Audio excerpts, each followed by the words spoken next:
A warm welcome to Tournament 2 of Season 5. NADCL is back with a vengeance. We already started off with a bit of a bang last week, but we're gonna have an even bigger bang today. Benji Dota here joining us for his debut in NA. Would you know it?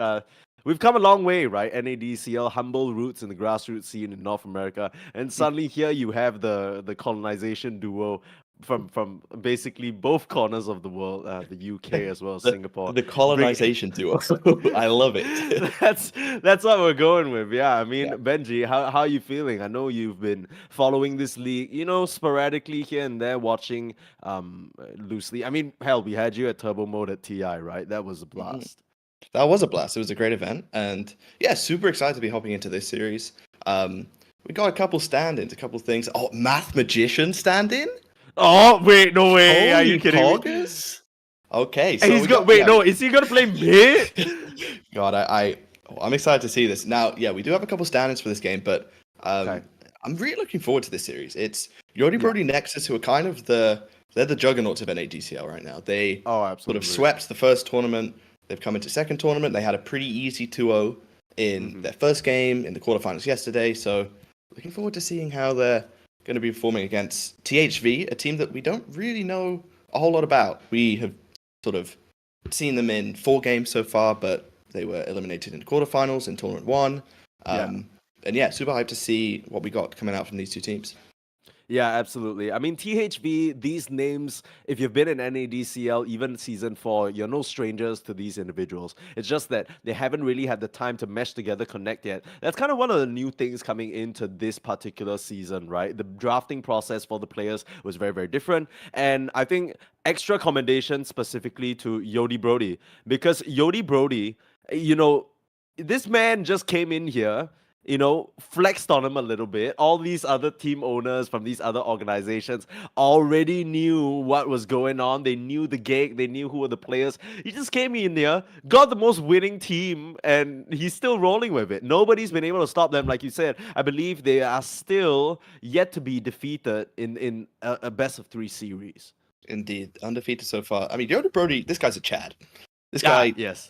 walks into NADCL, refuses to elaborate, wins tournament one, Yeah, and is currently kicking yeah. ass in tournament two. Literally, and it's so cool because when you think of these superstar team owners, right?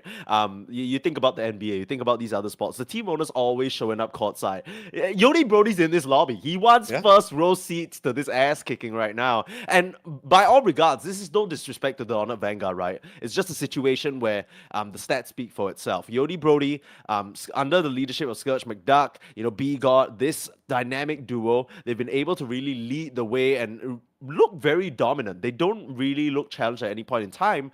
Now, for this particular game, things are a bit different. Jed, the regular mid laner, doesn't seem to have made it here today. And in his place, we were gassing it up a bit just now. Math Magician 10 might just become the mid Magician 10. He has a lot of big shoes to fill. But on the flip side as well, the Honored Vanguard, they aren't playing with their regular position 4, right? So 2 Division 2 stand-ins coming in. Overclock is stepping in place for Dana on that spot. So we'll see which team can kind of mesh well within this short period of time. Whether Yodi Brony Nexus can still, indoctrinate Math to their winning strategies, or if the Honor Vanguard, they can try and surprise everybody here.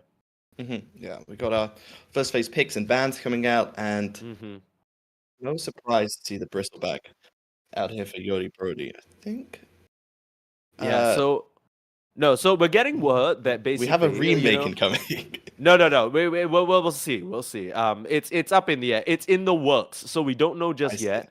Long story short, let me paint you the picture of what's going on, okay? In case you guys are, as you know, we've hidden the draft behind our big ass head, so you have no idea what's going on. But basically, the Honor Vanguard, they showed up a little bit late, because they basically needed to find a little bit of a stand-in. Funnily enough, they managed to bring in Overclock, like we mentioned, but Yodi Brody, suddenly Jed was the one who couldn't really show up. So we're trying to find out. I believe the draft penalty was assigned wrongly because both teams took turns showing up late. Amazing stuff. But yeah, so we'll check in and see whether there's anything that needs to be changed here. It doesn't really seem like they're too bothered because both teams know exactly what they want to pick at this stage, apparently. Yeah, Bristleback coming out for Yodi Brody Nexus, as I was going to say. This is maybe Scourge McDuck's favorite hero, so Hmm. no surprise that they go for this one early in the first Oh, phase. And what the the Sand King hell? coming out is, again, not a surprise. This is one that is maybe DNC's best hero. He's played thousands of Yeah. games of this hero in their pubs, Yeah. and I think they've either like picked it or it's been banned by their opponents in almost every game they've played so far in NADCL across both tournaments. On the other side, you've got the AA coming out as an immediate answer to the Bristleback. As we've seen, AA in this patch has been a pretty strong support, and when you're talking about this super tanky hero like Bristleback, having that Ice Blast is a super nice way to be able to sort of answer his innate sort of raid boss abilities. Yeah, the Grimstroke pickup coming through, that's definitely something that's surprising me because the reason why I exclaimed a little bit is because it seems like Honored Vanguard, they are going for the bread and butter, the cream of the crop of the meta right now, right? CK and AA, these are heroes that are contested very highly in the close qualifiers across all regions. Vengeful Spirit picked up for a bit of the save, but Yodi Nexus, they're going for comfort, they're going for the heroes that they know they're good at. The Bristleback SMD, there's a reason why it gets banned against him every single time. We're hopefully going to see it here, but the Slada immediate counter pick. So a lot of minus armor in this early stage. Now the Grimstroke does present a little bit of scariness though, because you already have two heroes that pair up so well with the Inkswell. You can think about, the Soulbind double Burrow Strike as well. That's kind of scary, and that can get kind of nasty. And Sand King actually does deal decently with CK in lane once you get those levels. He could still stand to get bullied out here, though. The Honor Vanguard, they're gearing themselves up for really, really strong laning presences. Yeah, I think the Sand King versus CK matchup is one that maybe the Sand King might be a little bit vulnerable in the early levels, but once you Hmm. start sort of getting up the point in the Caustic, getting up the points in Sandstorm, you should just be able to sit in that lane and not so Yeah. much bully, but sort of just push the CK gently out of the lane as you get Yeah. sort of further into it. As you just pick Yeah. coming out for Yori Brody Nexus, most likely going to be the mid here. Yeah, I don't mind this too much because I think it's a large bit of damage that can go along with the initial front line, right? With Sand King, with Bristleback, you're going in there. Bristleback does have its own form of burst damage now thanks to the Aghanim Scepter, but you need a little bit of a finisher. You need a little bit of that extra oomph, right? Zeus is going to bring that action from afar. You think about the Grimstroke Soulbind as well. A lot of times you think about these big team fight ultimates, right? Maybe the Dooms, maybe the Flaming Lassos. Zeus, every single thing, every single spell from him bouncing twice, that is gonna be a butt ton of magic damage coming out in these fights. And that's something that Sand King and Zeus can potentially catch the CK by surprise in. Up until maybe the early to mid game, those illusions are gonna be dealt with very quickly. An interesting thing to note about Honored Vanguard, it seems like they're really trying to shut down B-God's hero pool. You see the bans for the Honored Vanguard. They banned out Oh Flinks, they yeah, banned out yeah, Pudge, they banned out Sky. These are the B-God heroes. yeah. If B-God is not playing sort of this pose for Zeus, or maybe they're going to pick a 5 hit, they're going to have to pick his hero last. And I'm trying to think if he has any heroes left in his pool. He does have the Techies, and he does have the Hoodwink, which I think Yeah. of B-God's sort of the other two heroes in his 5 hero sort of like Exodia. So could see Yeah. them opt for either one of those, but neither of them strikes me as the super good pick this game, I think. There is also still the Dark Willow in the pool, right? This is Mm. something that not necessarily you think of as, oh, this is such a sick B-God hero, whoa, but it is a very meta support. It can play interference towards the Slada. The Brambles are going to be very hard for him to navigate before he gets the BKB. The Bedlam, now they can throw into the Sand King, throw into the Bristleback. That can go a long way as well. But I don't actually think we are looking at a B-God hero, if I'm being honest. I think B-God might just pick up this Grimstroke, pair it up with the Sand King, and we'll see something come out in the safe lane to ensure Bristleback doesn't necessarily keel over. This Slada Vengeful. I mean, Slada, I'm a Slada player myself. You put me up against any melee hero any day of the week, I take that. I crush it, I move on. And we've seen Slada, he's not in the meta by any means, but I've seen him sneak up a little bit in my pubs. I think people are forgetting just how relevant the Aghanim Scepter is, and there's the Phoenix. So a lot of teamfight control, healing that can back up the Bristleback, and most importantly, the attack slow on the Slada is going to go a very long way. Yeah, I'm liking the look of Yodi Brody's team fight here. You have the super tanky Bristle in front that can sort of frontline and sort of create this barrier that THV have to sort of cross if they want to jump the backline. And then you have Soulbind, you have Egg, you have Thunder Grotograph, you have Epicenter. I think it's going to be tough for THV to sort of out team fight, so maybe they want to take a different tact with this last pick. Most likely looking for a mid for Sadman. It's going Oh, to be the Void okay. Squad.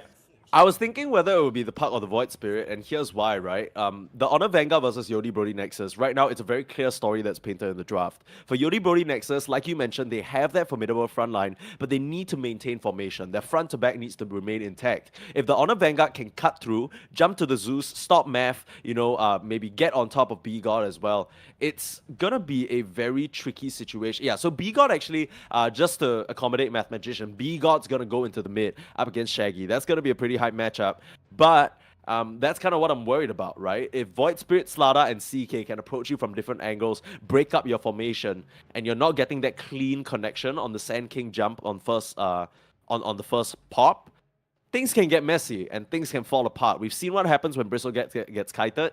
Not a good look.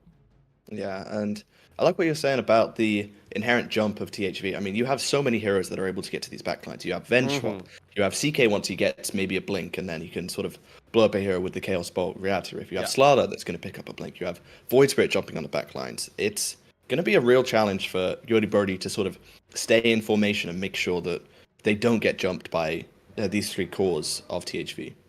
Absolutely. And CK, not only a meta hero, also builds that silver edge. You're getting broken up, baby. But if there's one man who knows how to deal with the various counters of Bristleback, you're looking at him right here. It's Scourge McDuck. He's seen it all. All these breaks, all these nether toxins, counter picks, kiting him around. He should know his way around it as we get into game number 1. Now, bear in mind, ladies and gentlemen, this is going to be a game in the semifinals to find out who's going towards the finals. Yodi Brody Nexus already won one tournament. They won the game. They won the first tournament very handily. Didn't even seem very contested. And they are geared up to try and do it again here. We'll see whether Math Magician, the Div 2 player, can come in clutch or whether Overclock's going to show him something. Smokes out on both sides to start things out here, as just establishing some vision. Yeah, and it does look like they're trying to accommodate Math as much as possible, being a stand-in and playing on short notice. They're giving the Grimstroke, and I know this is one of his favorite heroes, and you can see it there in the hero tier. He is a platinum tier Grimstroke. So, hell yeah. looking forward to some sick plays coming out from Math Magician and this I think game. With how Grimstroke works, not to take away anything from all these talented Grimstroke players, but with the way his lineup is as well, it's very obvious who you're ink-swelling.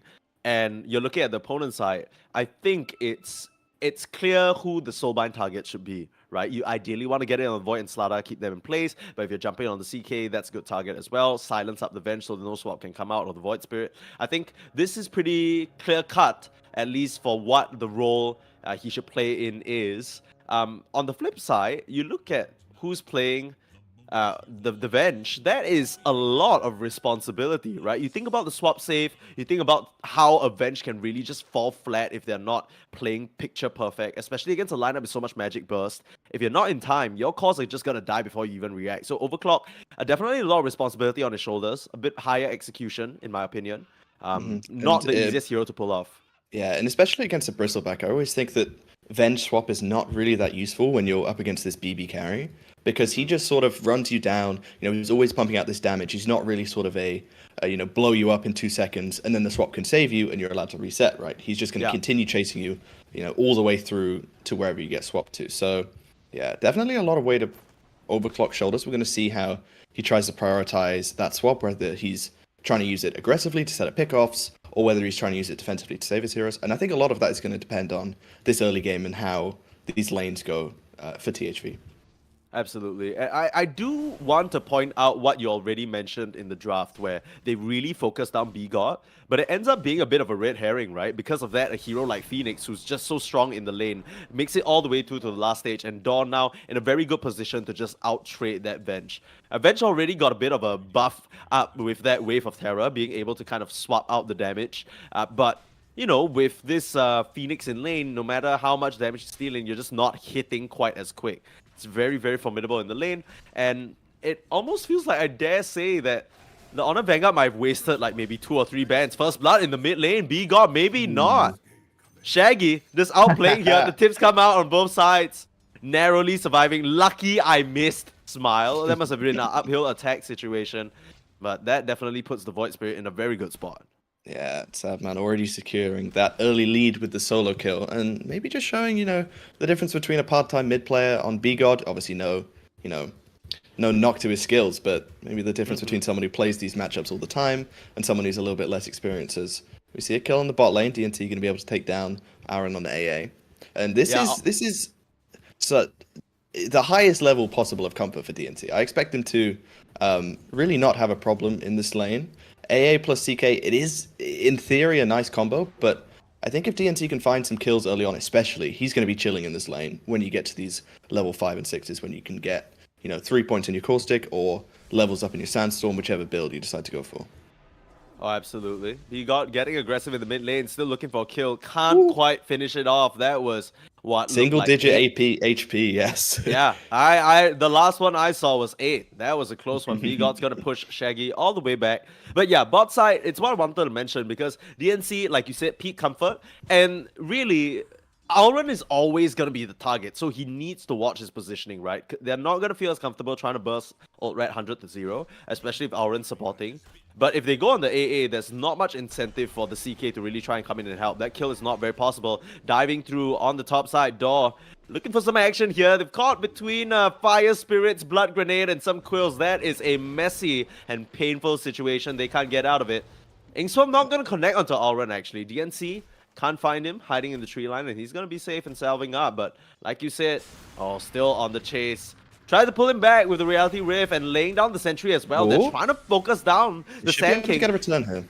Nice Lotus, keeping him alive for now, but the Fairy Fire back on Ult Rat. Gonna be able to work down that Sand King, but Math Magician, he's bossing up. He doesn't care that he's in Div 2. He's gonna square up against Ult Rat and get a double kill. He is making them disappear for sure. What a play. Div 2 who? Math Magician's showing up on the Grimstroke, not Platinum tier for nothing. He knows that even though this guy is, scary on the CK with the Chaos Bolt, Math knows that with the Ink Swell, with the final couple of right clicks, he can finish this guy off, and that's a huge kill. And what looked like a pretty decent trade for the side of THV on this bot side. Sour in an look instant. at this. Overclock, really nice rotation here. Heads just up stuff, denying away. both the runes. B-God has no resources. So even though he flushes Shaggy out, he needs to basically get a support def or be forced to cower in the back here because Shaggy is going to look for some aggression. Yeah, and this is absolutely critical on Zeus to be able to get these refills on the bottle. Nice juke on the Aether Remnant, but yeah, he might just have to walk his way all the way back to base, and that is a painful one for B-God. Zeus relies so much on these runes early in the game to sort of be able to spam out his spells on the mid lane and secure his CS. So having that deny is a super heads-up play by Overclock. DNC getting left a little high and dry here. I assume Math Magician went over to those Ancients to get them stacked. A good recognition from Auron and Ult Rat to make the most of their laning duo here. You kind of really expect that as topside. Dive comes forward, Overclock. Just gonna get auto attack down. SMD as well as Door. They've been working this topside. And Zor comes through, gets the crush. Could get a second. That's the Slada special right there. One more for the bash. Should be able to secure it. Yeah, nicely played by Zor. He knows he's got this big one built up from all of the Bristle Quills, so feels very confident about taking a 2-on-1 there, and it pays huge dividends for him. But yeah, going back to this play on the bot side. That voice line. Sorry. DNT Inkswelled. It's alright. Now Deeper Sympathies is so harsh, man. It's one of the better sort of post kill you rubbing salt a little bit in the wound. But I want to go back to this bot side kill that they managed to find on DNC. It's because they have this, I don't know if it's still there. They have this nice lane ward. So I was able to see Math Magician backing off and going to stack. So they were able to know that he was all alone and able to take him out. But meanwhile, the mid rotation comes in.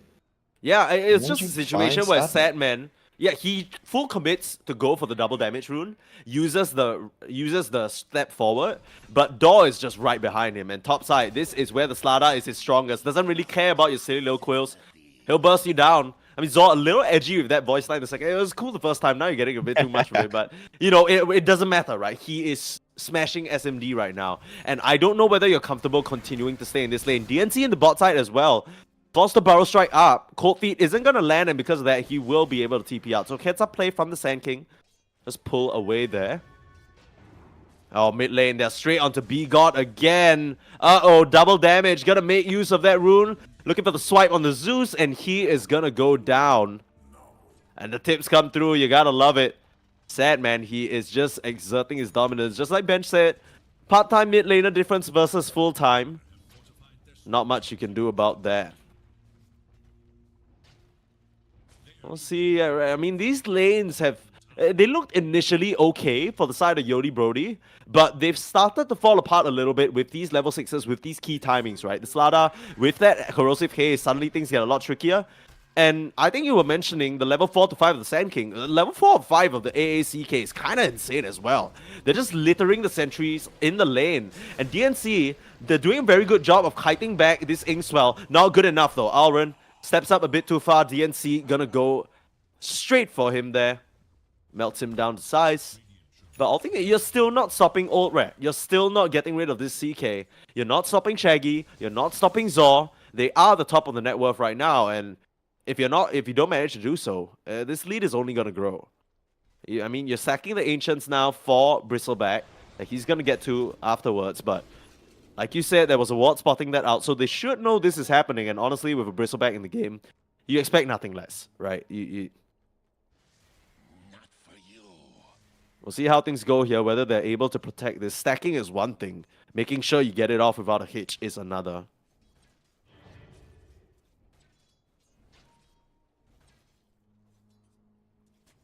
I mean, sad, man. He'll be there. Shaggy will be the one to watch, right? Because he's the one who can just get these aggressive moves off. Zor will still want to farm towards his Blink Dagger where possible. And converging in the mid lane, just trying to put the pressure on. Straight on to B-God, but the quick jump away. And has he gone a bit too far? Yodi Brody, they seem to know this is coming.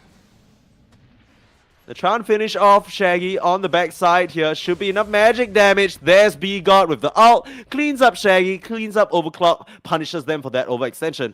But Auron spots out these stacks, so he will know that they're gonna get done.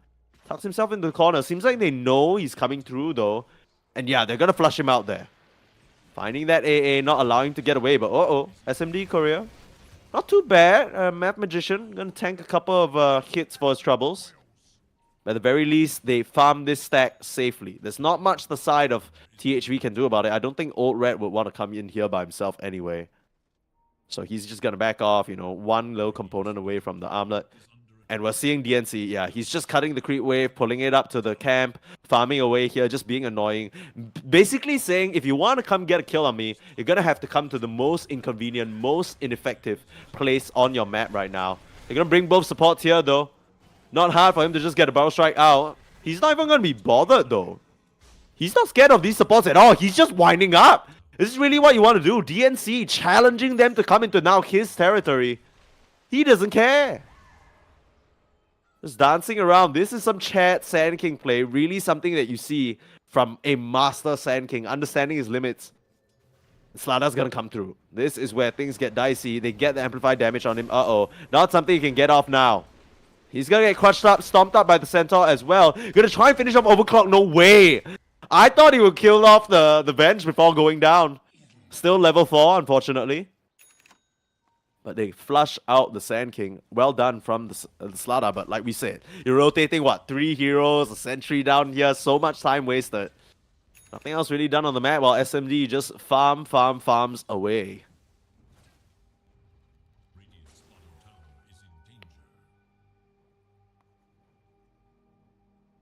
And they're still keeping the Ancient Sacks going here, but it is an overall net worth lead. Like we said, the cores on the side of the Honored Vanguard have yet to really be threatened, right? Even though you're farming on SMD, you're getting these stacks, sure. B-God, he's just got a double kill in the mid lane, he's feeling juicy, but all things considered, net worth-wise, they're not doing too hot, right? DNC, the effects of the AACK lane have come into play. He is getting towards his Vanguard, but he's bum rushing that Blink because he knows nothing on the team can get done without him. He is the key move maker on the map right now, and he needs to rush that regardless because without him, you know, SMD still wants to farm up, not ready to fight just yet. These ganks need to happen, and they need to happen soon before the Honored Vanguard heroes get too far out of reach in terms of the health pool. Old Rat, he already has the armlet. You know, Zor, quick item check on him. Echo Saber first as well. That is a tanky set of heroes to try and bring down. And yeah, you can see Yodi Brody, they're just trying to scramble together some sort of aggressive maneuver. Smoke out though. It'll be the Honor Vanguard who look to spur the first move. No, level 6 on Overclock. They run into door. It should just be an easy dive away. Catch him stacking here. Lay down some vision control. Uh-oh, Old Rat spots him out from the sideline and doesn't stand a chance. Shaggy, quick with the Remnant. Easy kill onto door. But that should reveal the vision in the area. Oh, Zor, such an aggressive positioning from this Lala, but he knows he's uncontested up here in this top side. I mean, what's the worst case scenario? You get Burrow Strike Epicenter, you don't care. You're like, what? Close to 2k HP with some wand charges too. Things are starting to get a bit scary for this undefeated lineup here. Not so much the fault of the stand-in, just more so the unintended side effect of B-God having to fill in the mid lane. As hasn't really been able to stand up to Shaggy. Now Zeus, you know, he has his early game prowess, but can scale for the later game as well. A Diadem now, he's just that component away from finishing the Phylactery, which is going to be a very good kiting component. But this is the fight that they are going to try and look for, defend their triangle, reclaim this area. Straight onto Alrin for now, and SMD here ready to toast up that poor AA. He doesn't stand a chance. That's like the Honor Vanguard have already retreated in this area, so nothing else to be found here. But no ultimates or nothing really committed, right? So they'll be fine. Fine overclock here though, and it looks like it's going to be another support death. Shocked down by the Thunder God's Wrath, and nothing else to be found, so. Starting to push out into this bot side now. Funnily enough, the Honor Vanguard, they're not too hard-pressed about fighting, right? They know that this is a mandatory move from Yodi Brody Nexus. There's not much else that they can do on the map other than this at the moment. Ice Blast, not really connecting on anyone other than DNC and a pump fake TP there from Shaggy. Thinks better of it, though. Still want to come through, Alrin. And Benji, are you back with us? I am back with you. Hell my yeah. apologies. It seems like no. Literally everything went wrong. My internet went out, my computer would then not connect to the internet, so I had to restart everything. And then as soon as I joined back in, my headset decided to... What matters is that we have you back here with us in for this very, very crucial moment. The Honor Vanguard, they're coming through and getting ready to just slam dunk Yodi Brody Nexus. They were able to really just exert dominance. And we saw DNC basically rush that Blink Dagger over Boots. He knows that he's the person who needs to make action happen. But they haven't really been able to find a connection on anyone other than the supports. That's been the story of this game. And these cores on the side of Honor Vanguard, they're only going to get tankier and more dangerous. Yeah, but it does feel like THV are making the most of a short timing window where this Bristleback does not have the Aghanim Scepter. He is pretty weak right now. Once he gets that Ag, he can start, you know, being able to maybe solo kill heroes and then move into other items as you see he gets jumped on here by the CK, but nothing doing there. Yeah, he knows the whole squad of Yodi Brody Nexus is there waiting for a hankering. They are ready to fight. The gloves are on, you know, they just want an opportunity. Honor Vanguard aren't going to give it to them, and it must be kind of frustrating because the only person who can push these towers is SMD. So wherever they bring SMD, you know that they're trying to mount some sort of aggressive maneuver. And Honor Vanguard, there's Delta splitting and farming here. Yeah, they're a little bit split up though, and Yodi Brody could go onto these three heroes here. Oh, DNC? Oh, what? DNC blinks up to the high ground, gets caught out. Still only onto Alrin though, the 8 in the middle of the fight. There's no chance you win this fight now. You need to retreat. Overclock getting himself out of range of that 8 explosion radius, which is not something I thought I'd ever say out loud. Scorch McDuck though, finds him. Nice TP, but no, DNC slams the door shut. Once again though, Bench, I keep saying this, all you've killed is the supports. You'd love to get Shaggy, you'd love to get Zor, but you just haven't been able to find that connection so far. Yeah, but I really don't feel like Yodi Brody are on too much of a timing this game. I mean, they have excelled. So? Oh, that is going to be a tough one. Old Rat taking down DNC. Love to see this. Do you see that, Benji? When a carry buys their own dust, chef's kiss. Vol, all over it. Very trustable, reliable individual on multiple roles. And it's every support screen right there. A carry player who buys dust? Such a thing exists. Yeah, I mean, only peak NA Dota for you here on NADCL, of course. And he's doing very well for himself, right? Old Rat, top of the net worth, dancing on him a little bit. Sanj before the BKB, he's feeling comfortable. But you mentioned that Yodi Brody haven't really been able to find these core kills, but I don't think they're too worried about ending this game early. They have Bristleback late game, they have Zeus late game. I think these heroes, I mean, the Sand King is the one concern for this sort of mid to late game timing. It doesn't scale that well with the items and the levels that you get, right? But I think in general they're not too dissatisfied about taking this one late against the side of THV. As THV, they're going to go for a Roche, and we talked about it in the draft. This Roche is going to die so quickly with the minus armor from Corrosive Haze. You're going to have a Wave of Terror coming in. You know, this is a free one for THV. It's going to be very fast affair, and Yodi Brody are in no position to contest. And they don't really seem very interested in fighting at the moment, or at least at this current juncture. Taking this opportunity to get their lanes out. You know, doing a bit of spring cleaning of these lanes, making sure they're all pushed onto the Radiant side of the map. But in exchange, it is going to be the Aegis, and they put it onto Zor. So yeah, instead of the CK, they're valuing it onto this. Oh, and he pays dividends immediately, finding Mathematician with this high ground ward. Yeah, they immediately sweep through the twin gates, and they want to flush out these split pushers, right? They'd love to find DNC here. Manages to tuck his way all the way behind the tower again. This seems to be his favorite spot. But yeah, I really like this decision here to put it on Zor, because I think, you know, he's going to be the one leading the aggression. Shaggy wants to jump in, but doesn't necessarily want to go too high risk. He's been punished before in the past by the silencers and whatnot. And the Slardar does a lot better running into that set of disables, for sure. Nice play by DNC there. He's going to cut a creep wave, which is going to stall any maybe positive momentum they might have towards this bottom tower. And it also just means that THV kind of had to stay a little bit honest there. So just trying to stall out this Aegis timing. I don't really think they want to take a 5v5 team fight against the CK, the Slardar with the Aegis. It feels like they just want to sort of duck for a while, get some items online. You see that SMD's now finished up the Aghanim Scepter, looking towards what looks like a Lotus Orb next. Yeah, basically mandatory in my opinion against the Slardar and the Vengeful Spirit. It's going to be very tricky.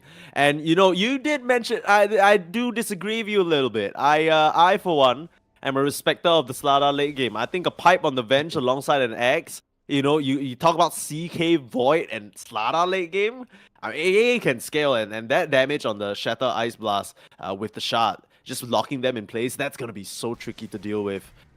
I personally don't know how you go late game against this Honor Vanguard lineup. Maybe there's a world where the Bristleback pops off, absolutely, but they're gonna just get more breaks. They're just gonna get more tools to deal with this magic damage, deal with this burst. Shaggy here.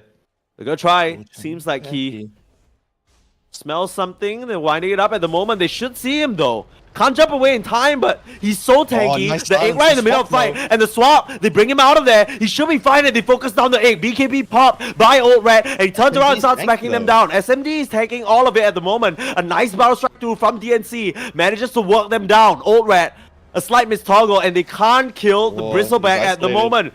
Yeah, Zor, second life right now, but not gonna be alive for long. The setups are there from Yodi Brody, and catching them with their pants down, the Honored Vanguard get completely smashed. Alren, don't think he's gonna survive, as the Barrel Strike should be available in a couple more seconds. There it is. Nice Connection, DNC, big hero of that fight. Setup after setup, as the side of Yodi Brody just team wiped the entire Vanguard there. And I know that looked pretty good for THV. They managed to sort of dispel that initial go onto Shaggy with the swap saving him. But yeah, I mean, SMD gets right in the middle of everyone, and he's doing so much damage with this Axe. Pumped out 6.2k damage in that fight alone. Yeah, and THV didn't really have an answer. And that was your Aegis fight. Yeah, and it's gone. Just like that, burnt to a crisp, just like the Phoenix. But Door, I mean, that egg placement was just perfect, right? It basically was just inconvenient enough that Honored Vanguard felt the need to work it down. If you let that explode right there, it's curtains for you in that fight. Suddenly, you have 3 melee cores just force the BKB stand in the midst of the Sandstorm, the Quills, the Zeus damage. Mad Magician and the Zeus, they were just able to stand all the way in the back line and cast spells so comfortably. And that could not have gone any better for Yodi Brody. Yeah, and it looks like it's going to be the Tormentor. SMD with the Ag should be able to clear this one up himself. It's another nice part of the Bristleback. Just once it gets to 20 minutes, you can do this completely solo. Very balanced hero. Thank you, Gabe. Yeah. SMD fist pumping into the air for 8 hours straight as soon as he saw this buff. Longest yeah boy ever from SMD. Yeah. When he saw his boy buff. Shada's gonna go into DNC, so that's pretty nice. I mean, that's an item that you typically get anyway on the Sand King pretty early on, so it's a nice little buff to him to be able to get that one for free. Yeah. Bring the numbers to defend this bot tier 1. It's very low. They may just choose to deny it up here. In fact, they're going to Smoke out. They're going to look for a catch. Key item timings that we should mention before any big engagement. Blink Dagger for the Zeus, so that repositioning potential, as well as the ability to just get out of any jump if he's fast enough. That's something that B-God is reliant on. And Door, he doesn't have it just yet, but he's just 600 gold shy of that Hex that we've seen Kaori on that Phoenix bring out and really catch his opposition by surprise. Now, there is an Aghanims on the Void Spirit, which can make the fights complicated, especially for these spellcasters like Phoenix, like Sand King. But for now, Yodi Brody with the initiative. They're all smoked up, looking for action. But it seems like Honor Vanguard smells something amiss. They don't see anyone on their wards, don't see anyone farming the lanes. They should know something's coming here, and as the smoke breaks on this perfectly placed sentry and ward, What? not Very long close to enough. finding Zord there. But Zord does have the BKB, so even if he does get caught there, he may just be able to run himself away. And yeah, nicely played by THV. They see these TP rotations come into the bot lane, and then they see 0 heroes on the map. So they make the read that they're probably making a smoke play, and it's the right read, and it means that we're able to get that's the full Ags. Well, DNC isn't gonna have that for 2 minutes. And I don't know whether Shaggy saw that, but if Shaggy saw that, you know he's pinging for an aggressive move right now, because that is a huge chunk of net worth just torn away from this Sand King. I mean, that would have been so much teamfight control. Yeah, he's now down to ineffective net worth about the Phoenix. Without that Ags, he's just a Sand King with Vanguard and Blink. and a little Philo Stone. Don't forget about that. He's getting that bag up. Sorry. Yeah, the big boy Philly. No disrespect there. But yeah, that's got a sting. With that being said, though, I don't know how much the Honored Vanguard can actually take advantage of this. Sure, they took the first Roche and whatnot. The draft is way better at taking that anyway. But it seems like Honored Vanguard, they are now starting to make a move on Old Rat. With that, or is Old Rat making a move on them? Yeah, no, as in Old Rat is the one making the move. But yeah, it's a bit weird because Honor Vanguard, it feels like they need to start things out with a pick-off, like a solo or duo pick-off, right? If they walk straight into this team fight just like they did just now, Door is just going to pop the egg on them, they're going to have to full commit, and things are going to get mad uncomfortable. And that Hex as well now for Door is completed. And an interesting item pick up for Old Rat, he goes for the Halberd. And I guess he's going to use it on SMD this game, but I don't think SMD is going to care that much. I feel like he does enough damage with these cool sprays and just sort of standing in the middle of, you know, as many heroes as possible. Or they could find 2 here. They're sandwiching up in Sadman and Auron. Need a way to stop him, the silence! Immediately the Hex and the silence. He doesn't stand a chance. Aghanims or not, you're going nowhere. The blast straight on cue, the timing, it's perfect. They will finish off that Magician and he jumps away. No way! You're kidding me! Shaggy, no! Last little bit denied. DNC burrows right through him and SMD knocks him down. It was a nice set of plays, honestly, from this Void Spirit to almost make it out there. Turn around with a kill at least, but still, huge pickup for the side of Yodi Brody there.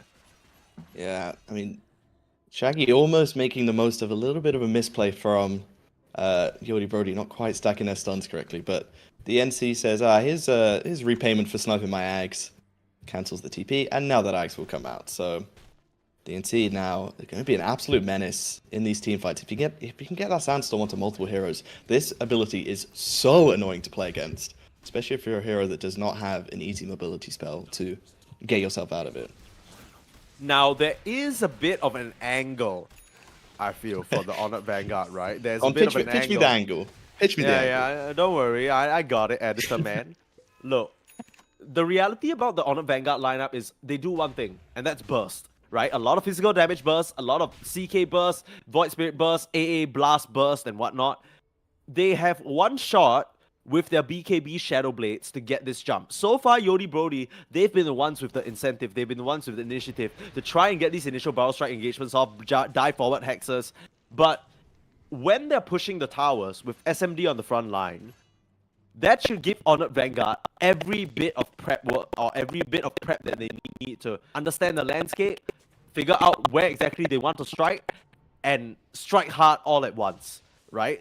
That could be their little situation. Use those BKB timings. Yeah, sure, you dive into the Sandstorm and Zeus. Who cares? Work down the egg, kill off SMD, move on, and suddenly they can't take the fight anymore without their Bristleback. So I think Roche Honor being Vanguard taken. could definitely pull that off. And yeah, Roche being contested right now. I don't They know scan. whether They Honor know what's Vanguard... going on. They want to fight. They Ice know. Blast. We'll have to see whether they come through. Ice Blast, Auron has it straight on the money here. Freezing up the Bristleback for now. They're still trying to commit for it. Use that Aghanims. And it should be more than enough it's gonna be damage before they can close. come through. Yeah, they No, couldn't. the Aegis secured. And just like that, you see immediately Honor Vanguard scatter to the wind. Overclock found though. Have you got a bit too far forward on DNC? Absolutely not. Ingswell comes through. Zor actually gonna pop the BKB, but the Sunray healing up that Sand King. Nowhere to run. Just into your own doom here. You're still trying to commit to the fight. You get the Sand King. You're trying to walk down the egg now, but oh rat, what you doing here? You don't stand a chance on this planet. You just get wiped out. Almost finishing off B-God, but SMD big winner there. And would you look at that? Gemma True Sight dropped on the deck. I think It's that such was an awkward timing. yeah. They know the Roche is going on. They want to contest. They throw in the Ice Blast, but just a little bit too late. And then you're kind of stuck with nowhere to go. DNC makes the aggressive move forward, and they feel like this is a hero that they can catch out of position. But the Venge gets immediately taken out. That's your save. That's a big part of your team fight, it feels like, in terms of being able to reposition and, you know, break the formation of Yodi Brody Nexus. But once that hero goes down, it's just a free fight for SMD. And with his Aegis, he's going to go ham now. Feels like it's time to take some buildings in the THV base pretty soon. It's exactly like what you said, right? That it was a very fortuitous catch on Overclock, because you imagine if it's anyone else, they get swapped out. And it's so weird that I guess they thought they could work down these heroes. I mean, we see some of the burst damage coming through, right? On a Vanguard, they're really able to chunk through B-God, chunk through DNC, and almost finish off those heroes, but that starts off already as a disadvantageous engagement. Shaggy wasn't anywhere near that. He wanted no association with that engagement. So it kind of felt like a bit of disconnect from the Honored Vanguard side as to what exactly they were trying to do there. You can imagine if Shaggy came in with the silencers on the Resonant Pulse, things might have looked a little bit different even though they were late. But yeah, like you said, with the Aegis in their back pocket, they're going to start working down these towers. It's going to be on Shaggy and maybe some of these Phantasm Illusions to split push and maybe cut these creep waves to stop this push from coming. Yeah, and that was a big timing. That was the CK Silver Edge. It's supposed to be the big answer to this Bristleback, but I mean, you saw him just get melted, and he looked a bit confused as to which target he was trying to go on there. Kind of standing next to the egg, he wasn't sure if he should start hitting the egg, or he eventually tries to find B-God, but B-God with the Heavenly Jump, with the Blink now, and with the E-Blade, he's got many tools to be able to play himself out of that one and keep himself alive. Be able to spam out these spells from the back line. I just want to say, like, before we lose the chance to, we might just lose the chance to right now. DNC, Barrel Strike, onto the Slada, Hex before you can pop the BKB, but that's Overclock. Nice swap save. That's the Vengeful Immediately coming into onto the play. egg. Can they kill it Sandman, oh, they no, he can't! just busted. That's the Aghanims coming into my play. God. DNC, the egg defender of the ages. Barrel Strike gonna go wide, but it doesn't matter at that point. You've killed off Zor, you've taken out Shaggy, and they try and finish off the Door Supernova, but those little barrel spikes in the Sandstorm, so annoying. Yeah, that was a lot of damage immediately onto Shaggy, and he just couldn't get anything off. He still had to simulate, you know, maybe try and astral step away. But it was so much damage in maybe like a fraction of a second, and yeah, disastrous team fight for THV. They do manage to take the top tier 2. That's any consolation for them, but losing 3-4 is never going to feel good. AJ still on SMD, and I do have to say, Bench, once again, I have another angle for you. This time for the Honored Vanguard again. The press room on Honored Vanguard are very familiar with me at this point, and they've kicked me out of their office a few times. But might I suggest to you a pipe of insight against Zeus, Sand King, Phoenix, Grimstroke? You can't, I understand you get BKBs, you know, you're not taking these extended engagements, but you're just getting burst apart here, you don't stand a chance.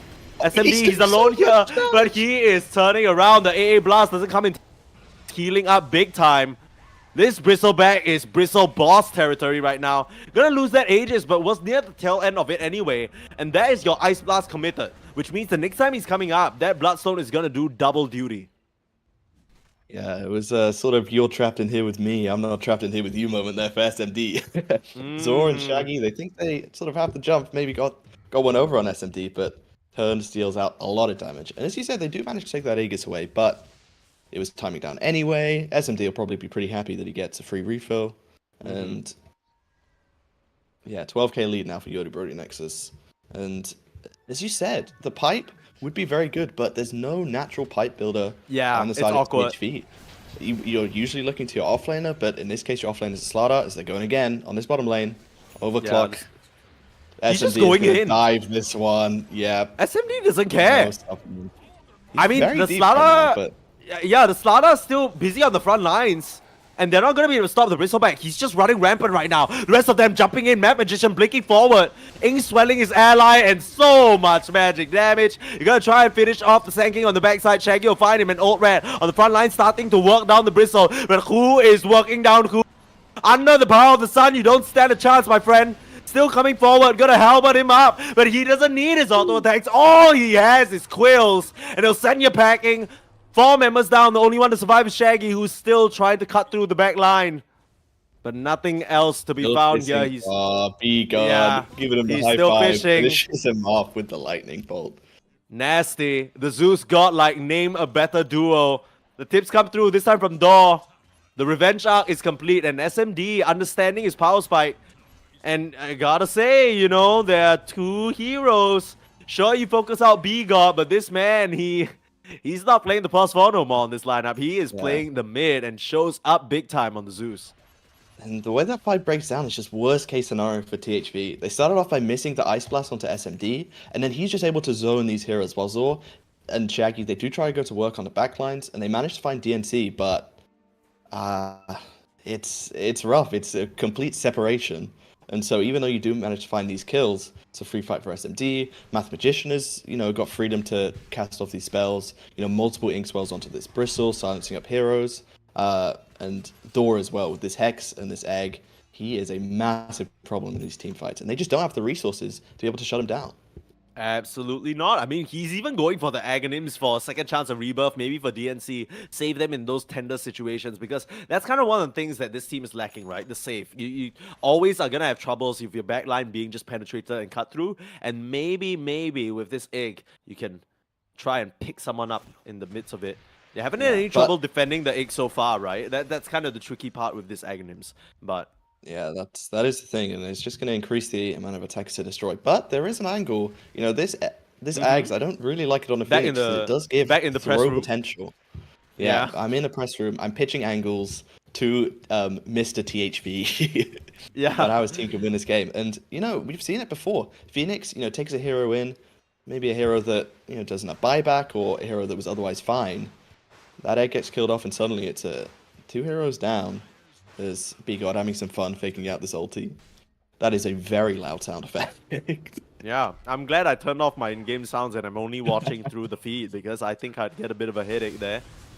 Gonna spot out the entire lineup. B-God just makes him work for it. Zor gonna go straight onto him though, but there is the Hex. You done BKB in advance and you're gonna get punished for it. Try and TP out against me, you ain't going nowhere. Double kill, and meanwhile on the front side, DNC just works down Sad, man. How did that happen? I mean, it seems like it was a side lane kill. Oh, no, it was in the mid lane. Just a Barrel Strike start into all the Zeus damage coming through. Close to 5k done by B-God. And he's absolutely showing up on this Zeus. Who would have expected this coming into this series?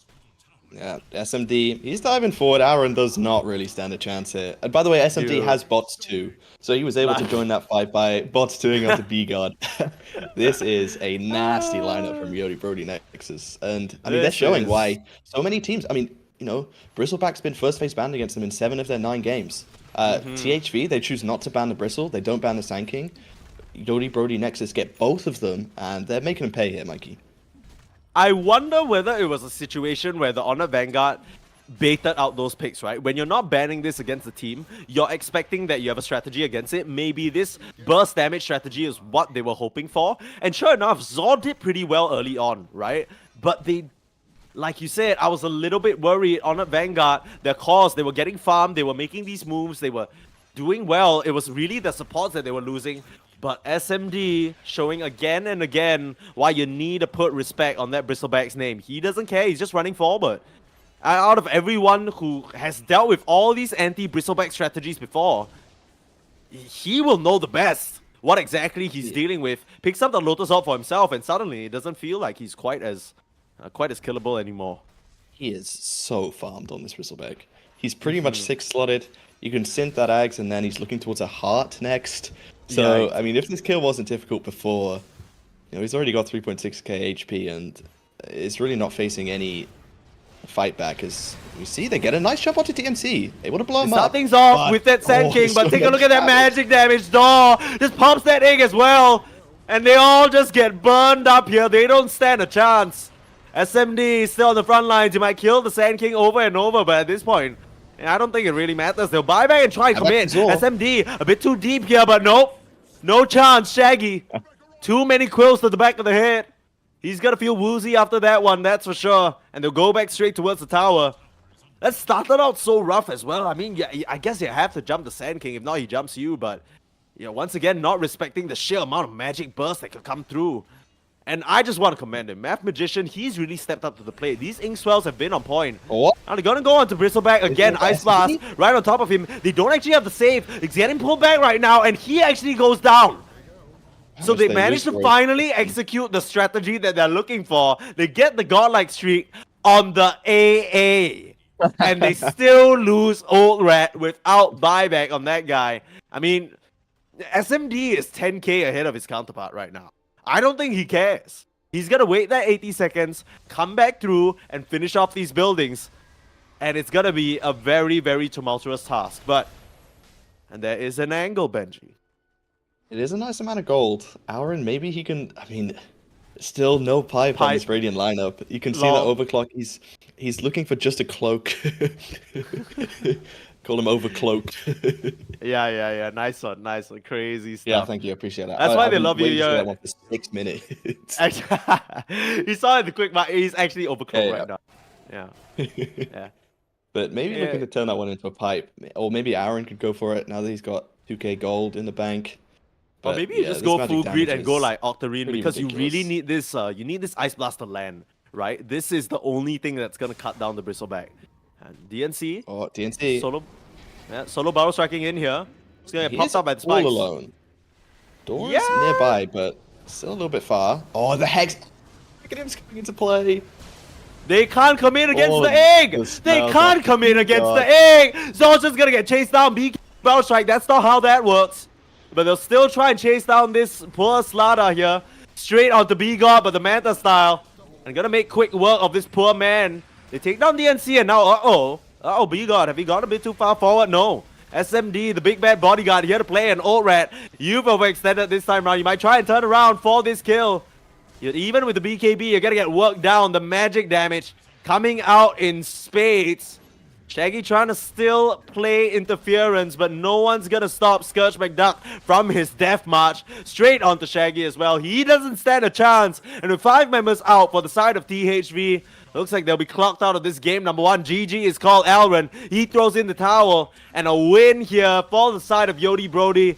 It was expected, but it didn't really go the way that maybe people initially thought out, right? With B-God in the mid lane, Math Magician coming in, there was a bit of I wouldn't say doubt, but just maybe a bit of adjustments that were needed for this lineup to work. But man, they just look like a well-tuned vehicle here. No pressure at all. I mean, Math Magician stepping up big time. And Yodi Brody Nexus doing it big style here in this game, number 1. They were indeed doing a big style. And I mean, just putting on a real display of force, right? And this is kind of a display of why they are the team to beat right now. They let them have the Sand King and let them have the BB on the side of THV. They say, you can have your comfort heroes. Let's see what you can do. Yodi Brody showed them what they could do. And I would be surprised if we see both of these heroes banned out first phase in the next game. Dude, okay, look. Some draft adjustments for Honored Vanguard, but they weren't. Bench. It's not even. Did not look that bad for them. The draft from Honored Vanguard isn't even that bad, right? Like, we see the idea coming into play, and honestly, I really like it because it's the puppy strat, and there's a reason why he's been such a great captain for so long.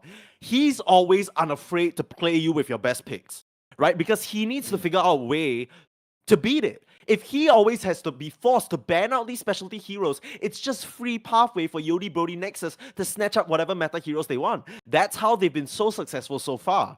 When you play up against a team with so many different fringe niche picks that can catch you, I mean, B got Klinks for Christ's sake. This guy, who else is playing Klinks in 2023? Right? SMD on the Bristleback, sure, you played on the offlane, but he's so comfortable just first picking it every single time. And I think Honored Vanguard, I don't mind what they did here. I think it's a little bit of adjustment to the draft, but more so than that, this felt like a game that they could have very easily won. They just fumbled a few of the early skirmishes, gave SMD a bit too much space. We even saw that they entered the triangle, right? They were holding that area, but they didn't really connect cohesively. They left Aaron behind a few times, didn't come through with Shaggy on some of the fights. You know, if they could just all connect together on the same targets and find a more cohesive jump together, I think they'll be able to bring down this lineup, don't you think? And maybe, I mean, the one thing for THV is that we sort of talked about their lineup in the pre-game, saying that, okay, you got plenty of jump with the CK, Void Spirit, and Slaughter. But as the game sort of went on, it felt like actually that made their draft a little bit one-dimensional, right? You have three heroes that kind of all want to accomplish the same thing, and as a result, you have no one that can really stand there in the team fight, attract all of the attention. And then also the team fight abilities themselves are kind of lacking for the side of THV. You look at the side of Yodi Brody Nexus, you have Soulbind, we talked about it in the drafting phase. You have Grimstroke ulti, Sand King ulti, all of Zeus spells, Egg, and Ag's Egg, later on into the game. They just got completely outclassed whenever they took a team fight this game on the side of THV. So I'd like to see them for the next game sort of switch up their core picks and try and get a bit more of a well-rounded selection amongst those three. I think their supports this game are fine, maybe a little bit squishy if I was to nitpick. But yeah, looking forward to a bit of a sort of adjustment next game from THV. But for Yodi Brody Nexus, the train keeps on rolling, Mikey. Yeah, absolutely. They're still crashing into their opponents just like a surging wave. We'll see whether Honored Vanguard can come back. Like we said, overclock, a lot of pressure on that bench, and it's tough. You can't really blame him, right? And it's a lot of pressure. It's a lot of responsibility. We'll see whether they switch things up here, whether they can tweak their strategy to make it work for them in this game number 2 coming right up. But for now, we'll be going for a short break. Don't go anywhere. We'll be right back with more peak NA Dota right here.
The Yodi Brody Nexus train just keeps on rolling. Benjamin bringing NADCL action. One final day of our tournament number 2 here. Of course, the first weekend already passed, and would you know it? It was Yodi Brody Nexus who won that one too, and they're looking to be on that same trajectory. Bench, that game 1 performance, that was just textbook stuff from them.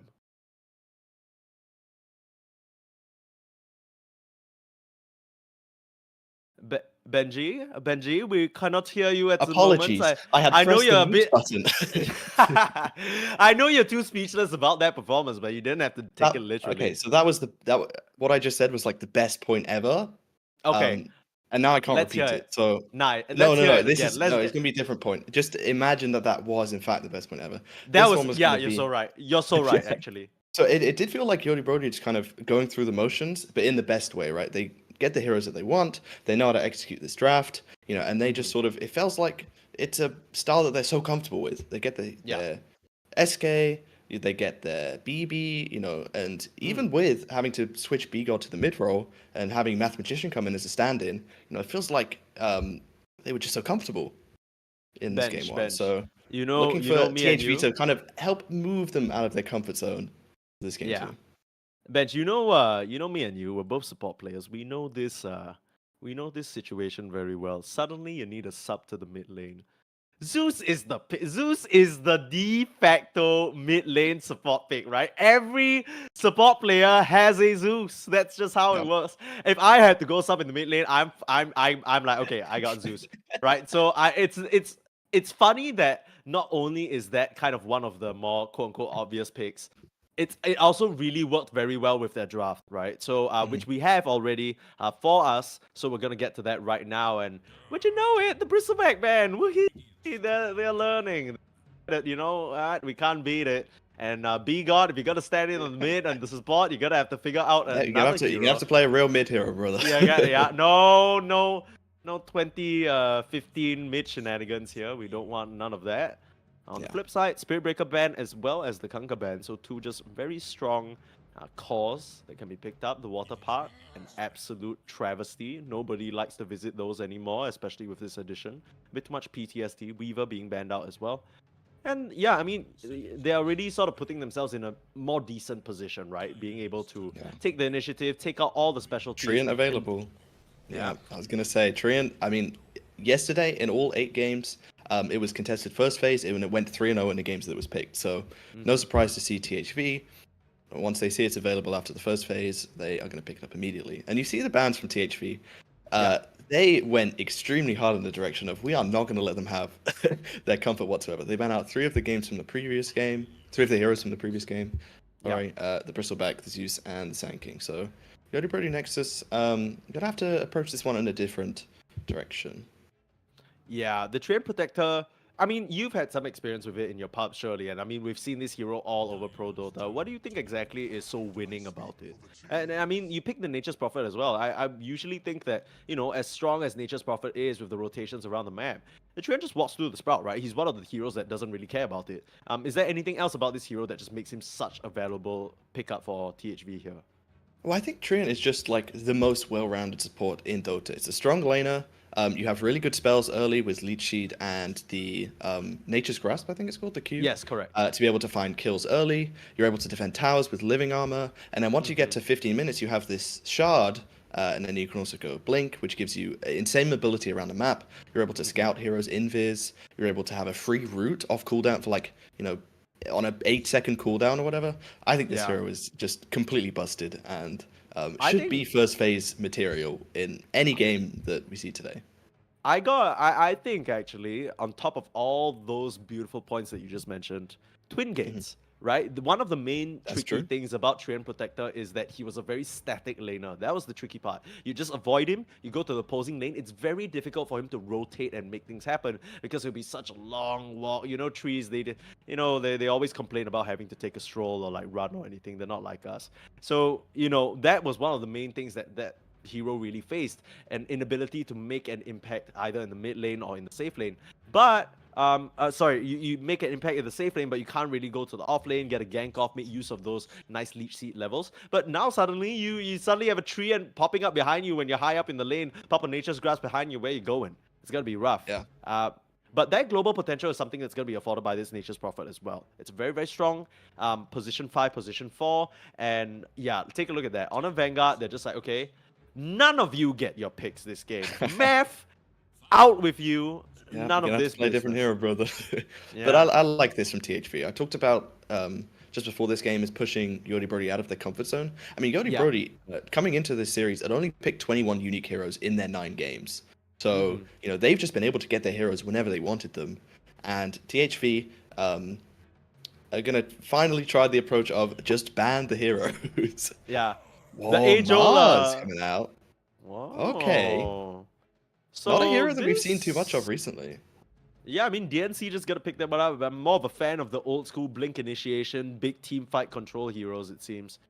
And can go, as we know, very well with the Nature's Prophet, because what does Mars Spear Latch do? Trees. What does Nature's Prophet do? Trees. What does Train Protector want to stay near? You guessed it. Trees. His, Yeah, I was his gonna- safe lane, but he generally plays in the tree line. He generally plays in the Clockwork- trees, I was gonna say. Yeah, you got it right on the money. A Clockwork yeah. Primal Beast, usually these heroes are picked on counter sides just because Clockwork is such a good answer to the Beast. Maybe that's kind of what they're picking it in advance for, but it does make their lineup kind of clunky, right? These 3 big boys can really get in each other, feels like. Yeah, it is kind of a an overlapping purpose for these 3 heroes, which I mean we talked about last game for THV, so like to see them diversify their draft a bit with these final 2 picks. But I am interested that Yodi Brody didn't choose to go for the Primal when it was available, instead opting to go for this Mars, and now they'll show Alina. Yeah, Yodi Combination Brody with is going one back thing. for the Dwarf Phoenix. Yeah, if there's one thing about this lineup, it's that they don't seem to really care about the meta. They will ban out whatever else they think is strong that they don't want to deal with, but they'll still go back for the picks that they feel most comfortable on. And that's such a cool way to play, right? When you're basically unshackled from having to draft those specific heroes and forcing out specific target bans. Now, the Lina, the way this draft is panning out, it's making me feel like it's going to be in the mid lane. True enough, I don't know where else it could really be. Similar situation with the Zeus, not so much with this global potential, but extremely high burst damage to be able to work through whichever target the Prophet or the Mars are going on. Now, the Spectre is going to cause some problems for them, though, and the Train Protector and Clockwork are good early game lane insurance. I just am not seeing the obvious damage into the Shadow Step right now. Primal Beast can set that up, sure. Clockwork can hook shot, and then you can Shadow Step in. But there's no 100 to 0 potential, right? It doesn't really feel that way unless you're going on the lead. Still squishy. Yeah, it kind of feels like with the Shadow Step, you're gonna have to make a big commitment to try and burst a hero, as opposed to just sort of having it, being able to set it up when you see an opportunity, right? Yeah. When you pick a hero like the Grimstroke with Spectre, it's nice to just be able to find a pick off on the map whenever you sort of see the opportunity. It kind of feels like THV are gonna have to go out of their way to create these opportunities, which is not necessarily a bad thing, especially if you get a good start in the game. These opportunities may just present themselves through, some of the Yodi Brody heroes being forced to push out lanes and having to show themselves in order to farm. So I don't hate it, but it could be something that could crop up as a potential issue if they get off to a slow start. Yeah. I mean, Mars is, as much as he is a good laner, works well with the Prophet, can set up kills and set up the team fight for his team. And this is, of course, the Mars Phoenix combo, so they really have that on lock right now. I'm a little bit worried. Yeah, I'm a little bit worried because even though the Spectre lane is a bit weaker, I don't see them 100 to 0ing the Spectre, especially if the Train Protector is in his way, right? As much as the Train Protector is going to have his trees cut down, he's going to get flushed out of lane, he's going to get bullied, he's going to do his job of basically making sure the Spectre's always tip-top shape. Even if you engage on him, out comes the Leech Seed, and suddenly Mars is not really a hero with sustained damage. He wants to throw his spear, throw his rebuke, work down that last remaining bit of HP and get kill after kill, chain that advantage up in lane. That's not really something you can do against the Train Protector, and that might be sort of their strategy for getting the Spectre off the ground. This last pick, though, for the Honored Vanguard, it feels like for me it's going to have to do a lot for Shaggy in this lane. And they've already banned out the Storm, the Quap, the Necro, the Puck, and the Kanka while they're at it. Yeah, thinking about Shaggy heroes that are available. I mean, there is the Ember, but That's the not a classic. hero that we super see a lot nowadays. Trying Yeah. to think what you typically want to pick against Alina in mid lane.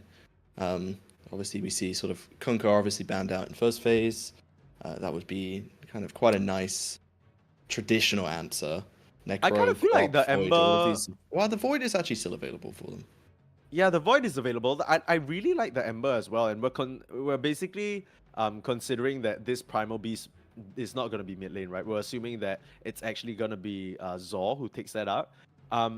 This Primal Beast is going to have his fair share of problems just because the Mars exists, right? If you chuck a spear out, I'm not necessarily sure whether that interrupts the onslaught. We'll have to wait and see. My gut assumption is that it does. Last ban of the Lifestealer, so not wanting to deal with that Infest Bomb roaming all around the map, and it's just a great carry-to-carry matchup against Spectre. Can work down all these strength heroes as well. Yodi Brody Nexus, that Ember still available, that Void still available. I think that low committal slight chains combo is going to work very well with the rest of their lineup. Maybe set up an opportunity where the Spectre may not have otherwise found it. I do like the Ember here for TT, and I'm sort of looking ahead to Wind Ranger. Okay, so it's sort of similar idea where you have this hero that can go around and find kills on the map quite easily. The only immediate pick is going to be the TA, so another SMD classic. And a pretty much instant pick once they saw that Wind Ranger. It's going to actually be the Wind Ranger being flexed to the offlane for Zul. Yeah, so prioritizing that matchup that, against the TA where he is not going to die up here. He's going to be completely fine.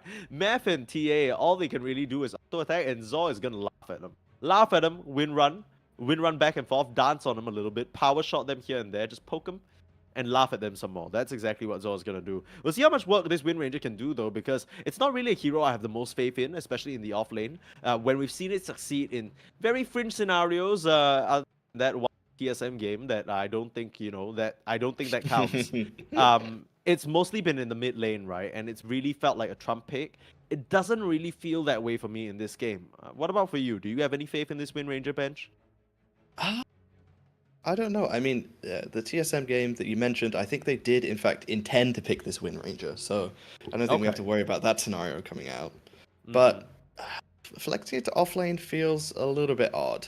I think a lot of it is going to depend on this Primal versus Lina matchup.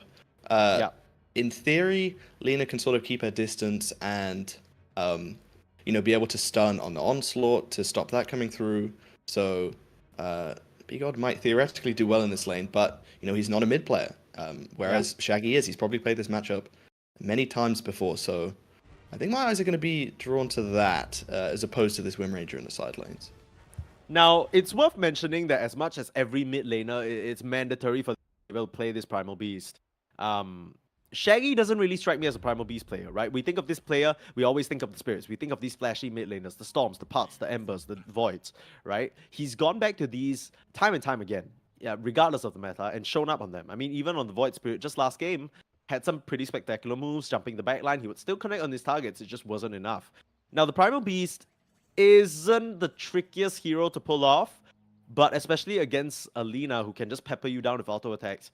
We'll see whether he has a solid Primal Beast performance in his arsenal, or whether, as much as Bigod isn't a mid laner, well, last game he looked just fine. I'm not gonna lie to you. He looked, apart from that early death, which really was kind of, it went down to the wire, right? It was a very close situation, and Shaggy was at what, 50 HP, 80 HP, so very close. And I'm just more interested in Math Magician here because, number one, we love I'm always Math interested Magician. in Math Magician, True. My interest in Math Magician has never ceased, but I think, Grimstroke is his comfort. He's Platinum tier on the Nature's Prophet as well, but it's a lot less of a straightforward hero. It requires a lot more creativity, in my opinion, in terms of coordinating plays with your team that you might not necessarily be as comfortable or familiar with. So we'll see that communication and might try and coordination put to the here. test. Shaggy coming in from the side, leashed it out. It looks like he might be going down here. Plug grenade out, and that's going to be first blood. Going to overclock. Would have liked to get that one on Shaggy, but I think they'll be more than happy with that either way. He's completed the full trifecta of funny things with his name. He went with Overclock last game, and now he's picking Clockwork as Overclock. That's Over that's clockwork, yes. yeah, Overclockwork. Mhm. Yeah, they won't be too sad over Clockwork's involvement in that first. Sorry, I just really tried to get that one in. No, Also, I you just can't blame realized him. his ags is not called overclock. It's overclocking. It's in there somewhere. It's just a different Yeah, part, but like tense.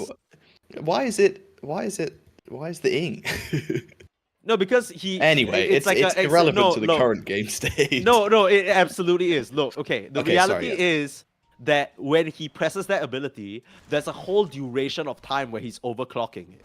Right? It's This is kind of true. like a PC when you are overclocking it. You don't just press overclock and then it does that one thing and it boosts. It's It's like a continuous It's process. a continuous process. You Yeah. invented the language. Come on, get it together, man. Yeah. All right. So looks like we've already got some wonky lane pool shenanigans going on up top, and it's gonna push the wave in a pretty favorable place for DNC and Math down here. Do you think they can set up some kills onto this Spectre, or do you think the tree is going to be enough to sort of keep him safe from this Mars Nature's Prophet combo? Oh, I think the Train Protector will do just fine. Unless Auron walks out of position and gets caught by a spear bag or something like that. Should be okay here. The mid lane is the one that I'm kind of worried about because B-God already peppering Oh, in those auto Auron. Uh-oh. Or DNC.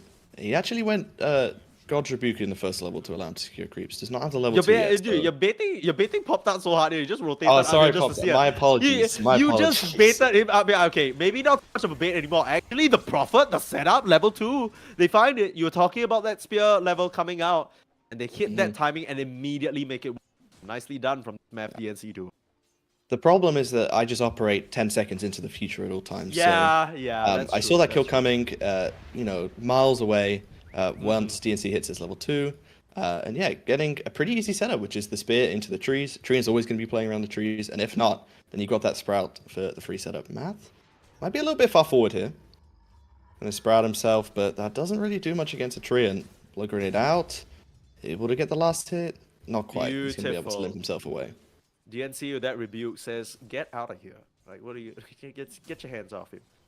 Mid lane, cool move here from this Primal Beast. I believe he was trying to TP. He was doing that cool mid lane thing, you know, where you get one water rune, you try to TP, make your way to the other, deny the mid laner, but it's really him that's a little high and dry. B-God makes it there ahead of him, and he's still being peppered back. I mean, CS-wise, he's doing just fine, but he is suffering a lot in the HP department for it. You got to have Squaring enough up of the now. solo kill. I don't. It And he doesn't. misses. Final hit. It's gotta be Oh. enough. The solo kill for B-God. Oh, Getting revenge just for last easy. game. And of course, Let's the go. tip. Love to see it. Top side, DNC feeling quite a bit of pressure, and like we're saying, right, this Trend Protector, unless he missteps, he should be able to give Old Rat a pretty good time here. DNC has gone for double bracer though, so I mean one of those bracers is indeed in his backpack at the moment, so not getting the full value out of that bracer that he just sent out. And Old Rat, Math meanwhile, Magician just- can be able to get the final hit in onto Math Magician. Yeah, he just dies there. Like he just, I think he just walks up, not respecting the damage out from the Spectral Dagger. Looking at Overclock right now. I mean, Skirch McDuck kind of beaten back a bit, and his career's gonna die. Overclock just punches that on the way in, so a little bit awkward here for SMD. But yeah, like you mentioned, the Mars, a bit of an early game commitment here. I think you kind of have to on the hero, right? Because you losing lane on Mars, that just feels so awkward. You want to reach a point where you flash, like basically are powerful enough to push them out of lane at that level 6. And Zor, speaking of being pushed out of lane, one melt strike to the back of the head, he won't be laughing now. Skirch McDuck just runs him down. Yeah. Siggy, top McDuck, side. we talked about this Set being a up. Siggy. DNC, gotta hold that thought. Sorry, Benji. Alren, he's getting beat down. He actually goes down in the trade out against DNC. Math trying to TP out. He'll be fine. Heads up play there from that Nature's Prophet. Yeah, And, recognizing that they don't actually have any stun between these three heroes, but nice rotation from Shaggy coming up to the top side, finding the kill onto DNC, but they do manage to get the Treant in return. Bit of damage being poured out onto this tower. And yeah, DNC is he's struggling a little bit down here. This is a strong lane of the Spectre plus Treant. They have been able to get a couple kills onto this Treant Protector, but DNC has had to pay with his life a couple times now. It feels like they picked up this Mars apart from, comfort and whatnot, but for this eventual, I guess, lay into the Phoenix, it hasn't really looked the best. Like, you can understand where they're coming from in terms of the synergy with the Prophet and whatnot, but like I mentioned, with this tree and singular Leech Seed, you're never really going to be in any trouble. Now, they can threaten the kill onto Aaron right now, nicely done, and that's the setup that we were looking for. And that's exactly why they picked this duo, but once again, I always have to stress this. As much as you're getting kills on the supports, if you're not slowing down the cores, I don't know how much it really matters. Yeah, and meanwhile, in the bot lane, SMD, it looks like he's just sort of having a pretty free time. I don't think this Clock Wind Ranger duo has been able to sort of find the kill opportunities that they were maybe hoping for. Yeah.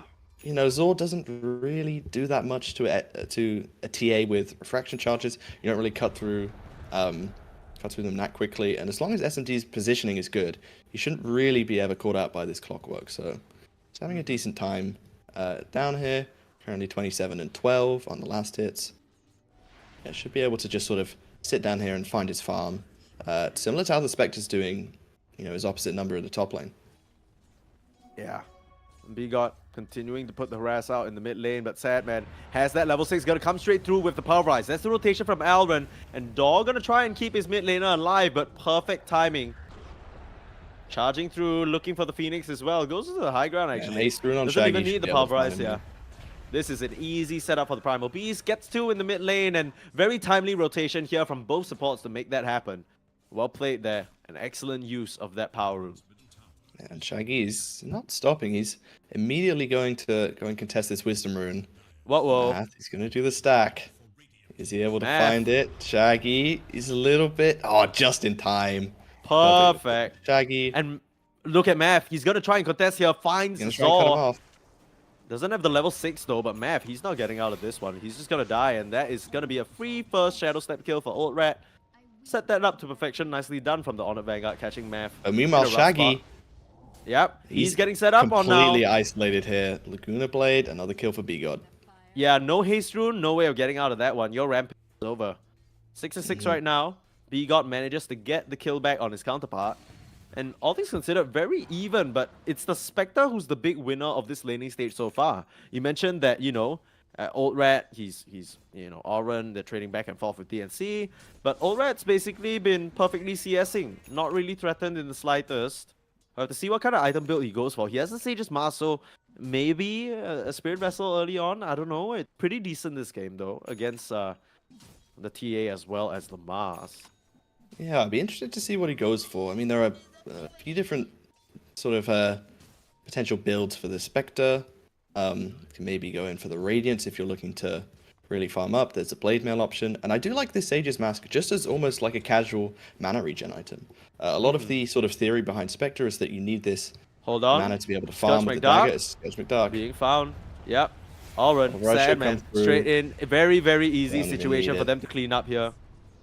And they just get cleaned up. Though, but they're trying to turn around. DNC, there's the stun. We got there with the setup as well. Doesn't want to use the Laguna on that target, but might have to regret it. The Pulverize. They finish off Zor, but now B-God in some trouble. Sprouted up. Math Magician. I don't know whether that actually works against him, but a beautiful dive across.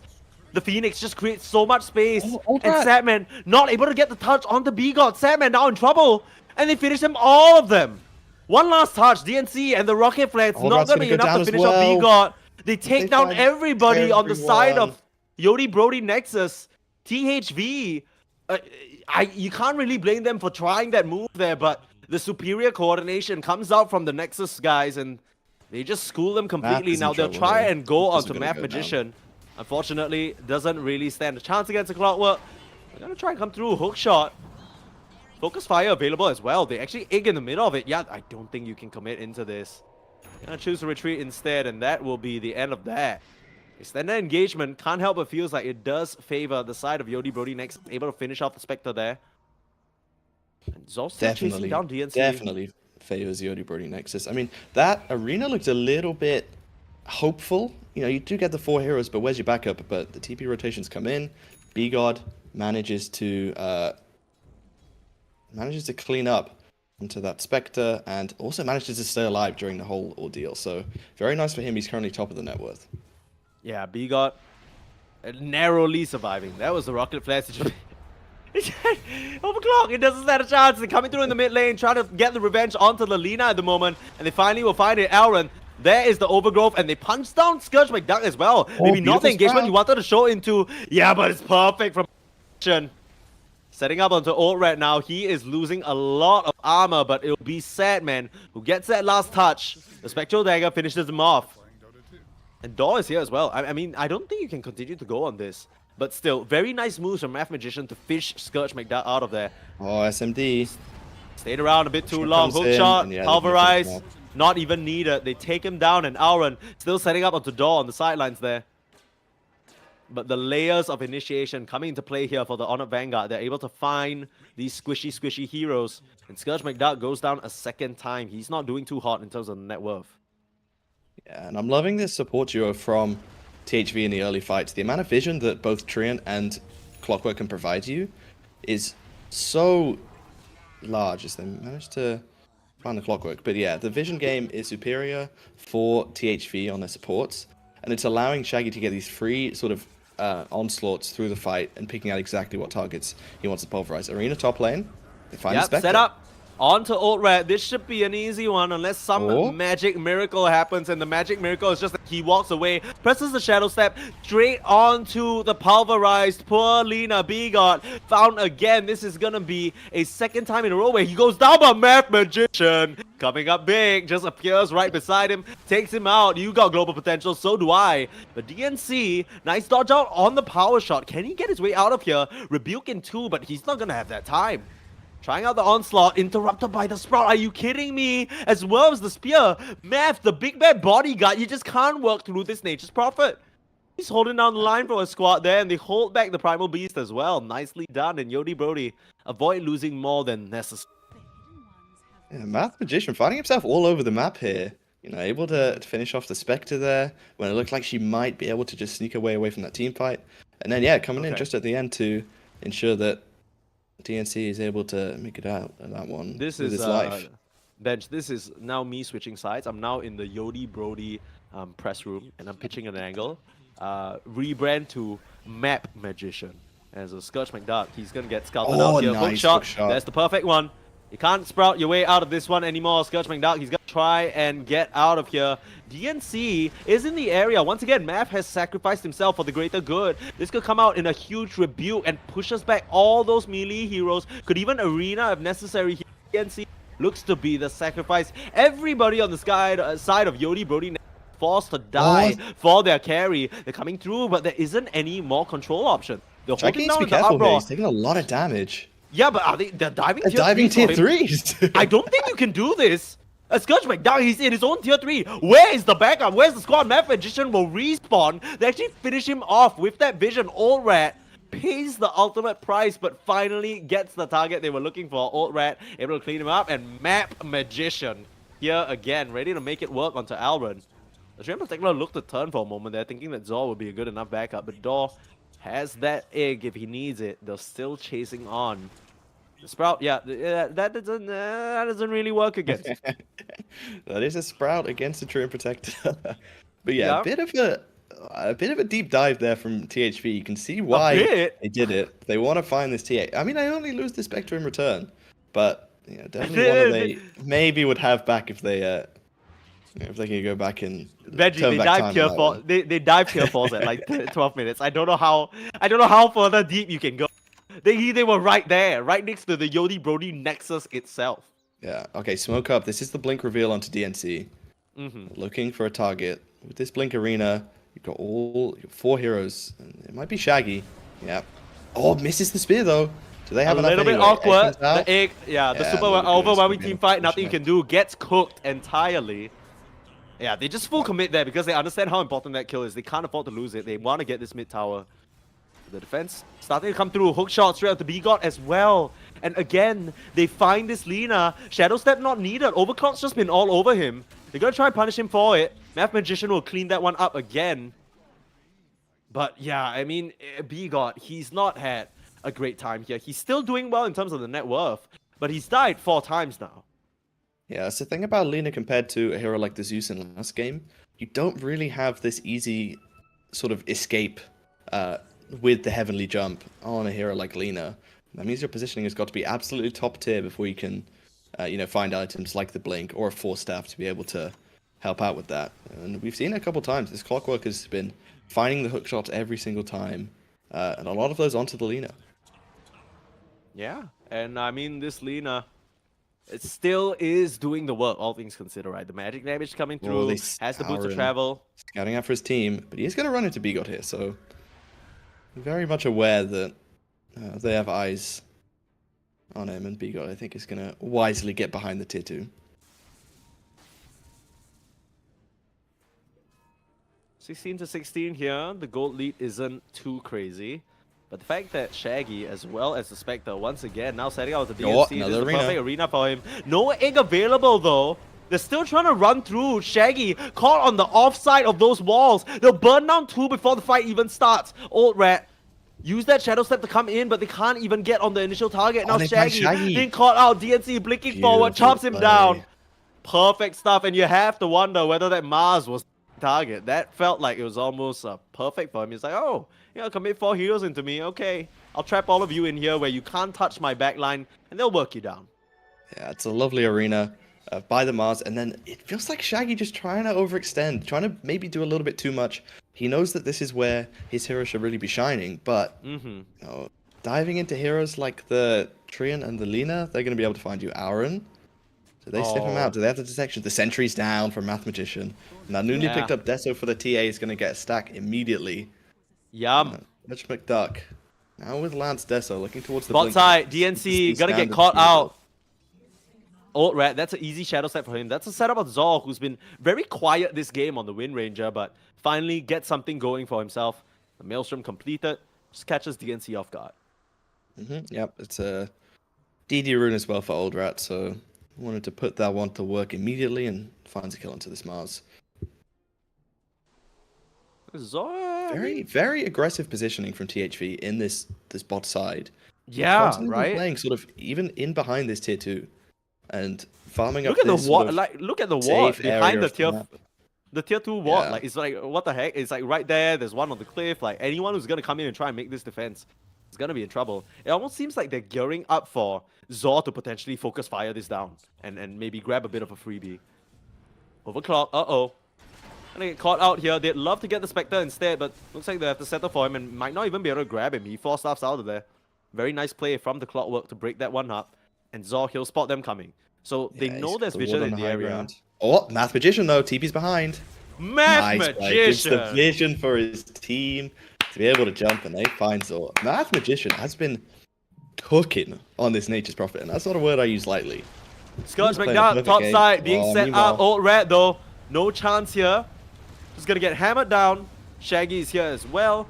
And all the sun rays in the world couldn't save you from that situation. Now, you're gonna get pulverized up by Bigot, but really, that's just about all the commitment used already. Overclock, use that hookshot in that earlier engagement to get out. So, no further follow-up under the tier 4s, tier 2, sorry. And honestly, you wouldn't really want to go under there anyway. Yeah, and Shaggy learned his lesson from last time, not choosing to dive after he has expended the pulverize onto Bigot. He knows that they can very quickly turn that around with the TP rotations. And instead, he's going to back off. So let's have a look at the quick items coming up. We have Radiance and Blade Mail now complete for the Spectre. We've got a Heart soon to come out on Shaggy. Yep. Aghanim's on the Lina. Yeah, Aghanim's on one Lina. Component. DNC. DNC is actually going for a very early gem. Math Magician, he might be punished this time, but the 4-star perfect play. Again, this guy has been performing like an absolute madman. And now suddenly the side of Autumn Vanguard caught in between a real rough place. The stun goes wide though, and they don't catch any of the supports. Old Rat manages to get out. He actually sticks around for the Lotus. He might come to regret that, but they don't continue the chase here. And somehow, some way, Autumn Vanguard are able to fit themselves out of that sticky situation. Do you see Old Rat now, has shown himself, yeah. I mean, he sticks around for this Rave, and that might prove to be a mistake. They don't want the Laguna straight into the Blade Mail, but they'll just wait it out. They don't care. Math Magician comes back in just to get that one. A little bit unfortunate that SMD doesn't get the second charge of the Deso on that. He was a bit too far away, I think. But, you know, you'll still take that every day of the week. A kill on the opposing Spectre. Beautiful. Yeah, and Blink. He has enough money for it now on SMD, so could be starting to look for some more aggressive plays. And meanwhile, he's lane, going to be the aggressive setup. up onto. Yeah, hook shot, shackle shot, nowhere to go. Just shot in the back of the head, it feels like. You know, Scourge McDuck doesn't really stand a chance. Oh, and the tip too. Come on, shot in the gut, that one. Oh, Oh yeah. my god. Gonna double it up. No, this is like you know, you bring in your little div 2, right? And then you're trying to get him acclimated with the team, you're like, hey, tip him, man. Like, and then Overclock's like, yeah, okay, yeah, got it. Haha. It's like an initiation, you know. Yeah. You got to tip. If you're Math really Magician prove part of the team. coming in God. again to try Oh, and he break managed things to get up, the but pulverize.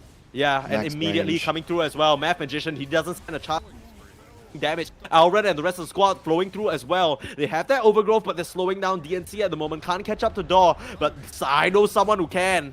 Shaggy, triple kill for him with that DD rune and collapsing in this bot side. They once again take advantage of the vision. You see it immediately pinged out because they know what's going on. You wouldn't have been able to find that kill onto B-God if you didn't see him back there just farming away. Yeah, and they take advantage of the lack of cooldowns on the side of Yodi Brody. They did not have Egg or Arena for that fight, so, I mean, THV know that they can just go in, dive as far as they want. They're not going to be caught, especially after they've taken the Lina out earlier on in the engagement. And Yeah, that's going to be the suddenly- heart for Shaggy, so he's very tanky now. Already 3k HP onto this Primal Beast. Yeah, it feels like for the first time, I mean, Yodi Brody, they've had dominance throughout, right? Yeah, you mentioned it, okay, you know, Door back on the Phoenix, beautiful stuff. Math Magician, the plays on the Nature's Prophet this game, they've been great. And TA, it's a Scourge McDuck classic, but somehow this game doesn't feel like it's so much in their hands, right? The Honor Vanguards, as much as they've come off with these sort of off-the-wall picks, like the offlane Wind Ranger, it feels like the tempo, it's not really them controlling it.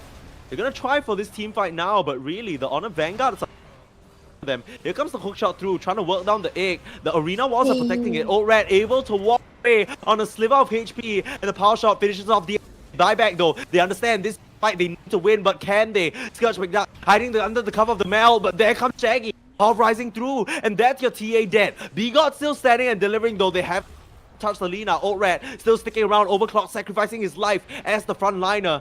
They're gonna try and get onto Zor right now. Wind Run already used. He'll be punished for it. The trees are your friend most of the time, Wind Ranger, but this time they'll work against you. And they get 3. It's a buyback though, and you still lose TA. You basically use and the all gem your as well. teamfight ultimates. Oh, the gem too. Oh, Oh no. Yeah, They're not done. All right, he's in onto Die back DNC. to DNC. Yikes, That and there is goes the rough. mask. 70 seconds without that offlaner. That is the primary person making moves for you on this squad. It's gonna be a very quiet next minute. It's domination from the Honored Vanguard here, it feels. Yeah. It's a tough fight to take. It looks pretty good for Yodi Brody Nexus. They're taking it in a place where they have vision and where it's kind of an awkward bottleneck for THV to fight under, but they just sort of run out of gas there. SMD got burst down low early on, so he can't really go to work in these fights. He sort of has to take a more defensive position as opposed to being able to pump out this damage with the Deso and the lands. And, yeah, they do Zor? commit the buyback, Zor? but Oh. I thought I was gonna die there. I don't know whether you were seeing what's screen, but you got a little tickled by that, and he's gonna at least get rewarded. A little bit of a Aghanim shot, Gale Force. Famously, the move that Seb used to crush everybody. Not Indeed. quite as strong as it used to be anymore, but still can be very annoying against this lineup, especially the Lina and the Nature's Prophet, who really want to maintain a position on the back line, the TA as well. It's all about the spacing for this hero. And nice for the Mars Arena, you know, being able to sort of keep heroes out from joining it if they manage to get a good initiation with the Mars Arena, you know, buy a little bit of space to whoever gets jumped on. So, yeah, it's very fortunate for them to be able to pick up that Gale Force. I guess it was either that or the Jetpack, which is also not too bad. Yeah, a bit of extra vision, which you already emphasized is so important in this game. It's allowed them to get these jumps and high-value pickoffs on the B-God. I mean, with the way the new Spectre works, he can really get involved, but the key thing is he needs vision on his target now, right? It's very different from the old Horn, where you could press it and instantly get all the information you want, assess the situation. And speaking of the Shadow Step, up into this top side, Alren, Overgrowth, he knew it wasn't going to connect in time. It's a smart move there. Yeah. you go for that if you're ballsy, but you know I saw that happening. And it wasn't gonna happen. It was not gonna happen. Yeah, it looked like he was a little bit out of range there. Mm-hmm. But yeah, it seems like both teams pretty content to just farm up a little bit here. For THV, they're going to feel a lot better about it because you have this Spectre that can kind of connect to fights at any point. And it looks like they're going to toy with the idea of a Roshan here. Don't take it nearly as fast as they do last game. I've now gone away from the teams, and I'm now pitching directly to the BBC press room where I'm sure I'll find you. Yeah, you will find me there, actually. Bench, here's the angle that I'm looking at. You say the teams are content to farm. I don't think so. Yodi Brody, they're playing a TA lineup, and you're losing Roche to a Spectre lineup? Yeah. Okay, okay. When I say content to farm up, I was talking about the sort of the game state at the moment, where both teams are farming up and not really keen to make any smoke moves or anything like that. Sure. Yeah, I do agree with you that you would like to see some more action for this TA. As the Hurricane Pike finished, though, it's going to be able to give her a little bit of distance in these team fights. Maybe nullify a little bit this Primal getting on top of her. Bench, I know you operate the BBC news channel and it's mostly serious. I do, in fact, operate. Yeah. I have a very BBC. I have a very juicy piece of gossip for you that you might want to report on one of your tabloids. Do not Google DNC Mars net worth. Oh my goodness, this man, he is so far behind. He's had to tank so many deaths, buy back for the squad, set up these kills, and what is he tanked with? Nothing but no more than 9,000 gold to his name. He's been struggling so far, and you can imagine how much work a BKB would do this game. But really, even against this lineup, the BKB kind of feels like shit. It's been really rough for this Mars to operate. Yeah, he's had a tough time, and especially with these two supports, Phoenix with a Midas and a Nature's Prophet, they're gonna take up a lot of space on the map. In DNC, so we were just talking about him. Oh, interesting spear from the other side, Latches. Yeah, I don't know how that works, be enough to save his life. Yeah, Zor set up perfectly onto him. DNC. It's so weird because he's forced into these awkward positions to get farm on the map. The rest of the waves are being cleaned up. I mean, SMD wants the entirety of the jungle. You know, B-God's gonna clear out all of these waves. You don't really have anywhere to get that net worth up. It's just such a tricky situation. And yeah, he once again goes down. This Mars has been on the struggle bus for what feels like the past 5 to 10 minutes. Even though you get good engagements and these arenas, it's rough on your own game. And you gotta imagine that as it starts falling off, right? There's a reason why we're not really seeing Mars. He doesn't quite scale as much as he used to in this age of hard blade mail. That's not really what his MO. These heroes on the side of the Honored Vanguard are just gonna get more TP, right? Yeah, and part of the reason why he's so poor this game is because THV have controlled this bot half of the map for what feels like 15 minutes. They've had an iron grip. They've constantly had this ward out behind the tier 2, around closer to the mid lane. And it's greatly reduced the area that Yodi Brody Nexus have been able to farm in. And of course, that farm priority is going to go to your TA, is going to go to your Lina. They need to get into these items that enable them to be a threat in team fights. And the Mars is kind of the one that just has to be sacked. For Math Magician, he can teleport around the map. He can find the sort of dangerous farm where no one else can go. And this Phoenix has a Midas, so he's pretty much set in terms of farming. And the Mars is the one that kind of just gets left behind. Egg on the bot side. Oh, Shaggy's hungry. Force that one out. Shaggy's hungry. Coming through with that haste rune. We saw what happened the last time. Yeah, I doubted this man's Primal Beast. I need to fill out an apology form, I think. He's absolutely been showing up.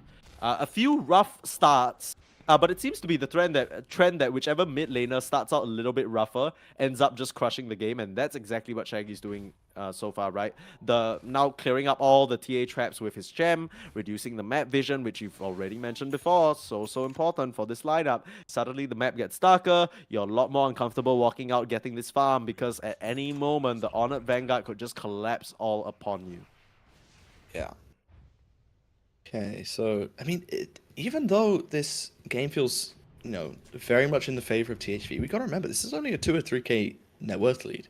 SMD has been keeping up. He's, about 1,000 gold away from this MKB, looking towards a shard after that, and then going to treat himself to a luxury item. 2 clarities he's got in the quick buy, so beautiful. That's going to be his final item, I think, to round out the build. Really, that's the 6th slot, right? The real game ender.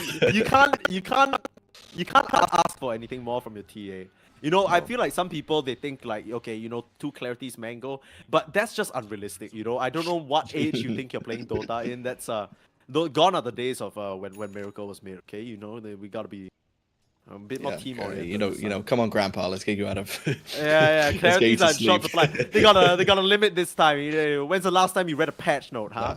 Yeah. Idiot. But I do like how Yodi Rodi are playing. They know that THV are being so suffocating with their map moves, and as a result, they're just farming the places where they're not. Math Magician has been in this top jungle area for what feels like the last 10 minutes, and now SMD's down here as well. He has the TP to be able to reconnect with his team if they ever find a good fight. Oh no, But, Bigot. Bigot, did he Bigot. get spotted? Yeah, there's a sentry and a ward combo on the top side. They know someone's down here, and they know he's in Shadowblade. So, Shaggy, you can tell he's hunting. They're scanning around as well, but it's not gonna connect. So, he'll give up on it. Knows that there's no point. Overclock missing that move onto Math Magician, but still, it's not gonna matter. Catch him out. The 4-staff as well. Old Rat's here to claim a freebie. And then it's easy kill. Clean it So up. tried to kill secure that with the power shot from long range, but Shaggy too much damage for him to manage to claim the last hit. Yeah. DNC has 4.2k gold at the moment. I think he's probably wondering if it's worth committing for this BKB. It's such a If he dies here, he's able to get the TP out. It's like we said though, it's such an awkward BKB game. You got hookshot, overgrowth, and the only thing you're really stopping is the Primal Beast Pulverize and maybe his set of skills, but even then, like the damage coming in from the Wind Ranger, even the Spectre, this Desolate's just gonna cut through you still. I'm sure you get a bit of HP What would from you it. prefer to see other than the don't even- BKB? Maybe a Lotus Orb this game. Oh, that maybe doesn't really help him in terms of the Crimson HP, Guard though. to combat the physical damage. He's gonna pick up an Ultimate Orb, so he'd be looking for a Oh, Hex. Okay. Hex. Yeah. I mean, he has it on quick I buy. quite like Wants that. the- Yeah, me too. Hex up the Spectre, catch her off guard, you know, burst her down. That worked very successfully for them when it was picked up by Dawn, the Phoenix. Let's see what And he's you going don't for really here. have any form of instant disable. You've got LSN, you've got Spear, but both of these are, you know, not really skill shots, but not the most reliable of stun either, right? Okay, So having a little bit of reliable lockdown on the blink, that sounds like a good idea. I have a clear idea of we have to hold that thought. Oh, they now. find B-God. Uh-oh. Yeah, they You're gonna find try and save B-God him? All right, he'll indeed, be in a but bit of there's trouble the here. egg. He'll be fine. They save him. And they'll be fine. Last little bit of a punch out, Big huge overgrowth, overgrowth, and the hook shot. But where's the follow-up? Zor desperately trying to get into position. Ored's already out of the picture, and they buy out the mask immediately. Zor starting to come through, punching on the B-God, but I don't know whether you can penetrate this lineup. It's 4 members versus you alone on the win range. You're gonna get sprouted up, your BKB, force the Ogre Seal Totem out. They're chasing down with Shaggy onto SMD. They need to get this kill, but the 4-staff out. Can they He's save so him? deep, The though. last bit of the Sunray will heal SMD right as he gets back to the fountain, and they'll wave goodbye to that prize. This dive doesn't work out quite as well. And Bench, believe it or not, I was about to say, I see the angle because we were looking at this sheep stick coming out from DNC, and I'm wondering to myself, okay, isn't Phoenix gonna get it? No, it's the egg. They know that the Honored Vanguard have no choice but to full commit onto one hero and try and burst them down. This is where the egg is gonna come in clutch. None of these heroes are good egg hitters in the slightest. They're never gonna finish this off in the fight, let alone against a LSA, let alone against a Mars, let alone against a Hex. This is actually really, really cool stuff. Yeah, against Yoda Brothers lineup as well. The last thing that you want to do is stand all in the same place. Auron looking for a move onto Scourge McDuck. Kind of based. Twin Protector Overclock working is down. around. This is, I think he may be sort of bluffing that the rest of his team is around, but it is just him and the Clockwork. Zor is desperately trying to make his way down here, and Auron still trying to scout out. There's Old Red. He can join them in an instant. DNC. They don't have any vision. Yeah, DNC is in the area. Start the Sun Ray and spear him down. And you don't stand to try and work down this bird. Prime up, Zor will get that freebie. But Overclock, he's here now, but I'm not sure whether he still wants to be. Zor might be left behind. BKB used. Nice little DNC shackle back. shot. Yeah, DNC in a little bit of trouble. This wouldn't be the first dieback for him. Here comes Here Shaggy. comes Shaggy as well. Yeah, Math Magician. He's gonna die here. Gonna try and buy him space with a spear, but really a bit ambitious. Oh no, might have stayed around for his death. DNC. You can't blame him there. He's been for the squad, and it's gonna cost him. Pulverize will finish him off. He's down for another 90. Like we said, this Mars has been suffering. As a result, because of that, both cores are able to escape. SMD gets out of there with his life, and so does B-God. So, you know, for the greater good, it's a less than 1k, okay, just kind of a 1k gold lead. Seems like overall it does favor the side of the Honored Vanguard, even though they lose Auron and the Spectre here. The Spectre has seemed Yeah. less and less of a big catalyst in these fights. Yes, he does a lot of damage, but a lot of eyes on the... Now, what is becoming a tri-core on the Honor Vanguard? Yeah, that's the thing about this Spectre. If you're looking to commit without the rest of your team in, you've got a lot of items, but you're not super tanky when, you know, Laguna Blade comes in, this Deso hits with the MKB on SMD, Shaggy, looking for SMD once again, Spectre connects, BKB popped, Abyssal Abyssal Blade, as well, starting to work through on those refraction charges, but like you mentioned, there's not much other follow-up. Zor will start coming through, and Math Magician, he'll be the one to go down here. Overgrowth doesn't connect onto SMD, and he's starting to lay in the damage. Uh-oh, this Trend Protector's just gonna go down. Math Magician on the high ground is actually buying them a lot of time. Door, he's just gonna egg right in front. Can they finish it off? The increased attack? Oh, they can't. It's not gonna be enough. I don't think they can finish this egg off at any point in the game unless all of them are full committing it. And that Mars wasn't even in the fight. They didn't even close. Yeah. And as you mentioned, they can't kill the egg unless they full commit. And if they do, then that opens up a beautiful opportunity for SMD or for B-God. Root onto SMD. Oh, beautiful shackle shot. Yeah. Straight up onto the Math Magician, Nature's Prophet, no save time, but slide his way out of there. DNC holding the fort in the front line, and Door is going to pay the price. So they get both supports.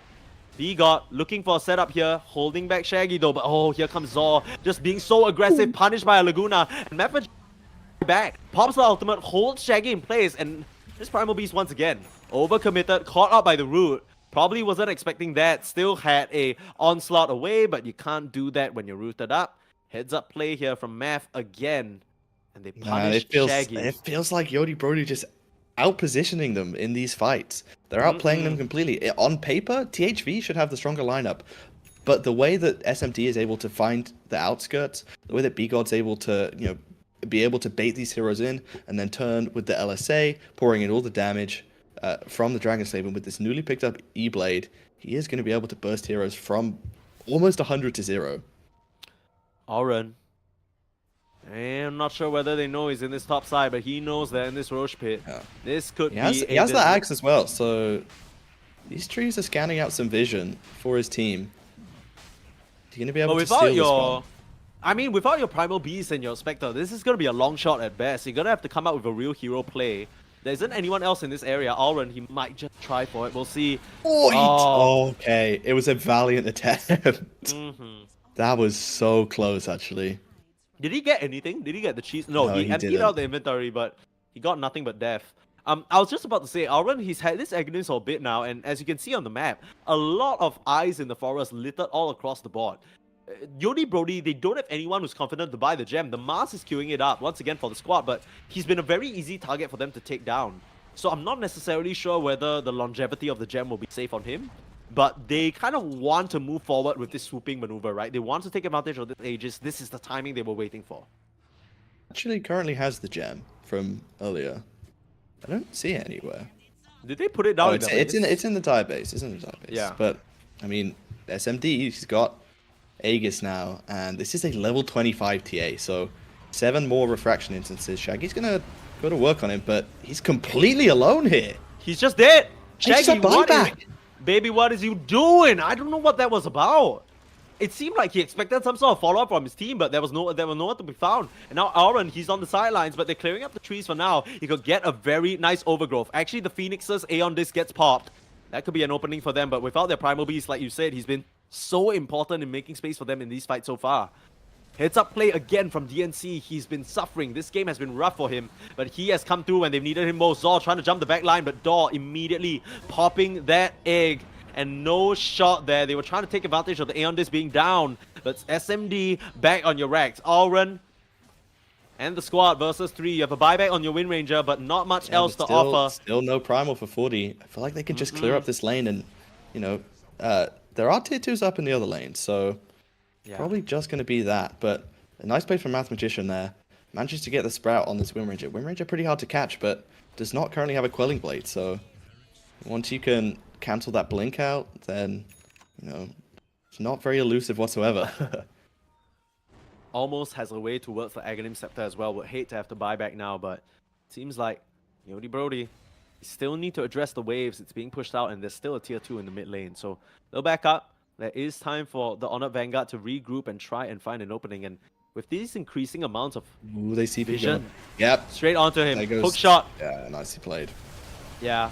Arena comes out. There's the counter response though, but they're pulverizing Shaggy on the sidelines. Hex up. DNC holds them all in place, but where is the follow-up? Dawn doesn't have an egg available. That's a huge teamfight tool that they're missing, but SMD starting to lay out the damage onto this Primal Beast. He looks fine for now though. He's not really taking any. He's gonna be able to just walk his way out of this, going on to Math Magician, and I think Yodi Brody understand they don't really stand a chance in this fight. They need to back up. They don't want to lose the cheese or anyone else rather, but Math Magician, he's gonna go down 100 seconds without your Nature's Prophet. That must have been a dieback. And now it's on a Vanguard who on the chase. Auron with the setup again. Yeah, they're diving forward. Phoenix, he's gonna get that A on this proc, but now they're onto SMD as well. Huge heads up play. DNC, he's always so quick with the hexes. Pops the cheese finally, but SMD, he's getting melted. Back proc life available, but the buyback from B got straight onto Shaggy. They're setting up on this Primal Beast. Don't have the damage to work him down, and he's still able to survive. And now SMD under threat. He's being focused down by the full squad. Trying to turn around and lay in the damage onto Shaggy. Finally, and this is not a fight they can take anymore. They need to back up. They can't fight with Supernova. SMD now starting to run forward. Yeah, they're guiding straight on to Overclock, and he doesn't stand a chance. So much damage. And still, Shaggy does not have buyback. So, yeah. I mean, they could get a mid push going here. They do not have the Aegis on SMD, which means they need to be a little bit careful. And he also does not have buyback. I think he bought out for... I actually don't know what he bought out for. He bought out for a full Silver Edge, so he's going to be 6 slotted here. And it's going to be a question of how much can they get and how much they want to get with Shaggy dead. They used a lot of abilities. Actually, the arena is back up. Those Laguna Blades, super short cooldown. The only one that is missing is that egg. So I would love to see them, you know, go and pressure the racks here. Yeah, that's exactly what they're trying to do now, but this Treant Protector is being a little bit annoying. Bear in mind, the Eyes in the Forest that he has laid down can clear that mid wave if he just pops Overgrowth. So that's going to be very, very annoying to deal with. They haven't really been able to flush him out because nobody I mean, Mars has the gem, but he's not in a place where he can hunt down Auron. Now, they'll finally get the touch onto him. Huge Overgrowth on the SMD, but once again... there you go. That's a lot of damage. That is a lot of damage. SMD just melts him down in one shot. Now, this is the mid push that they were waiting for, but they've bought enough time for Shaggy to come back, and there's a buyback available for Auron. Doesn't have an Overgrowth for another 80 seconds, though. But can always blink and you don't have buyback available on either this Spectre or this Primal, so you have to be careful taking a fight. Shaggy gets immediately caught once again. Speared up, he doesn't stand a chance. He needs to pop the BKB, but he's taking too much damage. Overclock trying to come in and save his... Will be doing it. I have to sacrifice his life. Last bit of damage, gets cleaned up by the Dragon Slave, and here comes getting the punish out, arenaing out everybody. Get that kill. You don't have another buyback on Shaggy now. You're gonna try and set him out to Auron, but he's suffering the same fate. The last bit of damage. SMD finds him, and SMD might be in trouble, but the perfect save again. The egg on the low ground. They're just playing perfectly. These team fights, they're so hard for the side of THV to walk into. It's a 3v5 situation now. Overclock gonna try and do his damnedest to hold them at bay. And Zor beating the SMD. Can you create the space? Last bit of an E-Blade. Manages to get him out, but the dispersion damage finishes off the TA. Finally, you get the big bad, but is it going to be enough? No buyback on Overclock as well. He's going to get melted down 105 seconds. It's Zor against the world, but the world is looking low on HP right now. It's just B-God who has that available. But oh, there's the Sunray. The beautiful warmth of healing. Door, he's gonna bring that to his team. Here comes Zor, but immediately hacks up DNC too quick. It can't work him down. And without any members, you're just gonna go forward. You're gonna hope and pray that they show that respect for the buybacks that don't exist at the moment. But I think Yodi Brody Nexus, they smell the end of this series. It was a longer drawn out one. Yeah, the Honored Vanguard, they put up a very valiant effort here, coming out with a different strategy, banning out those heroes. They're actually gonna back out. Surely they must know. I mean, once you start hitting on these tier 4s, they would have bought But back by Shag, now. Maybe they're scared about Shaggy respawning in 3 seconds, but it's just going to be him for what now yeah. comes out, and I think that's going to be the cue for Yodi Brody to back up. They may look to try and claim Megas here. Mm-mm. Instead, it's going to be the full retreat. So, No, too God, what a scary, too long and scary. drawn out fight. Look at And Shaggy. He's still going. He hasn't learned his lesson just yet. Yeah, I mean that's happened to him 2 to 3 times now. But yeah, the long and drawn out fight that was insane. I mean, Benji, what are your thoughts about that situation? That just kind of looked disconnected from THV.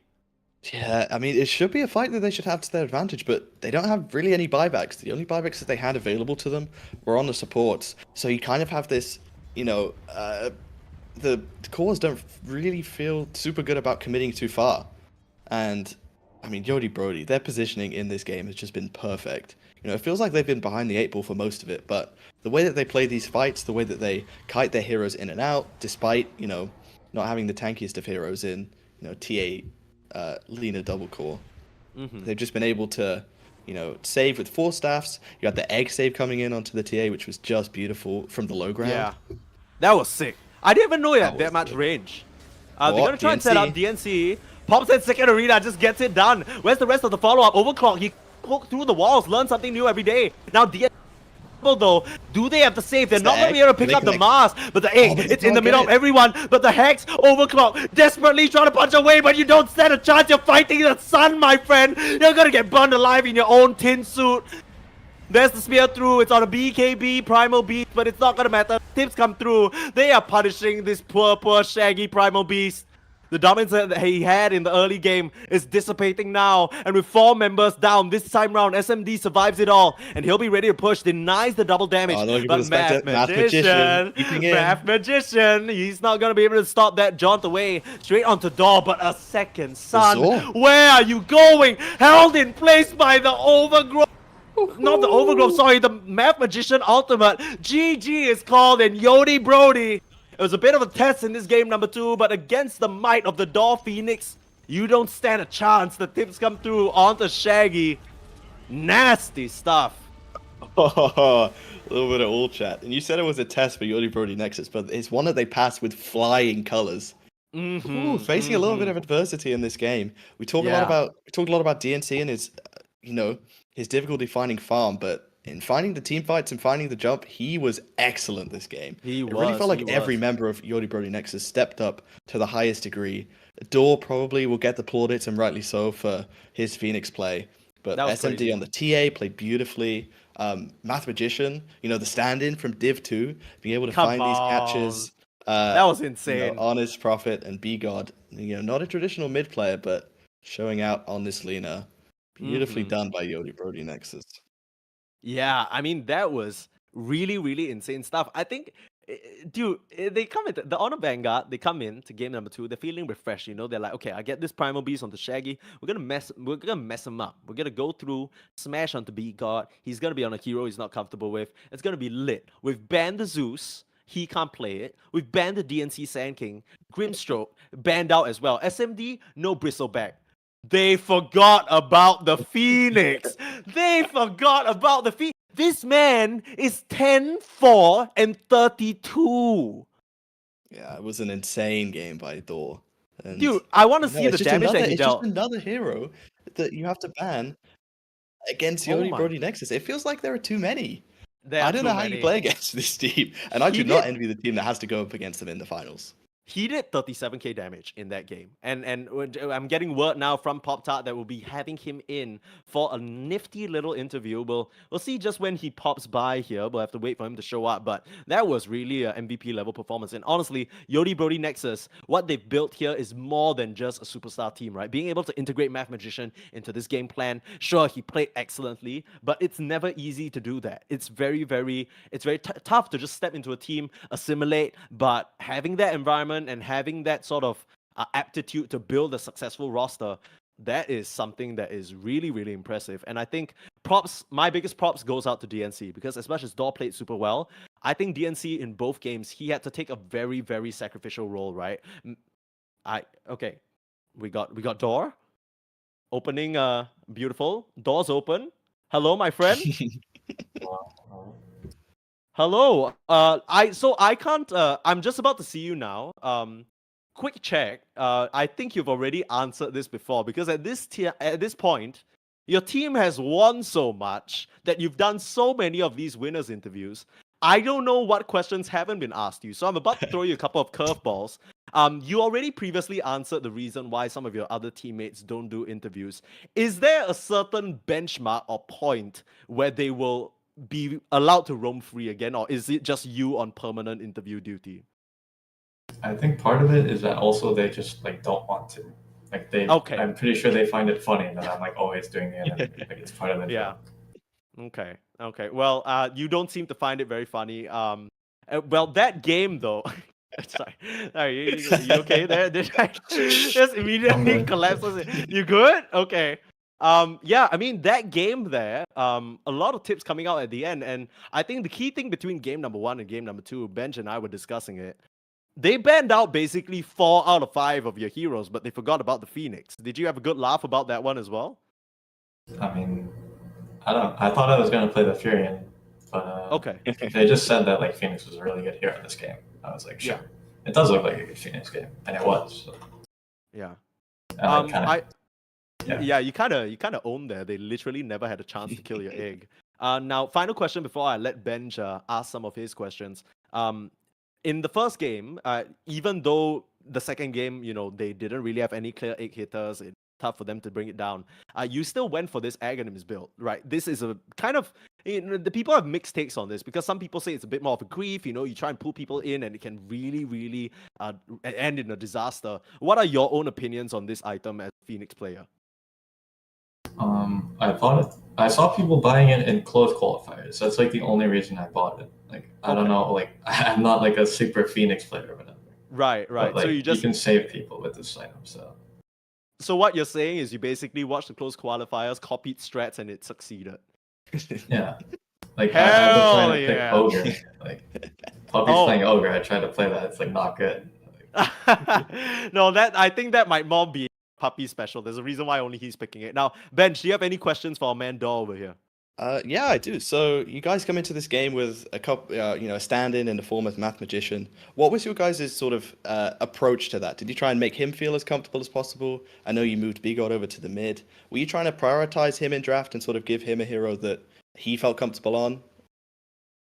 I think at the start, I asked him if like which 4 he wanted to play, and then like after that, he sort of just like talked about what heroes he liked, and besides that, we were just like flaming the guy who didn't show up. Like that was like a really good part of it. Is that like he's like not gonna get money for the series or whatever, or, like, deducting his pay. Bigod was also like flaming Shaggy, saying he could like 1v1 in mid. So damn. I mean, he did get the solo kill in game 2. And then moving on, you guys are going to be moving on to the finals. Is there any of the 2 teams in the other semi-finals that you maybe want to play against? Or do you not really care? Are you just sort of keen to get, another tournament win under your belt? I expect to play the Fade Bullish team again. I expect it to be like just running it back. Yeah. And is that one that you're pretty confident in, or how are you feeling going into that final? I mean, hopefully our mid player shows up is all I'll say. I don't think Bigod can beat Bobbage. No flame though. That's fair. I mean, so last little bit of a question here. So I've seen your room in a couple of different lighting situations. What's the occasion? Can you break that down for me? What's the is that a creative artistic choice on your part? The last time I saw you in an interview, it looked like you were in a room like a greenhouse. I don't know what was going on. Wasn't clear whether it was a club, whether you were trying to process black and white film photos. Where exactly are you right now? It's a very inconspicuous background. I'm in a college dorm, so that was like my roommate. My roommate like set up LEDs, and like I wasn't gonna tell him to like take them down or whatever. He like just moved out. He literally just moved out, so that's why the lights are on and no LEDs. Right. Okay. So if you had it your way, this would be the setup. No LEDs, no funny business, no weird lighting situations, just nothing but a clean background. Yeah, there would be like nothing in my room. Okay, I mean, it also is a very similar analogy to how literally there is nothing for you to fear. I don't think literally throughout this entire season so far, you guys have been contested at all. You know, I think Bench already asked this last question here. That you're expecting to run it back, and you're hoping that the mid laner shows up. Well, Of I course, mean, to face up against Babbage. Are there any particular things or strats, or are you worried about that matchup at all, or another sort of 3-0 sweep? I don't think we're gonna win like so easy. Like the last series we played versus Instinct was like really hard. Like we 2-0'd them, but it was not clean. And, like, Right. everyone sort of like made excuses and shit about like why we weren't playing well. It was just like that we weren't that clean. We're like not that good. Right. So like I expect to like maybe drop a game or like I don't think about it like series wise. I think about it like they're good players. They could maybe beat us. We'll just Right. see what happens. Yeah, I mean, respect there. Always important to sort of show that to your opponent, regardless of the usual NA salt. But thank you so much, Dor. I guess there's a reason why your answers have been delightful, and so is your play. Congratulations on this win, and we'll see you later for the grand finals. Thank you so much for your time. All right, yeah, see ya. And that was Dor, which never is a hype name to say, but very chill guy, very clearly pleased about his Phoenix performances. And you know the drill, guys. If you want to get good at Dota, just watch close qualifiers and literally copy what they do. No big deal. You have no excuse now. Yeah, it's kind of funny. He said he wasn't a Phoenix player. Could have fooled me, to be honest.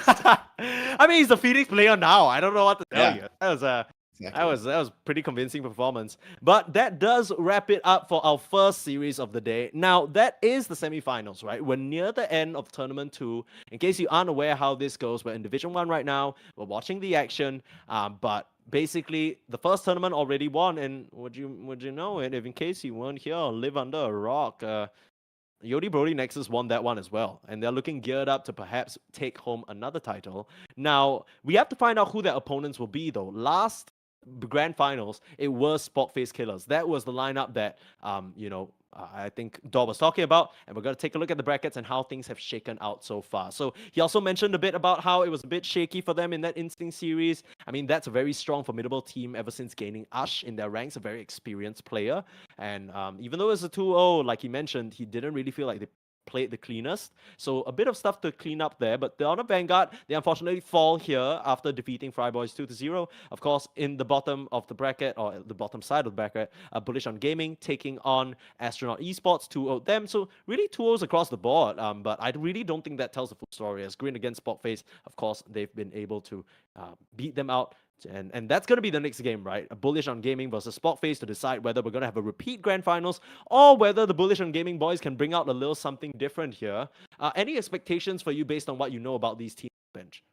Well, I know the Bullish on Gaming is maybe a bit of a fan favorite, but it feels a bit tough to bet against Sporkface Killers. There's a reason that they were in the finals last time, and as much as I would enjoy seeing Bullish on Gaming winning and seeing a different grand finals, I think I'd be foolish to bet against Sporkface Killers. So I'd expect it to be maybe a 2-1 for them. Okay. Maybe the first 2-1 of our entire NADCL Tournament 2 so far. We'll have to wait and see, but it will be us bringing you that action, Dodai and Mox. But yeah, I mean, any closing words for you, Bench? Not really. I guess thank you for having me. Thank you for casting alongside me, Mikey. Thank you to come Mr. on. Pop Tart, running the production, doing Hell all of the yeah. hard work while we just get to sit here Pop-Tart and talk about the Nation. game.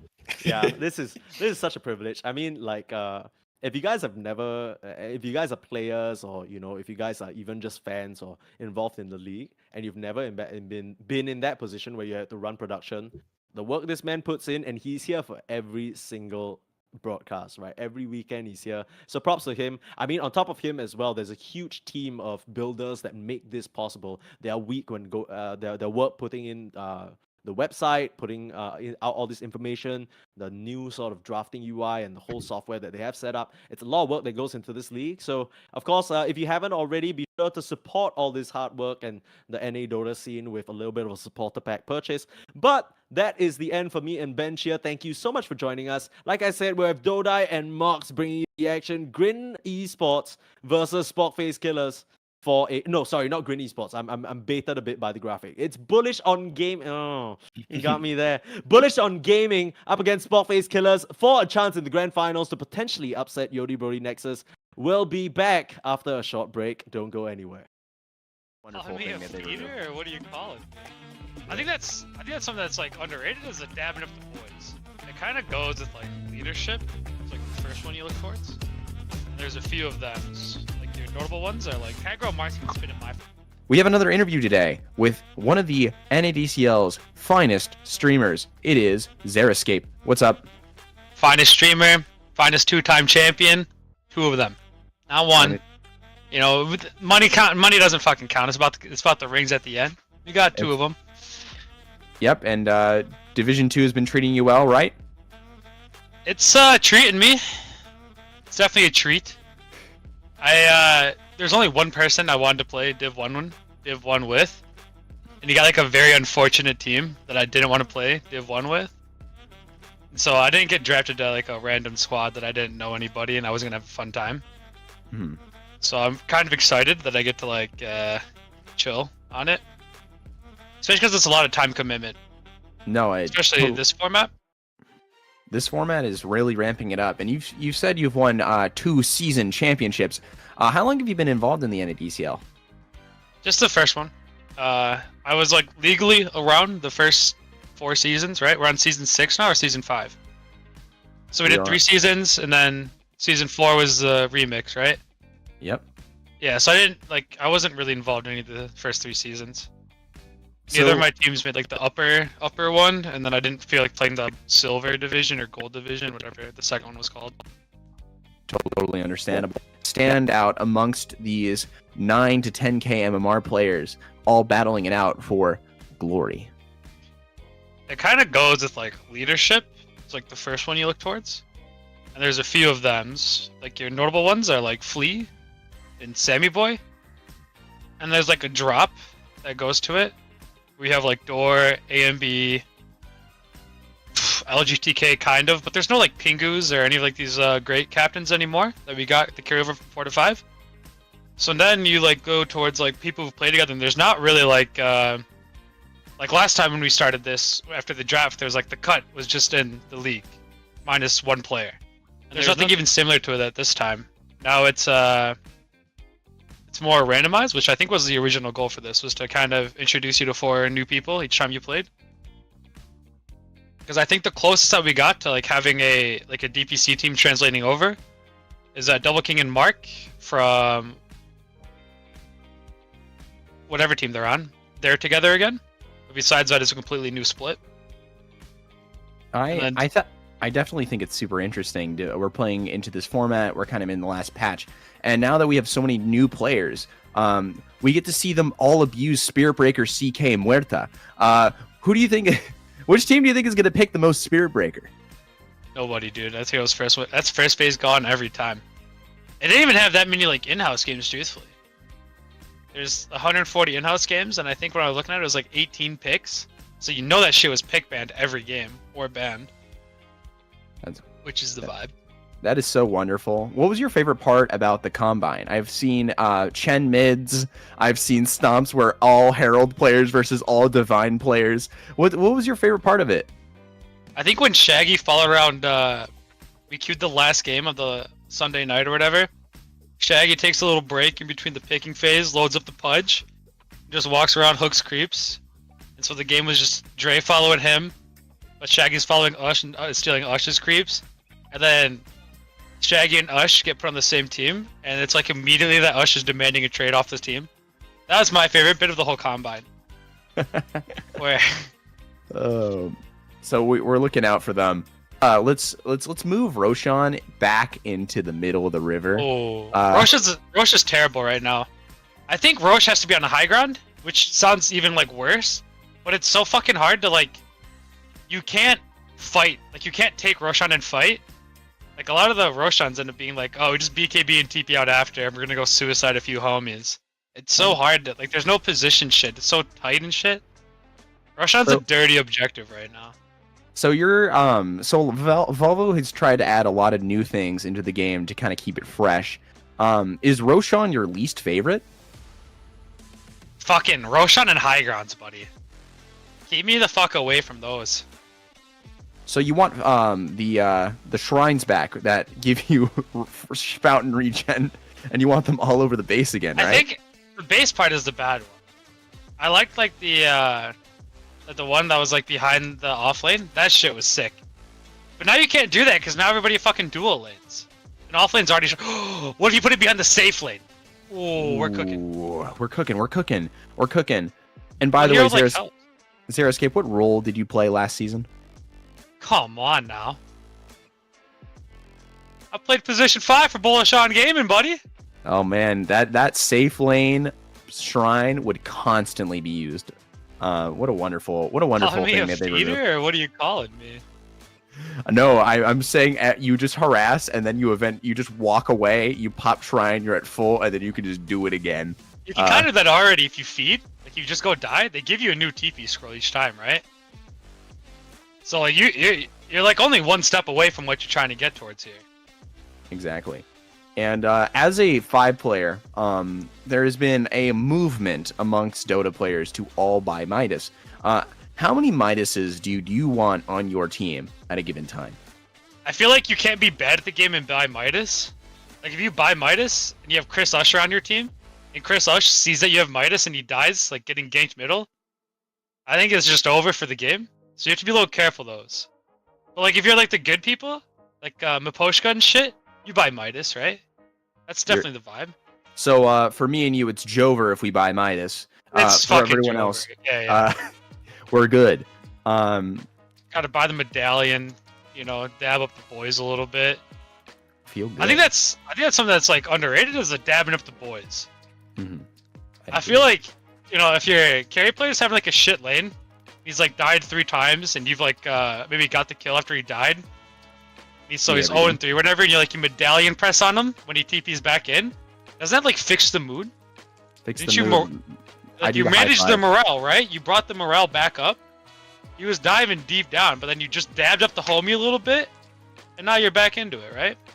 No, that's something that's always really nice to have. A little dab up from the homies.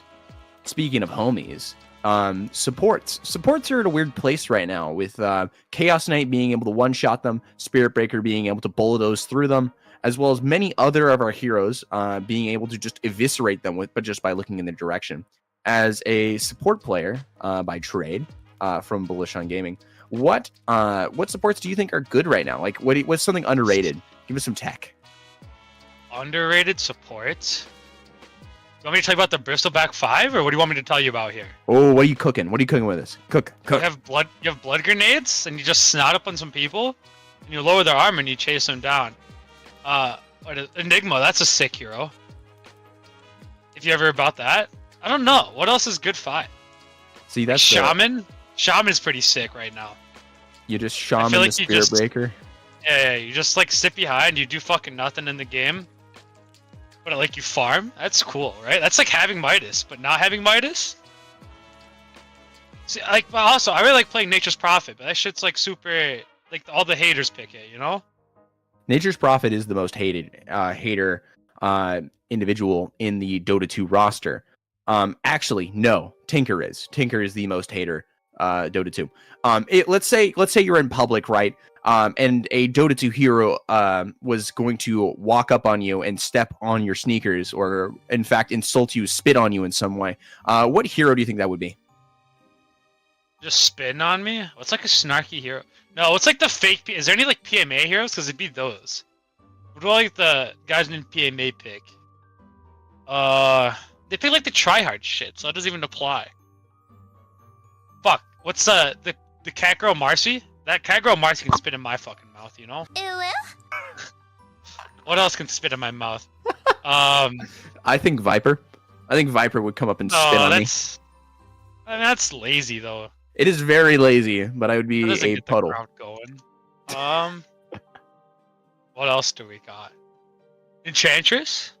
Yeah, it'd definitely be Enchantress, right? She's a little bit of a critter. Ooh, I can't finish my bit, but oh, that's terrible. Final few questions. As we're going into the first weekend of Division 1, which team do you think looks the strongest? Probably the team that has the 2 10K players with Baby V Kid and Babbage. What's his name? I'll get to it. It's Babbage. It's BA, and then the swear word. Do you think his mom knows that he has the swear word in his name? I think she's well aware, and in fact named it as he is a quote unquote bad bitch. Okay, I fuck with. Yeah. Sporkface So- Killaz are gonna be interesting. That's a good team. Whatever team Flea is on, that's usually a good team. The team that has Double King and Mark, that's probably a good team. But they have Frogos, so that's like a -4. I've actually just learned that Flea's team has Vinny Sal on it, so that's like a -5. Vinny Sal might actually completely like contradict any benefit you got from getting Flea. Now that I'm running the numbers. Dang. That is Was that Grin? That was a Grin. Grin Esports, man. I bet you Ush and Shaggy, they'll have a game that like lasts single digits. There might be an 8-minute game in that one. Oh man. What else do we have? How do you think? What's your opinion on Fryboy spending 500 gold on Sammy Boy? I think you had to, right? Someone like obviously got bid to that high, so it's fine. It's don't not think fine. he's- I was a Fryboy supporter, and that was 90% of our gold. I don't think he's like that much better than Double King and shit, but he has like a cooler name. Like more people know him. But he also had like a European import, 2 of them, right? And he didn't like make TI, which was really embarrassing and cringe. But I guess TSM also had a lot of Europeans. No, TSM was the direct. Was Nouns the? Nouns was the qualifier winner. I see. What was the other one? Because we got like owned by Bait, right? And it's just Nouns prevailed. Nouns was the only team that was invited through the qualifiers. Shopify Rebellion and TSM were directly invited due to DPC points.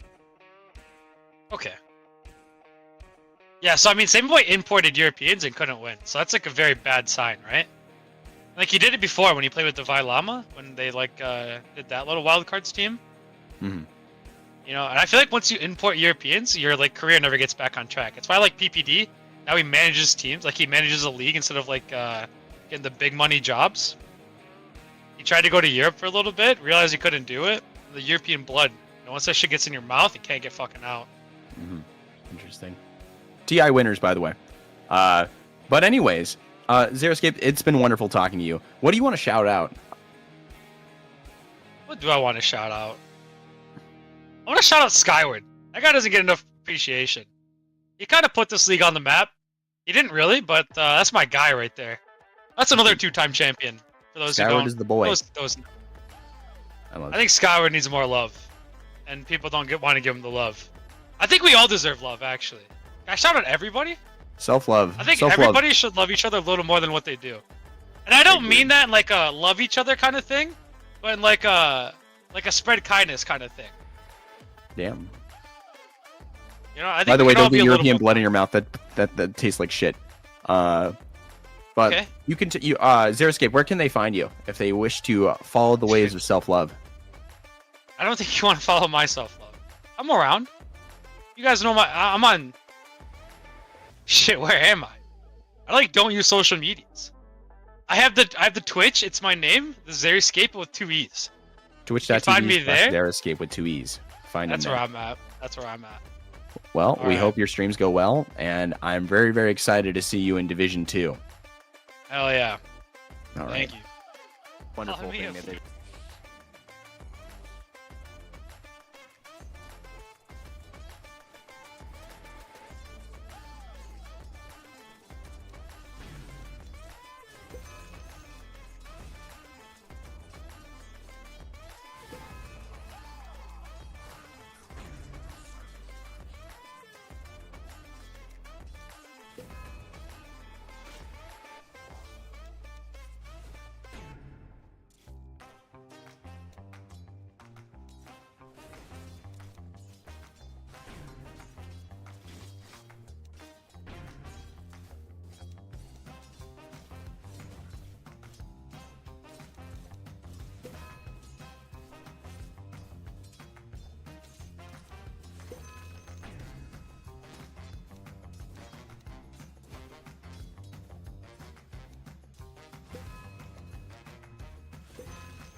Good evening and welcome, Dota 2 fans from North America.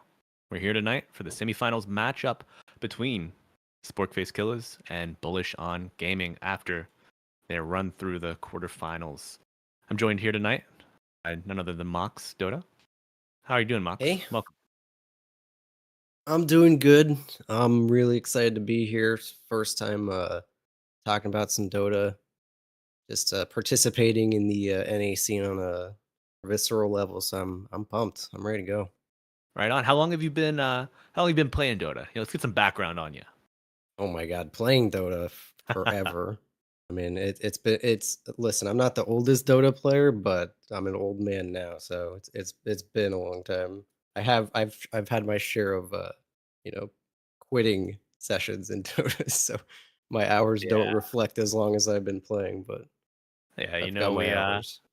we have those cycles. You lose one bad pub. You're like, man, I should stop playing for a bit. You uninstall. TI rolls around. You're watching some of the matches, and you're like, oh, this patch looks pretty good. I should probably hop on. And it just- Alternatively, you get that patch where you're like, ooh, this patch looks pretty bad. I don't want to be anywhere near nature's prophet sniper. See you later. right. I'm gonna go play RuneScape for a couple months. I'll see you guys. Yeah. But yeah. So Mox, longtime Dota player. Done some streaming, some casting on your own. What brought you into the NADCL scene? What piqued your interest? I had a friend actually who sort of tipped me off that it was going on. So I'm kind of newly realizing everything that's been going on in the background. Shout out DOS Boot. And Boot. listen, I love talking about Dota. I love watching Dota. I'm certainly not good at it. So as much as I can enjoy watching it, I love to talk about it and have fun. So the second I got a tip that there was some fun to be had, man, I was on my way. I tried to sneak in a little bit at the end of last season. It was a little bit late on the train, but you know, ready for when season 5 rolled around, and here we are. Yeah, I know how that goes, man. I was just in kind of a Dota desert for a long time. Didn't really have a big community to join or hang out with. Had a couple friends that we'd played pubs with and stack with, but yeah, joining NADCL has been really great. A lot of fun. Went to TI, hung out, met some of the lads, and built up that community. But speaking of community, let's see what community Sporkface and Bullish build for this game one. We are going to take it to the draft, folks. All right, Mox. So, how do you feel about this meta currently? Beefy boys, team fights, global. What do you think? I'm a huge fan of strength heroes because as a bad player, they're a huge crutch. Feels good, huge health bar, can make a lot of mistakes. I mean, what's not to love about that, right? But Right. some of it's a little bit weird. I'm happy to see Nature's Prophet banned personally. Spirit Breaker is still super strong, although I love watching the hero. I doubt it'll make it into many drafts, right? Yeah, I don't think he's been played yet today, and definitely not in the series I casted yesterday with Bullish. No one wanted that one to get through, but it is fun to watch Space Cow go burr. For sure. And In your last outing with Bullish, was there anything of note in their draft that stood out to you? so there is as we said, strength hero meta, pretty strong. So who better to introduce to the fray than Lifestealer? Double King played this hero to perfection. He got stomped in the laning phase of game one, but he was able to just jungle up, get like Maelstrom and Armlet, and just deal with all the illusions from Naga Siren and just carry the game. That game as well. I remember the one you're talking about was sort of carried through by a Husker, but you kind of ran into the Husker issue where you just sort of fall off with you carry your team for about 20 minutes and then you sort of look around like where everybody's dying. What's happening? Right, you've accrued all of this wealth, all of this experience, and you've been doing great. but your team is kind of lagging behind because they've been having to follow you around the map, having to take these team fights, and you've been doing well. But unless you continue getting those kills and bringing the experience into your teammates, they're just going to kind of fall behind. And I think that's exactly what we saw. And then also in game 2 of that series yesterday, Bullish were just able to outlast the Batrider that was just stomping the early game. But enough about yesterday. We have first wave of ban and picks coming out today. Yeah. I think Wraith King, Bara, Dazzle, Weaver, Nature's Prophet, Chaos Knight, Bristleback, Necro. Anything too surprising from those bands? I don't think so. no, no. These are definitely all first wave picks and bans coming out. We saw the Wraith King made it through the banning phase yesterday, and Bullish picked him up both times. And we see Sporkface. That was their very first ban. Just realizing the strength that that Bullish were able to bring on that Wraith King 3, and they just don't want to deal with it. KK just plays it far too well. Is the Wraith King must pick, must ban material, or is it just that this is just respect ban based off of history? I think it's must pick, must ban. Almost must pick, must ban territory in this current patch. I know a couple other Dota 2 personalities have said the same thing, but those skeletons, man, it's just so easy to draft around it, and they do more hero damage than they do creep damage. They take buildings too quickly. It just right now Wraith King just does too many different things, and he does them too well to ignore, I feel. It feels difficult to sort of shut him down. Yeah, I mean, like, it used to be, oh, no worries, Wraith King, I'll pick Anti-Mage, maybe I'll build a Diffusal, it'll be no problem. And then the Shard was introduced, and now he doesn't need any mana at all. The good old days. All right, I fear those days are long gone, but maybe with tomorrow's patch we'll see something reintroduced. But Well, remember the even better days where it was a talent, I believe, correct? ooh, that hits deep for me. The Manaless respawn. It was like a level 20 talent, I think. Yes, it was not very hard to get. Yeah. Oh man. Maybe we'll see it move back to a talent, and then like something about his I don't know. Maybe more I don't know. He already gets a ton of skeletons from his shard now, so it's not like you can kind of weaken his laning phase with a shard nerf. Maybe Vampiric Phoenix and Guard Lifestealer becomes- round out the bans here. Sporkface opt with Kunkka for their second pick. They already had Ancient Apparition. Bullish grabbed Treant as their first. Yeah. I love watching Kunkka games. I'm very happy to be starting here. So we love watching them, but do you love playing them? That's the real question. I'm a notorious Kunkka picker. I'm not very good at it, but goddamn, it feels good. It does. How have you enjoyed the shift? It used to just be, you know what, I'm gonna build Shadowblade. I'm gonna build 3 Daedalus, and I'm just gonna crit the shit out of this other team. How have you enjoyed that shift from right click, play around the Tidebringer kind of poke fights, and then on to almost a full spell slinger? I love it. And let me tell you, Okay. I was never the guy to be the 6 Daedalus Kunkka. As funny as it was, I was always the guy, even back in the day, that was like, I bet you could probably pull this off at 4 or 5 and just like throw out X mark and make plays for your team. So to see that kind of like come to fruition, I'm like, yes, I was the visionary. Right, it's so validating to have that function. No, it's cool. I mean, like, there was a time, I don't know if it's still popular as it was back then, but there was a time where it was early Veil and like Okay. X Max, and I can't even remember how long ago this was now, but just a fun way to splash magic damage Kunkka everywhere. Right, maybe you get like I don't know, maybe you get a Dagon, maybe you get Shiva's that Veil you mentioned, maybe like a Kaya Sanj, something similar. Yeah. A Radiant. Octarine spells everywhere. Yeah. Oh man, Octarine, it's in a rough spot for me right now. Like the cooldowns are amazing, like the cooldown reduction, the mana you get, and everything. But I miss the Aether Lens build up into it. Aether Lens just feels so foreign and so like almost I don't know, just like a mid tier kind of item now. Is there any hero that you think is still like tied together to this item?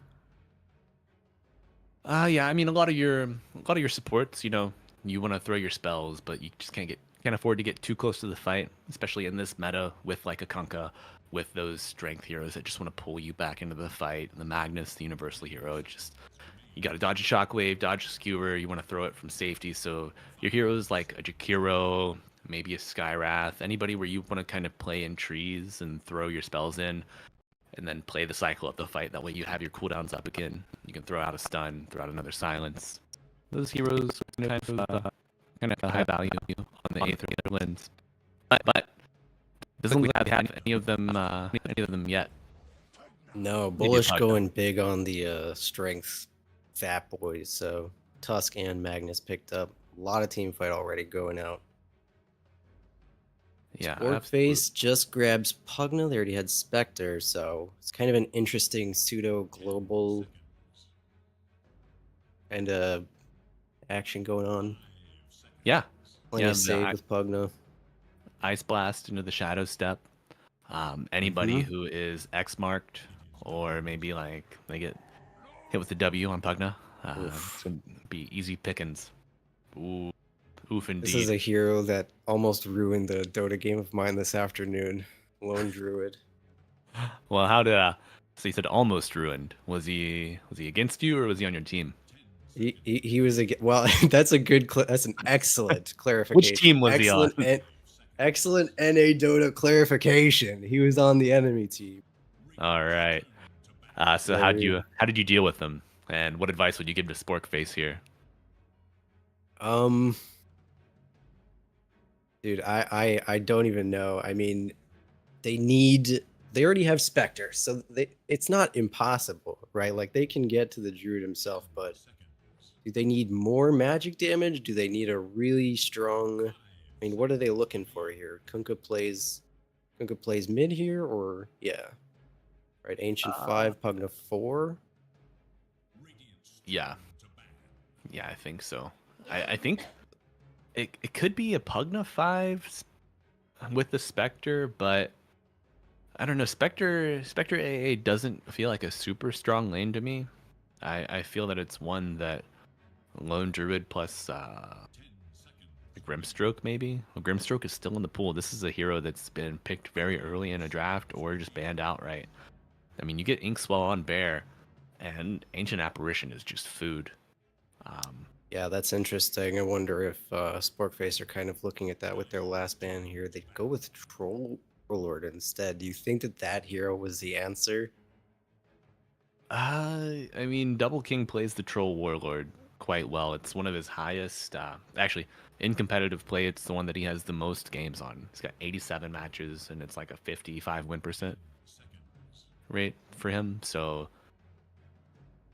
definitely a strong hero, especially when paired with the Magnus. You know, gives you that cleave early, accelerates your farm. I feel like there's a brief moment when Troll had a shard reworked that everybody was just buying that shard immediately because it accelerated his farm so much. I've seen people shy away from that.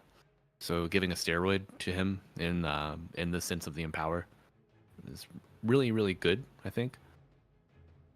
Just allows you to farm and push a lot better. And gives you a dispel also if you get to the point in the game where you need the dispel. Maybe the Pugna's doing too much with the Decrepify. You can build an Ags, maybe get it gifted to you by the third Roshan and dispel that. Not a lot of other strong buffs that need dispelled from Sporkface yet.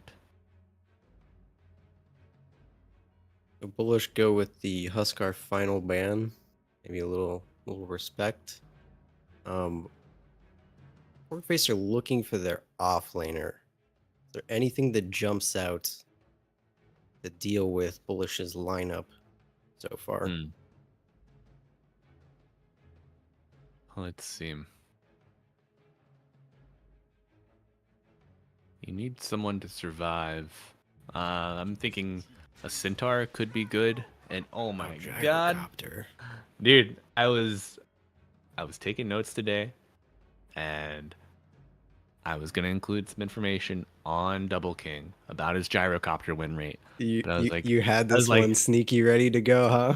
yeah. But I was like, dude, that hero is so far out of the meta right now. There's no freaking way they pick it. And of course, I've eaten my words right here. Like an hour after I was looking at the information. So here we are. A lot of wombo combo on Bullish. Yes. Um, A lot of really incredible team fight with Tidehunter being the final pick for Sporkface. So I mean, this is gonna be pretty interesting. I mean, got great pick potential really early from Sporkface. Spectre is gonna be joining the fights kind of scarcely, but I mean that's their big long-term damage in this game. Meanwhile, Bullish, they're just pooping out damage left and right. Lone Druid, KK picks that up. Like you said, Double King's grabbing that gyrocopter. I mean, tag team, empower. There's a ton of physical damage coming out from Bullish, and against a relatively squishy set of support heroes for Sporkface, I think they're going to eat pretty well until Spectre comes online. yeah. I just really see this Bullish on gaming off lane just rolling straight down at this Jaw Spectre, at this Chola Pugna. It's going to be a challenge for them to just persist and survive this lane. Pugna's going to have to bring out a lot of regen for the Spectre. I do like the amount of push that they have if Fade can get like a Meteor Hammer. It can make real quick work out of the tier 1s. You get your Pugna buddy up with you, and then you just go run around the map. But Double King, oof, man, Double King Gyro with Destiny Treant. This is a great combination. They're gonna have a lot of sustain in this lane. They're gonna put out a ton of damage. I mean, you have Leech Seed plus Nature's Grasp into the rocket, into the flat cannon shots. It's gonna be a task to survive for the Henry Dota Ancient Apparition. I do like the amount of harass this hero can put out. It might be enough to stand toe to toe, but the regen from Tree just might be too much for them. But game 1, getting ready to launch, go underway. You have any predictions for this Mox? I don't know. I predict a lot of pressing the ultimate button. Yes. Ravage, Overgrowth, RP. I mean, you name it. We got some good buttons to press, so I think it's going to be very exciting after the 20-minute mark. I tend to lean on the thing that we talked about earlier, which is strength heroes with big health bars. So I'm kind of looking at Bullish's lineup here and thinking they got a huge front line to take care of this gyrocopter. So we're going to see if kind of Spectre and Kunkka can find a way to break that down and create enough chaos that they can kind of manage this Bullish lineup. Yeah. I see a lot of the times in the draft, you don't see mirrored like team fighty like ultimate kind of lineups. Usually, one team will be more based around skirmishing, running around the map, getting those hit and run kills, and then another team might be super limited by these long cooldown ultimates. But we see these long cooldown ultimates on both sides. We've got the Ravage, we've got the Ghost Ship. Not so much the Haunt anymore with the change to Spectre, but also Bullish, limited by the cooldown timing on RP, on Overgrowth. If you get lucky and kill Lone Druid Bear, also there's a little bit of leeway there to operate. But find out how these teams operate here as the smoke is popped on both sides. Arrows, lines drawn, and get that early vision up. Yeah, Sporkface heading into the top dire side, and Bullish kind of doing the exact same move on the opposite side. It looks like they'll just kind of split the halves and take 2 bounties each. Pretty standard. I don't think anything crazy going on here. How do we have these lanes shaken out? We have what tree and gyro safe lane for the Dire, Magnus mid, Huska Lone Druid off lane. Yeah. Yep. I like those lane combinations a lot. The tag team with Lone Druid Bear feels pretty strong, especially if you can get the Pugnant trapped in with maybe a shard, you know? Get an early route into the shards. Yeah, that's a filthy combo. I mean, tag team plus anything. Insert hero that can, right click here, and tag team is pretty happy to go. But the bear even more so. Might have a little bit of a scuffle. Bullish kind of bullied their way onto the top river rune. They got the bottom half all to themselves as well. So I don't know if it was just a miscommunication or Sporkface was kind of just like happy to go back to lane and let things be, but nice early little gold advantage there. Yeah, a little cheeky play in the bottom lane. KK taking the opportunity to block the safe lane creeps with his bear. And he's just going to recall the bear to his hero. What this is going to do, it's going to allow the Dire creeps to arrive under tower, pushing back to the offlane tower, making it easier to farm for KK. Really great play. You usually try to do this with your position 4, but with the Lone Druid, you can do it without getting punished almost. Yeah, nice way to get a little early shove. Destiny just sort of punching people topside. He's in a little bit of trouble here. Kind of getting walked at. The blood grenade is ticking down. Is it enough? No. 50 HP is chilling. That's a lot of pain. Speaking of pain, Henry Dota going to snipe that courier. Double King now without it for a full minute. Did Nice get his job. regen. That's pretty relevant early. Yeah. It did get a full set of tangos delivered to him before it died. Oh, Ja taking a lot of damage early on from KK's Spirit Bear here. A lot of scuffling going on. Froggo's just sort of hanging out with low HP. There's not a ton of kill potential from this Pugna Spectre right now. Once another blast or two will be out of mana, but check around the other lanes. Steady as she goes, hitting creeps. Double King looking pretty good there. This mid lane matchup, Mark, saw him really running hot yesterday, but as that shockwave into the skew, we're gonna see if he can get an early outplay on Babbitich. But Babbitich throwing out the torrent, getting the last hit, get some more harass onto Mark's Magnus. Bottle has arrived. 2-minute Trade rune. water runes on each side. Yeah. No bobble for Babbitich yet. Too bad. Yeah. How does this mid matchup play out? Is this favored for either hero here, or are they both just sort of happy to let things go? I feel that it really requires a big The misplay. skewer up to the high just ground like and get some that. tower shots? He's trying to get some body blocks. I don't think that's enough damage if he keeps running him down. Yeah, he'll back off. No, but it certainly is enough to punish him out of the lane until a bottle arrives. He's still Absolutely. 50 gold, 60 gold off of it. Has he made an incorrect choice going Bracer here before the bottle? I mean, he gives you a little bit of regen, lets you stand against the Magnus. You're still not behind in terms of hits. You're even 15-2, 15-2, but action may be coming out in the top lane as the homing missiles ripping towards Fade's Tidehunter, but nothing of consequence. There's much to be said there. Yeah, Destiny was poised to attack, but backed off.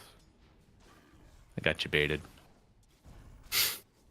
As it always is, you predicted a little bit too soon and then make fun of you the whole time. Yeah. A lot of scuffling going on in this safe lane jungle camp. We're basically not even in lane at this point. It's pretty good ice shards, but Spectre just crawl over the wall there. No big deal. Yeah. Spectral Dagger. It's a get out of jail free card almost. Feels unfair sometimes. Gotta love it. Gotta love it. Relatively quiet first 4 minutes. What Yeah, is need a the team. breaking point? Who moves first?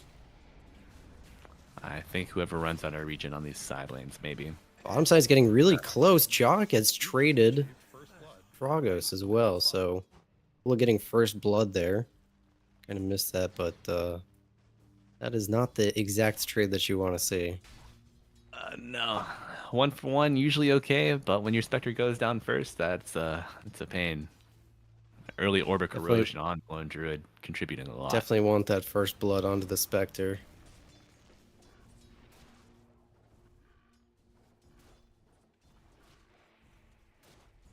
Yeah, and KK not really feeling too pressured at all as the waves at his tower. He's got a resummon on the bear. Gets a root onto Jaw's Spectre, and he's just running him down, already under half health. They can't really do much to this Baron lane, can they? There's almost no point in kind of fighting it. Yeah, you almost just want to keep blasting it with the Nether Blast. I'm not sure why he's holding it so long. But Jaw's getting run down. Another You're not really doing enough to protect him on Chola. Yeah, wow. Can Chola even get anything out of this? There's no chance. Maybe a couple right clicks kill the bear, but no, it's too dangerous. Oh, The resummon. Wow. oh my God, KK. Jeez, that was a riding the juicy line there. 300 gold thing there. And now Chola's actually getting dived. Destiny TP down through the portal. He's gonna be toast here. Yes, here comes the Roots tag team. Easy peasy. This lane is not going very well. Yeah, Bullish on Gaming firing on all cylinders in this early laning phase.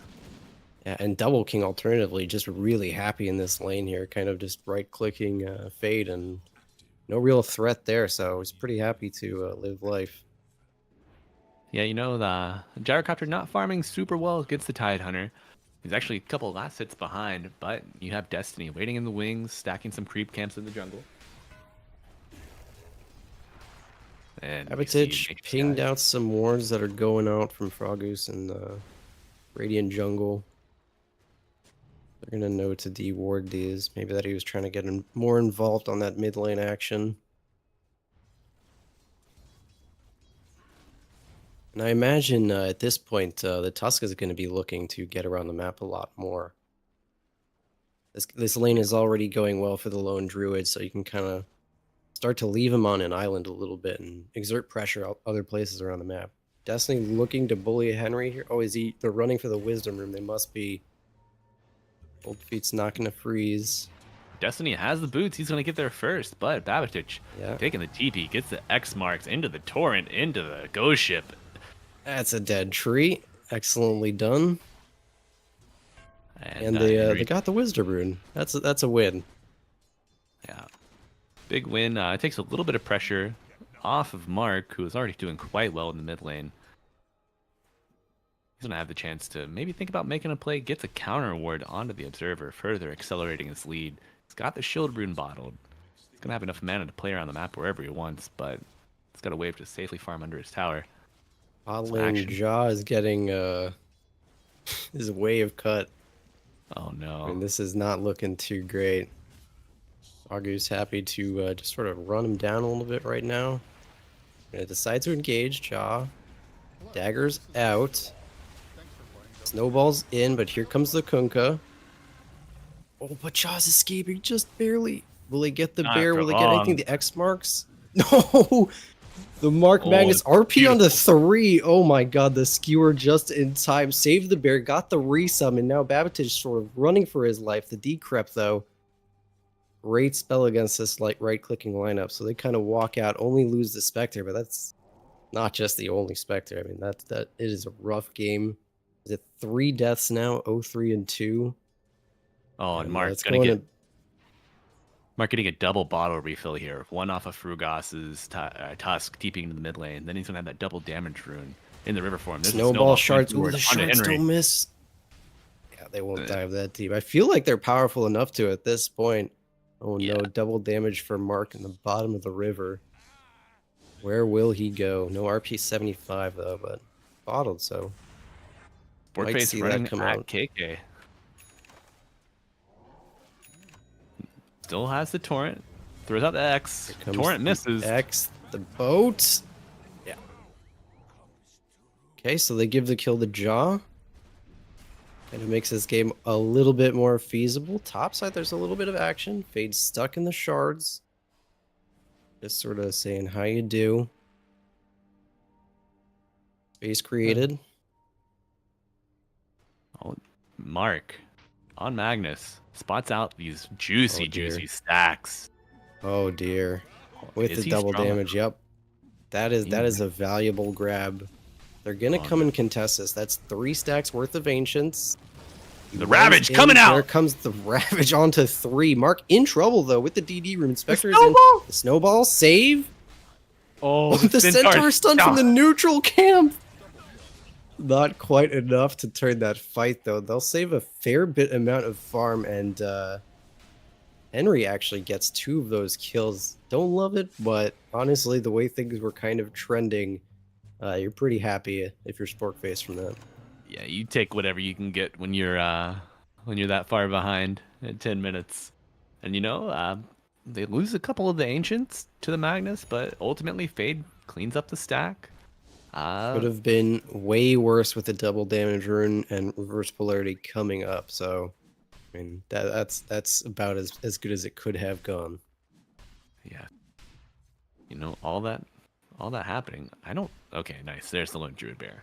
Couldn't find it in the lane. But he's got phase boots, he's got orb of corrosion. He is like only 2k off of Radiance. Radiance bear against this Sporkface lineup. How do you feel about that?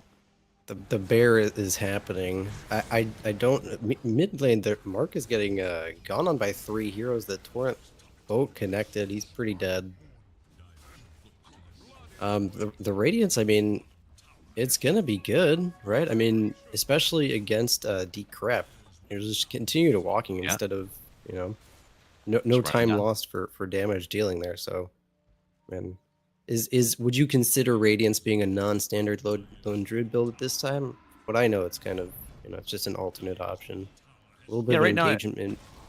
Go ahead. Babbage sort of walking out. The shards miss. They're still running forward. X mark onto Frogus. Gonna have the snowball on him. Oh, and Frugas just falling low. Tidebringer in the gush. Making out. They have to continue. Yeah. Beautiful counter. Barely there. Yeah, Tie Hunter. Alright, so we got some nice scrapping. It's kind of fun. Just a minute ago, I was gonna take a second to look at the net worth, but it's kind of crept back in Sporkface's favor. It used to be Bullish with the top 3 net worths, but now Kunkka has moved into second, kind of bouncing around. Tidehunters catching up as well. So Sporkface, again, kind of happy with how this thing is coming along. Jaw, miserable. We will see him in about 30 minutes. Yeah, So Jaw strap in. He did play his ultimate timing. He got that shadow step. He had the Urn of Shadows. He was able to show up to that 10-minute fight where they got the kill on the Magnus and they got the mid T1 tower. So while being punished on the Spectre, he is still finding spaces to contribute. And I think that might help get that Blade Mail online a little quicker and get him in those fights more frequently. But something not to be forgotten, these Sporkface supports still stacking the jungle even after the Bullish on gaming vision. Well, stacking, they're getting aggressive. They got a little bit of a tussle. They found Frugus. Snowball to delay. Will he get out? The shards, pretty nice, but too much damage. I like the vision there. I saw the escape happening. Certainly. Ice on ice, and we find who's the victor, Ancient Apparition. I thought Babbage was going to maybe even use a ghost ship on the bear there, but he just decides to get a little bit of poking out. I don't even think they kill the bear. If they full commit a combo, I don't think they kill the bear. Yeah. 2600 HP right now. Yeah, that's a lot. 47% damage reduction on the physical too. Not a ton of armor. Double King's having himself a time right now. Falcon Blade Crystal is done, and things are looking okay. Yeah, Top of the net worth. Mighty Minds, such a great buff. 7 HP per second. I feel that is far too strong when offered the comparison of the Radiant side, the Well Wishes, 1.5 mana. Come on, who are you kidding?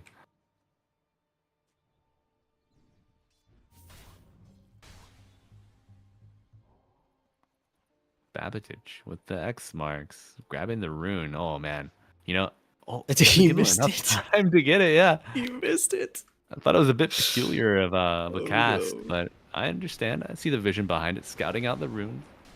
Hey, look, respect. You gotta try, right? Mm-hmm.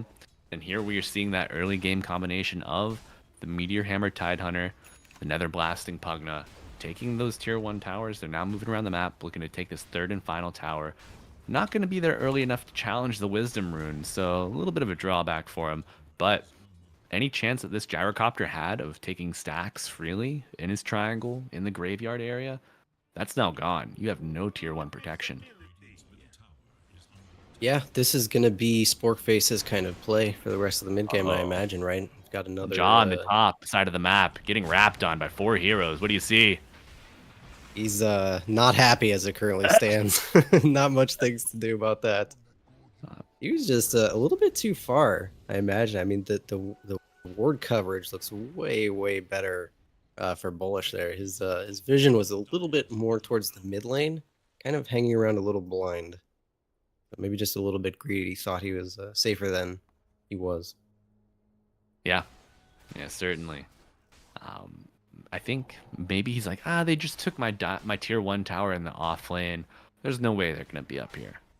But you see Sporkface maybe wrapping around for this lone druid. I think his courier. No, I thought the Radiance recipe might have been out there, but it's not quite complete yet. Yeah, Sacred Relic on the bear. He could buy the Radiance if he can make his way to that secret shop, but there's a bit of a wall between him and the shop, unfortunately, in the Fade Tidehunter. Yeah. Mid, we've got the RP to sort of stall out off of getting boated. Mark, don't think he's escaping. Great. Nice little great spell pick off. usage there. Sporkface is doing a great job of sort of saying, this is our zone right now. This lower dire triangle, we're not going to let you sort of move through this area. Respectively, Bullish has their safe space on the Radiant side. I mean, a ton of ward coverage for this Gyrocopter. The Double King can kind of bring his team to the Promised Land. So interesting split sides of the map, but both teams making really nice plays to kind of progress this game along. Fade has the Blink Dagger flying out to him, but is he going to walk onto KK first? He's just walking forward. Anger Smashing gets feared. The bear still clicking. Fade. Oh, what has he done? Backup is coming from Bullish. This is starting to look bad. They're running out. The big snowball. Ravage onto 3. He actually catches Double King, who TP'd in late, but here comes the call down. Do they have enough? Babbitich getting low. Nice illusion dodge. He's surviving. Oh my god. He's not gone. Jeez Louise. That illusion rune coming in clutch there. Wow, Brugos escaped from the outside. It's the only salvage from that fight. Otherwise, it was a full team wipe. Traded for a Ravage and a Pugna. Yeah, Babbitich showing why the Admiral's rum is a top shelf liquor, indeed. Delivering Enough to carry me through the week. And you know, with that, that gives Jaw enough gold for almost for the Radiance. He's got a Sacred Relic now. Only a couple hundred off of the Talisman of Evasion to finish it up and match KK's Radiance on the Lone Druid. Gonna kind of taking a quick look around at builds. Looks like Babbitich is about halfway to his Ags. Right. Let's see. What's Henry got shipping out? Nothing interesting. All right. Has a Midas, you know, the lovely meta of, well, both sides don't want to go high ground, and we're all strong. So I'm just gonna build for 30 minutes from now. I'll pick up a Midas. Radiance on Bear finally. Let's see. Destiny about 1 billion gold away from his Blink Dagger, so that'll be slow and steady as it goes. Double King almost to his Aghanim Scepter. Needs another 400 gold. Action in the mid lane happening. Little scuffle. Saying, hey bear. Hey bear. You know, Destiny. Yeah, split up. We've got a smoke on the Bullish squad, kind of hanging out. Both teams are kind of looking for this engagement. Henry's Ice Vortex is scouting out giving his team a little more information, making sure that they don't enter into a bad situation. And, Destiny kind of very, very far away from that blink, but they have the Aghanim shard, so he's going to be able to scout, get some vision for his team, almost actually quite similar to the Ancient Apparition, just putting that vision ahead, letting his team know when it's safe. Sporkface, they're looking. Ice Blast has come out. They've found the lone druid. Torrent into boat isn't enough damage. It is. So that's a nice little pickoff. Create some space in the mid lane. I imagine they'll stick around to take this tower. Bullish looks pretty content to kind of just let it go. Double King kind of farming off on the side. They've found Tusk as well. Brugos, we just stepped a little bit too forward against the X mark. Strange. Strange choice. A misstep there. Yeah, Bullish right now trying to play the map, scurry around the outer perimeters, get whatever gold you can. The enemy team still has Ravage, so you can't really take a 5-on-5. You have no overgrowth either. They're gonna be hard Haunt is down. Blink forward, the fine onto Mark. Here comes the Haunt just in time, actually. And Dead Magnus. Yeah, dead in the water. Somehow looking really, really good for Sporkface. Not the way that I thought the mid game was sort of going to progress, but they've found a huge advantage controlling this dire triangle on the bottom side. I mean, they have not left this general area for the last 15 minutes. Feels like. Yeah, they they acquired the tools to take these tier 1s in the Tidehunter Meteor Hammer. You got a couple levels on your Pugna. And they were just relentless in that. They took the mid tier 1, they took the offlane tier 1. And now, Bullish, they're behind on towers. They're behind in overall net worth and kills. Sporkface have really taken the Bulls by the horns here. And it'll be interesting to see if they can claw their way out in the mid game now. Down 6k. Not unfeasible. They've got a really strong lineup. I mean, we haven't seen Double King participate in much but one fight outside of lane. I mean, he's going to show up with a lot of items at this point when they really want to make it count. I have a feeling it's not going to be as pretty as it has been going once the flak cannon starts to ramp up. Right. Yeah, they have a lot of disable on Sporkface, but flak cannon still fires when you're stunned, unless you're broken. Oh, but see some arrows drawn here from Kunkka. Babatich going to spot out Double King, gets the X mark. Shadow Step coming on to follow up. Doing the Ice Blast soon to land, and he's going to shatter. Yowza. We've seen seems great like a little bit of dysfunction. Not great decision making there. I mean, he was off on an island. His team almost in no position to back him up. Yeah, you want to ward coverage either. Yeah, in this type of game, you try to split the map, get whatever farm you can in the furthest reaches. Jaw surrounded by 3. The Ice Blast overgrowth. It's got to be enough. Onto the Spectre. He's surviving, but not enough. Quite a while. Backup is coming though. Fade Ravage onto 3. Oh my god, the Torrent Wave. Holy goodness gracious. Treant Protector back to the low ground. That was a cute little move. I like that one. And none of these heroes can swim. And Fade chasing One the bear. TP'd out. Oh no. X the damage. I think that'll be a dead bear plus 300. Yeah. Very nice. Does have the resummon available. So, painful, but not 100% punished. Yeah, about that earlier farming pattern for Double King, trying to stretch the map, get that safe gold away from your base, away from the objectives the enemy want to take.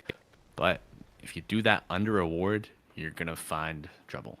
And that's kind of what happened there. That twin gate ward spot caught him. Seems almost like an unnecessary risk considering how safe they've made some of their jungle farm available to the gyrocopter. But,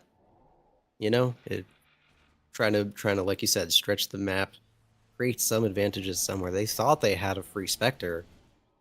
And, technically they did, but what they traded for it, I don't know if it's worth it. You lose the overgrowth. You lose 1 bear life. You know, but the boat Will they coming out. commit for bear here? Ice They're going- Blast? Looks like they really want to kill it. They must know he just resummoned. 50 seconds on the next bear. That's pretty big. It's just out of the game for about a minute's time. And you know, KK did use the Pipe of Insight, going that after the Radiance, but not enough to keep the bear alive when there were 4 or 5 heroes crashing onto it. I think that's going to give Sporkface Killers the space that they need to take these last tier 2 towers and just start to peel back the onion of Bullish on gaming. You got to expect Yes. a Roshan attempt coming out soon too. Yeah, really interesting how this game has sort of come along up until this point. I would have expected quite a bit more tussling. I mean, I feel like kind of looking at the Magnus here, Mark, where are the RPs? Where's the movement been? Where are the pickoffs on relatively squishy heroes inside of Pugna and Ancient Apparition? I mean, it feels like a bit of a missed opportunity, sort of like farm for late game versus a Spectre lineup. I'm just sort of wondering what their next move is on Bullish.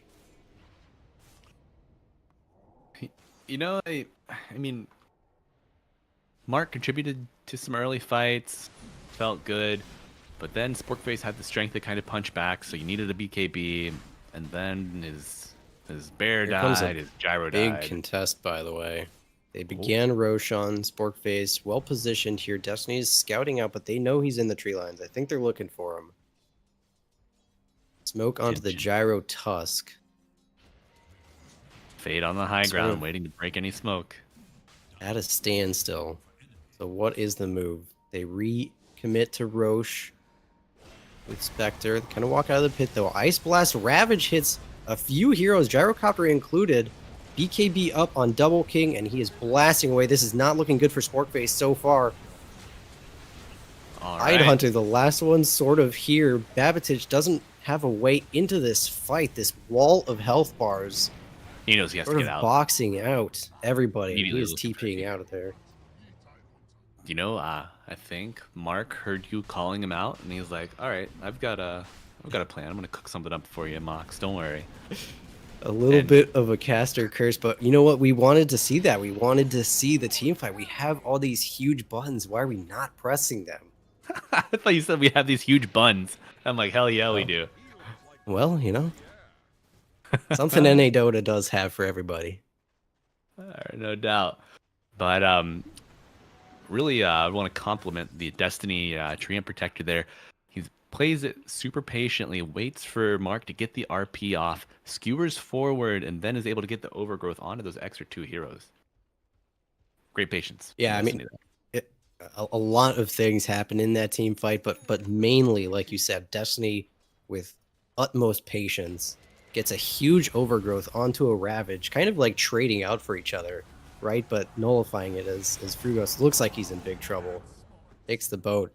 But in that time, the overgrowth happens. The call down, Double King walks in, BKBs, and then, like I said, these heroes with tiny, tiny health bars, not standing up very long against the Double King, kind of blasting away. So very interesting how that fight developed.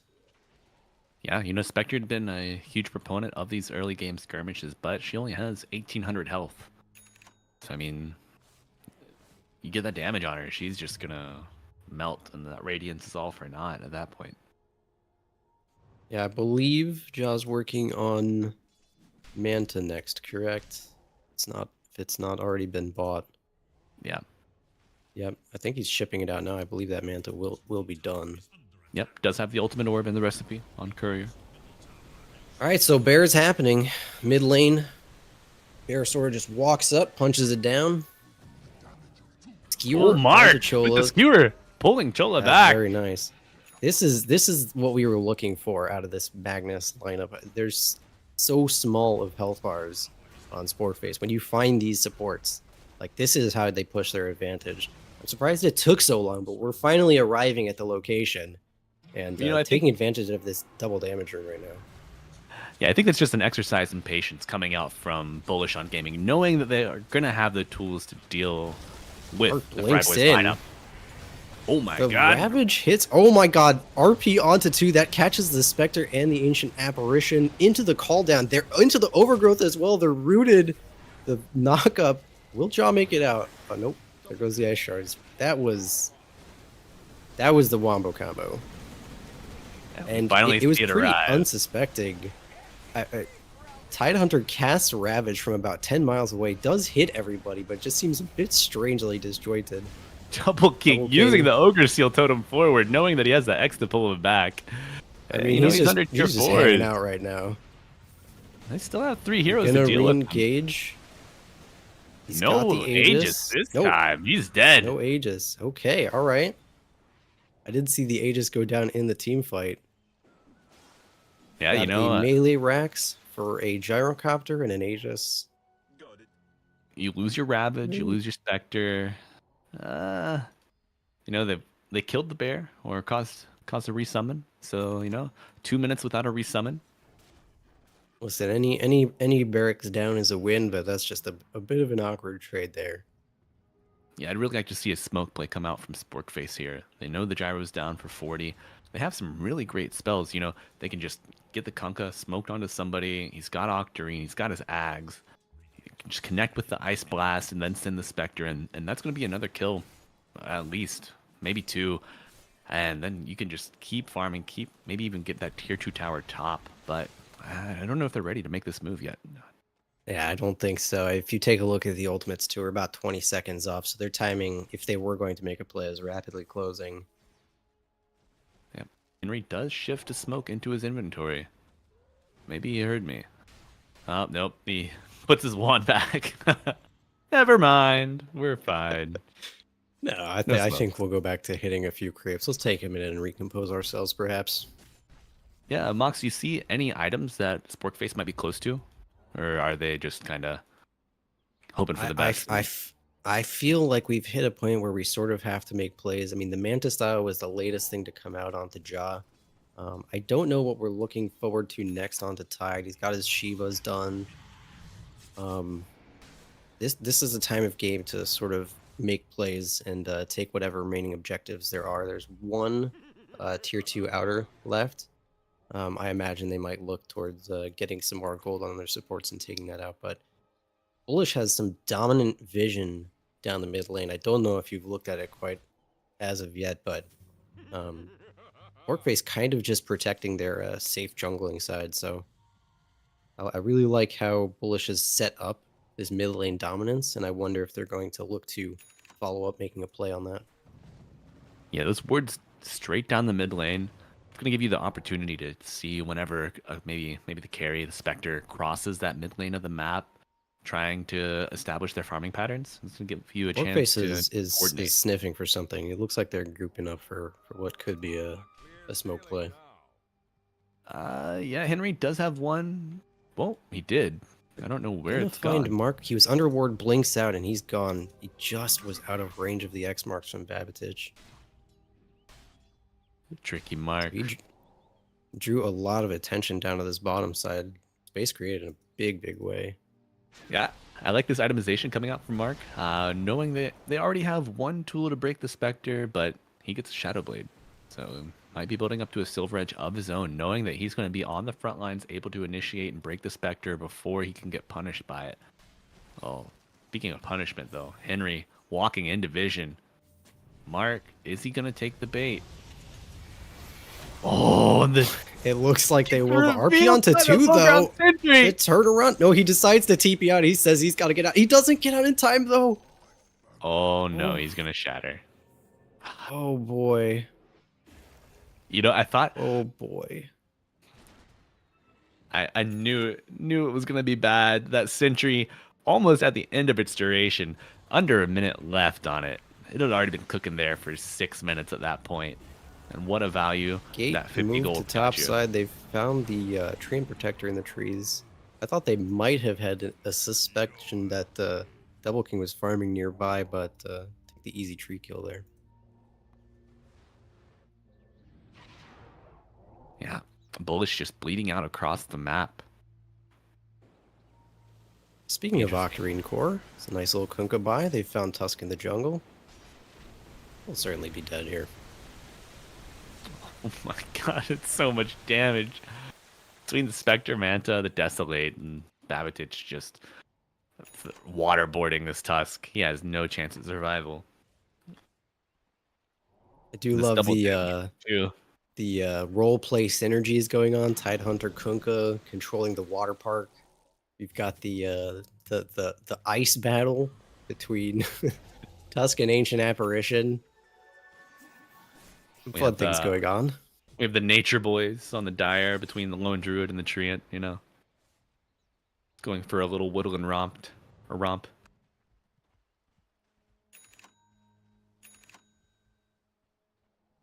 Or to take a look around at some items that have been completed in the meantime. AC done on the bear. Treant has his blink dagger.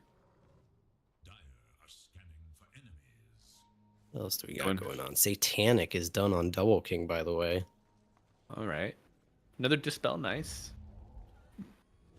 And immediately smoked. I was actually keeping an eye on this item's completion. It looks like they have the timing for it, so they're looking to make something happen. Sporkface equally is smoked up onto 3. I think they might be looking for a pick that might not exist. Scan comes out into straight towards Roche. They're going to crash into each other in the trees, and instantly Henry is gone. Double King. What else can be found? Silver Edge runs forward immediately. But Henry You're Dota onto buys back on the Kunkka. Apparition. He's going to Ice Blast from base. There's a lot of things going on. Torrent Storm currently out. Bear's the one out in front. They're just going to try and kill it perhaps right now, keeping it engaged. But on the bottom side, Magnus jumped into RP onto 3. Double King following up. Not a ton of damage coming out yet. The Ravage hits 5 heroes. There goes the Shivas. But Double King standing his ground with the Satanic, blasting away. And in the meantime, Frogo's jumping out onto Pugna. Tidal Wave to push these guys away. This is super disjointed now. Ja, very confident, running at Double King. Doesn't know. Destiny's still in the area. Probably has an idea. Gets punched around. Is there enough damage? The turnaround, though. And Ja does actually die. Boy, was that a flat cannon from fucking downtown. Hard to tell. That paired with the Lone Druid Bear, just too much for Ja to handle. And that's going to be a full team wipe coming out for Bullish on Gaming. They can finally take this tier 1 tower. Well done. A hell of a fight. They traded 5 for 1. And there was actually Ancient Apparition buyback. So, and Pugna's bought back now too as well, because they have a problem in the base. It looks like they lost a ranged Rax while that was going on. So, no. Down bad for Sporkface. They lose a Rax. They lose, what is that, 7 heroes in total with 2 buybacks? Yeah. I mean, six heroes, but I mean, that was pretty wild. The Satanic, that was the item timing it looks like they were waiting for. Yeah, definitely gave Double King enough wherewithal to push forward into that fight and weather the storm. And, you know, they're going to keep pushing. Keep the train rolling as they have that double catapult wave bottom and the Lone Druid. Far too much for that tier 2 to handle. This is where that strength front line is really starting to overpower this Sporkface lineup. I mean, you can do what you want to decrep save somebody on Sporkface, but you can't decrep your whole team. You got to make important choices on who you're saving here, and I just don't see enough staying power even through the mess of spells that has to come out. Yeah, you know, Kunkka had the Refresher Orb. He used that with all of the spells. The Torrent Storm, the Ghost Ship, had doubles on all of them, and it still wasn't enough to save his team. Maybe there was a bit too much overlap between the Kunkka Refresher and the Tidehunter Ravage, but I don't know. It would be hard-pressed to be a believer here for Sporkface. Pretty easy Roche. Aegis onto Double King, of course, and he has the fun option of picking which item he wants to stick in his backpack. It'll be the Falcon Blade, of course, the weakest link, but that's a nice place to be. Satanic, BKB, Silver Edge, Ags. Speaking of places to be, bit out of space. Trying to save him. The RP, they'll commit that. Mark will drag him back. They really want this Tidehunter dead. He does have Ravage. And it looks like they're just going to get it off of the map for this high ground siege. Oh no, that's going to force a buyback out of Fade on the Tidehunter. It's gonna stop him. It from has to, getting right? I the mean, we're refresher getting orb. to this point in the game where if they start to lose another set of racks, it really starts to look miserable. I mean, you know, he's got bottom lane pushed out. They have a tier 2 bottom. They might just try to hold. I mean, Jaw's TPing in. This could be the buyback play. yeah, Here it comes. there it is. They've found Magnus. Mark is dead for free. Fade is going in. They've got just the bear sitting out in front, and it looks like Bullish might be happy to sort of let this go here. TP's out. Just trading the Magnus. So they do, well, plus 300 from the bear. They do save their racks there. So that was the buyback play. A nice job to sort of hold there before things got really out of hand. Yeah, I think maybe Sporkface's greatest weapon is Mark's overconfidence there. You know, he overextends. he goes for the pullback play, which, I mean, playing Magnus, that's your bread and butter. That's what you want. But he forgets, you know, they've got the Rod of Atos. They could root you into the cold feet. And now you've blinked beyond your team. There's no one around to take that Desolate away from the Spectre. Potentially being gone on here. This is a happy place for Spectre where he can just say, you know what, I'm strong enough. I can just sort of walk forward on my own. Has no idea Frugas is even over there. Just says, I'll take the tree. Why not? Yeah, it's just a buffet of heroes for Jaw and his Spectre.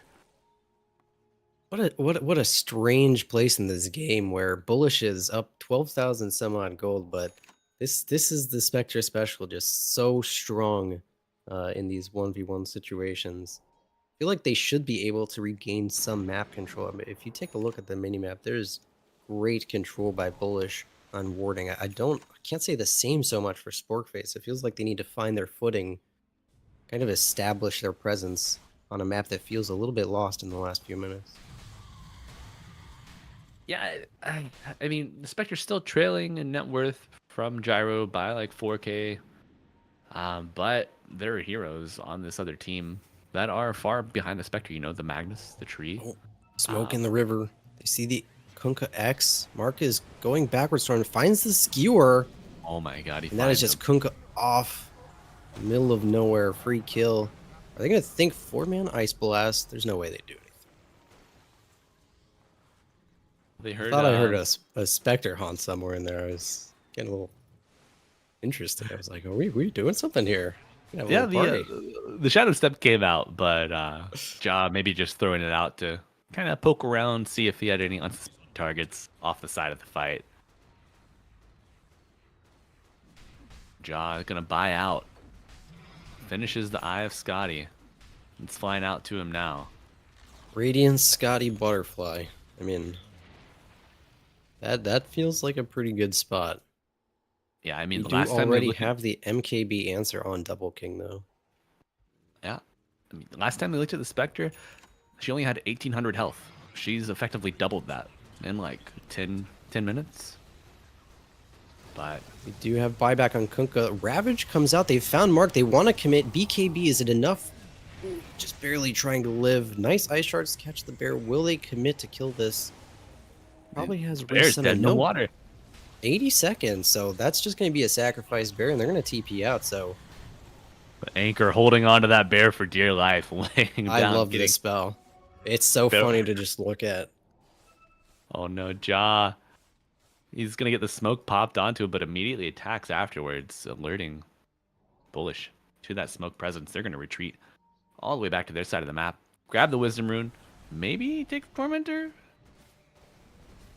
Let's see, who doesn't have their Shard yet? Shard would be good on Magnus.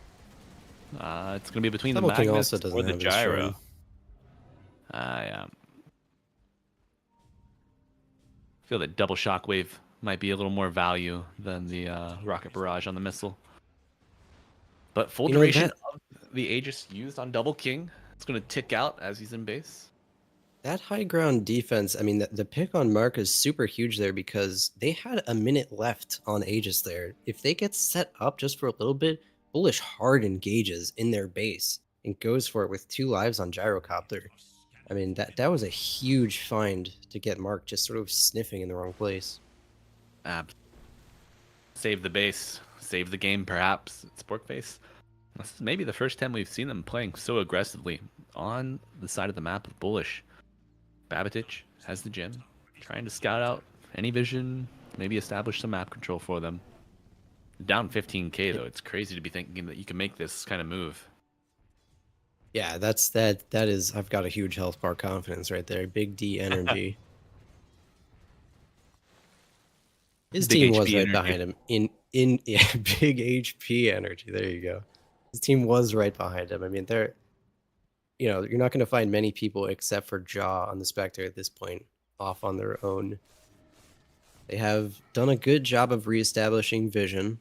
So, nothing aggressive, which we're probably going to see them try to establish in the next 4 to 5 minutes, assuming nothing catastrophic happens.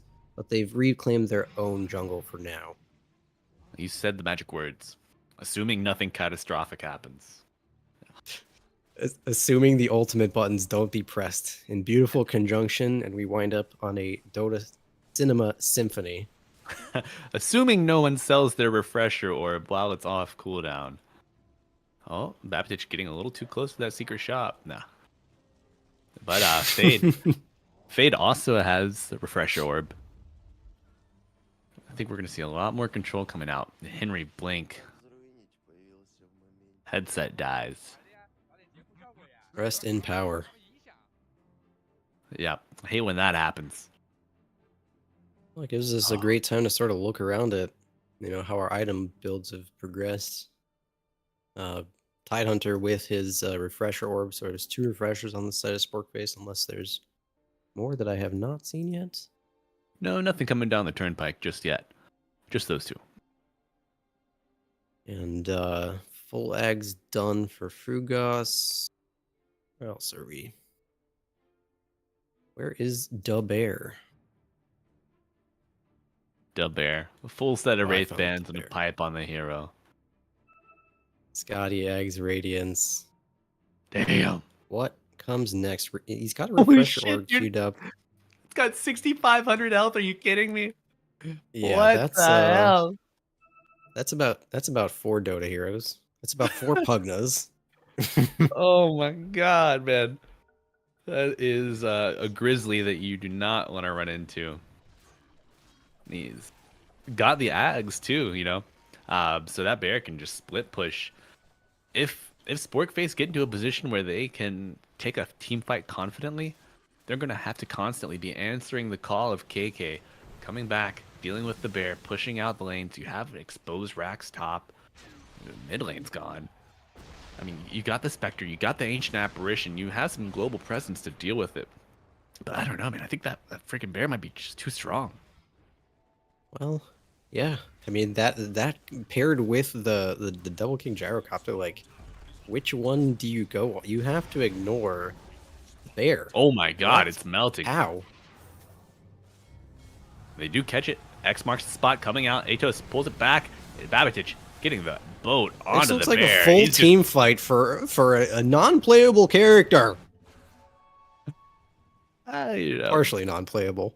Partially, yeah. Ghost ship fleet really paying dividends.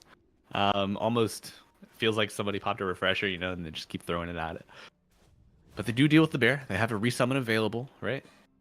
That was actually pretty huge. Pulling the entirety of Sporkface off Oh, to the side no. of the map. KK sends the bear mid and it dies again.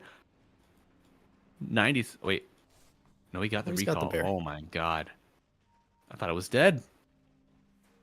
How far off is he from that refresher? Let's see. A bit of ways, assuming he saves for buyback as well.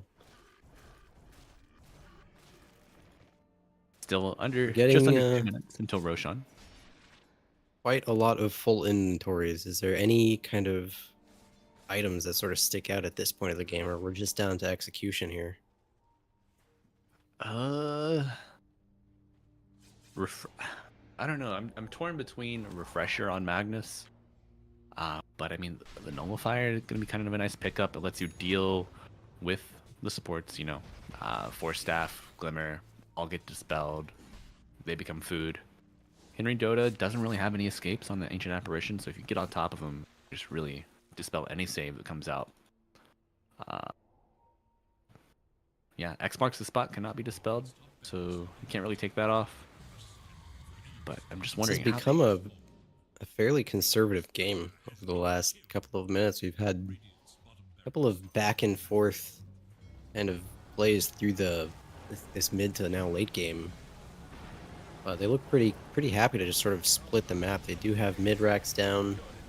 Bottom racks is sort of something they're looking. Oh, mid and top, excuse me. So, are they just going to continue to constrict the map here? And I mean, Roche is obviously coming up very shortly. So, Yeah, at this point in the game, both teams are powerful enough to just level a complete base in minute and seconds. So if you make that one misstep and you don't have your buybacks available to defend, you're hosed. I mean, Bullish understand that they really have the map control. Bear respawn's kind of long. Trouble here. But you can throw. Oh my god, they're coming through the portal. We're gonna see the first clash in quite a bit of time here. Fade smoked up. Already created space. Double King sitting in Roche pit. Just respawned. Oh, no. This is a very split engagement. Ravage comes out, immediately deletes Mark. That's a pretty big deal. Bullish kind of scattering for the hills now. They don't want to engage without that big team fight power. Mark does have buyback. Uses it. Does come out. All down looking to scout the pit. Now, how do we re-engage this now? Ravage is down. I mean, they threw the the Sporkface sink to kill Mark, and they TP out. They didn't realize it was their base getting destroyed. They're just giving up this Roshan. Refresher shard is here. I mean, there's your refresher orb. You give the refresher to the bear. You get it. Oh my god, dude. There's plenty of good options here. I mean, I was even thinking like, why not get refresher onto Tree and Protector? Like he's got an Ags queued up, but at this rate, if you root Henry, if you root Chola, even one time they're dead. Imagine 2 times. So Mox, you're new here.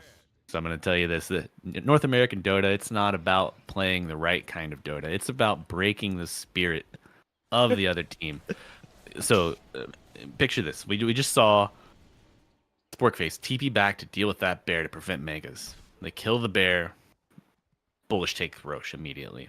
If you have to do that again, and you kill the bear again, and then he just freaking resummons it with a refresher orb, you have to kill 3 bears and deal with that. That's going to break the will to play of any player. And you know what? I have news for you. You got a game 2 after this that you have to fight your way back to. No one wants to do that. No one wants to be demoralized like that. You are thinking at an extraterrestrial level. I'm trying to get there. I'm hoping it's not a 90-minute game. There's a little bit health left on this Rax. When you said it was about disrespecting your opponent, I was ready for you to tell me that we were going Divine Rapier on Tree and Protector. I was ready. I smelled the blood in the water. I said, I'm ready to be on board. This is going to work. And what do you notice about the gyrocopter here, Mox? You see anything special? In addition to the agent? I see a refresher queued up. What about the savory shield on him? It's not broken. He's getting the regen. Engaged on. The Ravage comes out. RP only connects onto Jaw. He's okay for now. Did they X mark him to come back? They did. Oh no, they got that in the water. Mark, so he dies. Double King ages down the first time. Here comes life number 2. BKB comes out. The re-engage call down. 2 heroes are stuck here. The Bears on the T4s though. Dying, certainly gonna buy back here. Are we just watching Rat Dota? This is why he was getting the refresher for the bear, just so he could rat on the opposite side. You are absolutely right. This is demoralization. I'm gonna crush you into your base. You're gonna be ratted. And a Dota, baby! Get me out, man. Oh man, I've been in this kind of game so many freaking times. Mox, what's your longest Dota 2 game? Do you know off the top of your head? Man, I can tell you I've seen that clock at least 120 before. 120 minutes. At the very least. I can't sit here and proclaim that I've been in longer, but I've been in some stupid ones. As we all have. Good. You're a fellow victim, Moss. I think my longest is like 114 minutes. Yeah, I can't live with that kind of pain again, and I certainly know that Sporkface don't want to live with that pain. But Bade, Invis, gonna get the dead in the water onto the bear, gives Babbage a target to TP into, and this bear 6.5k health, 69 damage reduction on physical Here damage. comes Double King. Here comes the re-engage. The bait has officially happened. Chola punched into Oblivion, gets back to the high ground somehow. Left on a little bit of an island. I believe everybody's running out of here. Fair trade for the Tidehunter re-engage Ravage onto 3. Spectre He gets kicked is out. in. It's a carnival Oh my ride for God, everyone. Double King might actually die here. BKB runaway. There's the Satanic. Get him a little bit of health. He's going to walk out. Destiny is going to die. They're going to stay committed, though. way. Does Double King have any way out? He's turning the Torrent knockup, and he's dead. Buyback 100 seconds. I mean, Can't the make bear these is plays still without playing your the game. back. Oh my God, man. I was just waiting for them to continue to fight the bear for another 10 minutes before anything happened. Lo and behold, Bullish decided to defend it. Lose 3 heroes for it. I mean, I believe my they got buybacks God. out of that fight, right? Yep. I mean, so let's take a second look at the buybacks. What do you see? We got buyback on the gyro, got buyback on the tusk. It's available on the tree. So I mean, yeah, Sporkface get a lot out of that fight. Maybe they wreck the economy temporarily of Bullish, but Bullish still have a tier 2 tower up on the map. No lanes are threatened. Sporkface, they're essentially in their base, just punished, a victim to the success of Bullish. Ooh, useful tool coming out for Tidehunter. Has the Scythe of Ice. A lot of control afforded here by this Sporkface draft. And I mean, they're getting the tools to deal with the bear multiple times at this point. And Jaw is doing a ton of damage, as we saw there in that last fight. Love I the think we're gonna Scythe see pickup. Tier 5. Yeah, I think we're gonna I see Tier always 5. like when this item comes out. Unfortunately, no Grimstroke to pair it with. You know, the double sheep is amazing. Ooh, Babbage on to the lone Druid Bear, bottom. Ice Blast lands with the Ghost Ship fleet. It's going to come out, gets the Tidal Wave to pull him back. He's going to start doing a Seen ton this of bait damage here. before. Oh, and the heroes Here are comes the rest collapsing. of Bullish. All right, Pipe of Insight. Going to stop any damage onto lone Druid Bear. No danger of shattering. And you know, Face just walk away. interesting tech we hadn't considered yet. Refresher, great for bringing out another bear, but also it lets you Engagement on pop. Tidehunter. Ooh, They're gonna commit. Turn onto Mark though, who is the one to skewer back originally, and then Ravage hits onto 3. Double King coming in through the side. jeez! Snowballing deep into Chola. That's a strange RP that happens back there. Meanwhile, Jaw in the middle, just sort of dying a little bit alone. Kunkka getting controlled down. It's a very disjointed fight. I believe there's no Tally, buyback welcome on back. Spectre. Double King 4-staffed backwards. AK. Oh my god. Causing issues. Here comes the re-engage. Mark skewers to get in. And they Refresh are on just- Ravage. Nice. That's a big Everyone's Ravage onto controlled. 4. What is the turnaround, though? I believe that's just a stall. I mean, what do they have? Nothing. Buyback They don't onto have their Kunkka, odds. buyback on Tide, but they're stalling 90 seconds on the Spectre. I don't know how they defend this at this point. You know, Must the be GG, disengage. yep. The disengage from Bullish on Gaming paired with the block of cheese health and the lifesteal on the Ags with the Satanic, it's just far too strong. They don't have the tools to deal with the gyrocopter at the end of the day. We're gonna see Bullish on Gaming take a 56-minute victory over Sporkface. Great fight from both sides. You know, the laning stage looked to be a bit of a stomp. Sporkface clawed their way back into that game, leading in kills at the end of the match, but it doesn't matter as your Ancient falls. Mox, what a great introduction to casting in a DCL. First game, I we couldn't almost saw tier 5s. I couldn't have asked for anything more fun. I almost wish that there was a bit more tussling. They felt so reserved. Once it hit the like 45 minute mark, it felt like they were just a little bit too afraid to make an engagement. I mean, Bullish was up by a lot. I'm not sure how aware of that they were, but I mean, like you said, I mean, it was fun back and forth. Sporkface did make a go of it, but just not enough. I mean, down 33K gold, I think was the last number that I saw. Yeah. Yeah, I don't wanna say that Bullish were too afraid to play the game, but I think, Double King, you got Mark, these are guys that have been playing competitive Dota for a long time. They have a lot of experience, they know their timings, they know the win conditions, and I think that experience and that patience just allowed them to kind of patiently walk the path to victory. But Yeah, we have more it Dota. was definitely the conservative move. Yeah, certainly. But folks, we have a game 2 coming at you here in a few minutes. We're gonna take a bit of a breather as the teams get a quick drink, get to press that reset button. We'll be back with you here in about 3 to 5 minutes.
All right, welcome back, NADCL fans.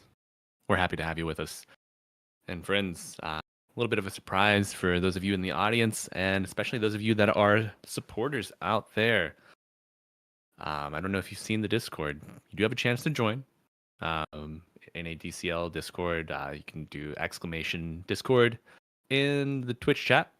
But we are doing a giveaway for all of our Season 5 supporters. All you have to do is go buy a supporter pack if you don't already have one. But all the players, all the casters, everybody involved in the scene has one. So good news there.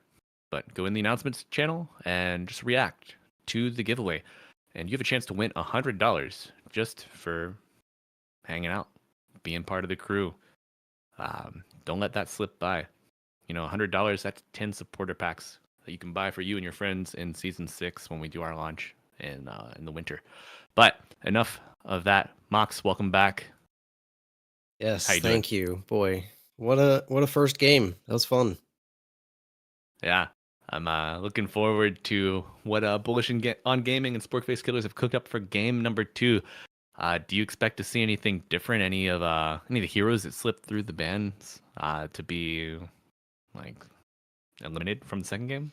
Do they let that ancient Nothing, apparition through?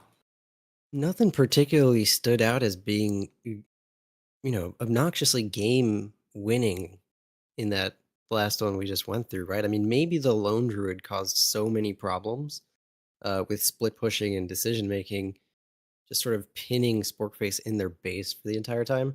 I might look at that hero as something that might be prioritized highly, if not just banned earlier. But otherwise, I thought we had two teams that felt like they had really good control on what was presented to them. Yeah. I mean, even with as strong as some of those heroes were, there were bigger fish to fry that were locked away in the banned pool. You know, no Spirit Breaker, no CK. I would maybe like to see like Henry. He played the Ancient Apparition very, very well. Love to see him on his Invoker. He plays that hero extremely well. And gives a lot of contribution to his team from that position 4. And I mean, if you manage to get the Ancient Apparition, you could play it on the 5. You know, give it to Frugos there. Yeah, Or, that could be a really, Frugos is on the other team. Yeah. really nice flex pick. Gives them a lot more kind of deception in the draft. Something to think about. 60% win rate on that Invoker. It would be interesting to see. Yeah, absolutely. But you know what? I want to see them throw meta away to the wind. You know, have a bit of a backroom handshake between the teams. Say, you know what? No Bristle, no Wraith King, maybe Wraith King. I want to see the return of Zoo Dota. You know, I want Chin, I want Lycan, I want Beastmaster, I want all my buddies with their woodland creature friends back in the Me game. and my homies pull up to the base. Exactly. Maybe we crash against the tier 3 a couple times, but eventually we might succeed. But friends, we are going to take it to a draft here of Game 2 versus Bullish on Gaming and Sporkface Killaz. Bullish on Gaming looking to make this a quick 2-0. Sporkface looking to stay alive and fight their way into the finals. See the first bands come out. You've had your feet wet here a lot longer than I have. Have you seen a lot of Chen pickers, Enchantress pickers, Beastmaster players? Beastmaster has gotten a little bit of love recently. I saw him maybe not here in the NADCL Season 5, but he was picked in some of the ESL qualifiers recently. He pairs really well with the Luna, you know, or the Muerta. Anybody that needs a little bit of a damage steroid to buff them up.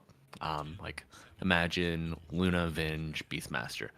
You get the percentage damage from the Vengeance Aura. You get the minus armor off the Wave of Terror, the inner beast attack speed, and then the Lunar Blessing. That can really synergize quite well and get you down the lanes to the enemy base. But oh my my god. god. Called it. Spirit Breaker sneaks through the bans, and So of interest here, Sporkface had first pick. So I'd Bullish must prioritize this hero quite a bit. They banned the Treant after picking it last game, correct? So they leave a space open and Sporkface jumps on the Spirit Breaker immediately. Yeah. Be really interested to see who gets to play as Sporkface. You know, most commonly played in the 3 role, so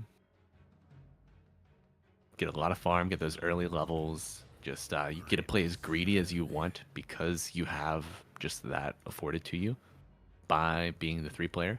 I mean, Fade, amazing player, does a lot, contributes to the team very well. And Do you see it most often at the 3, or do you see an even balance?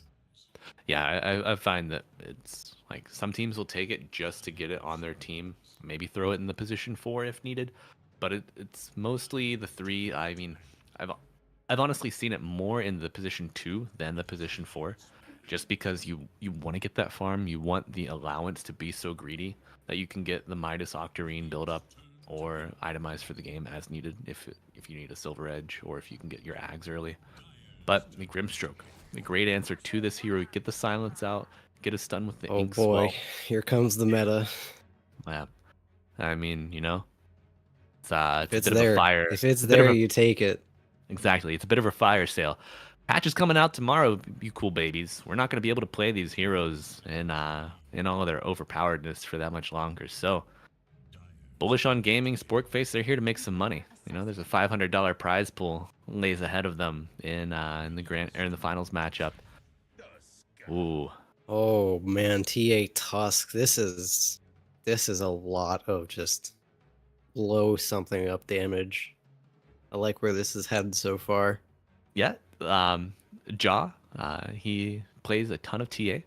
It's one of his most played in competitive. He has 34 games, 59% win rate.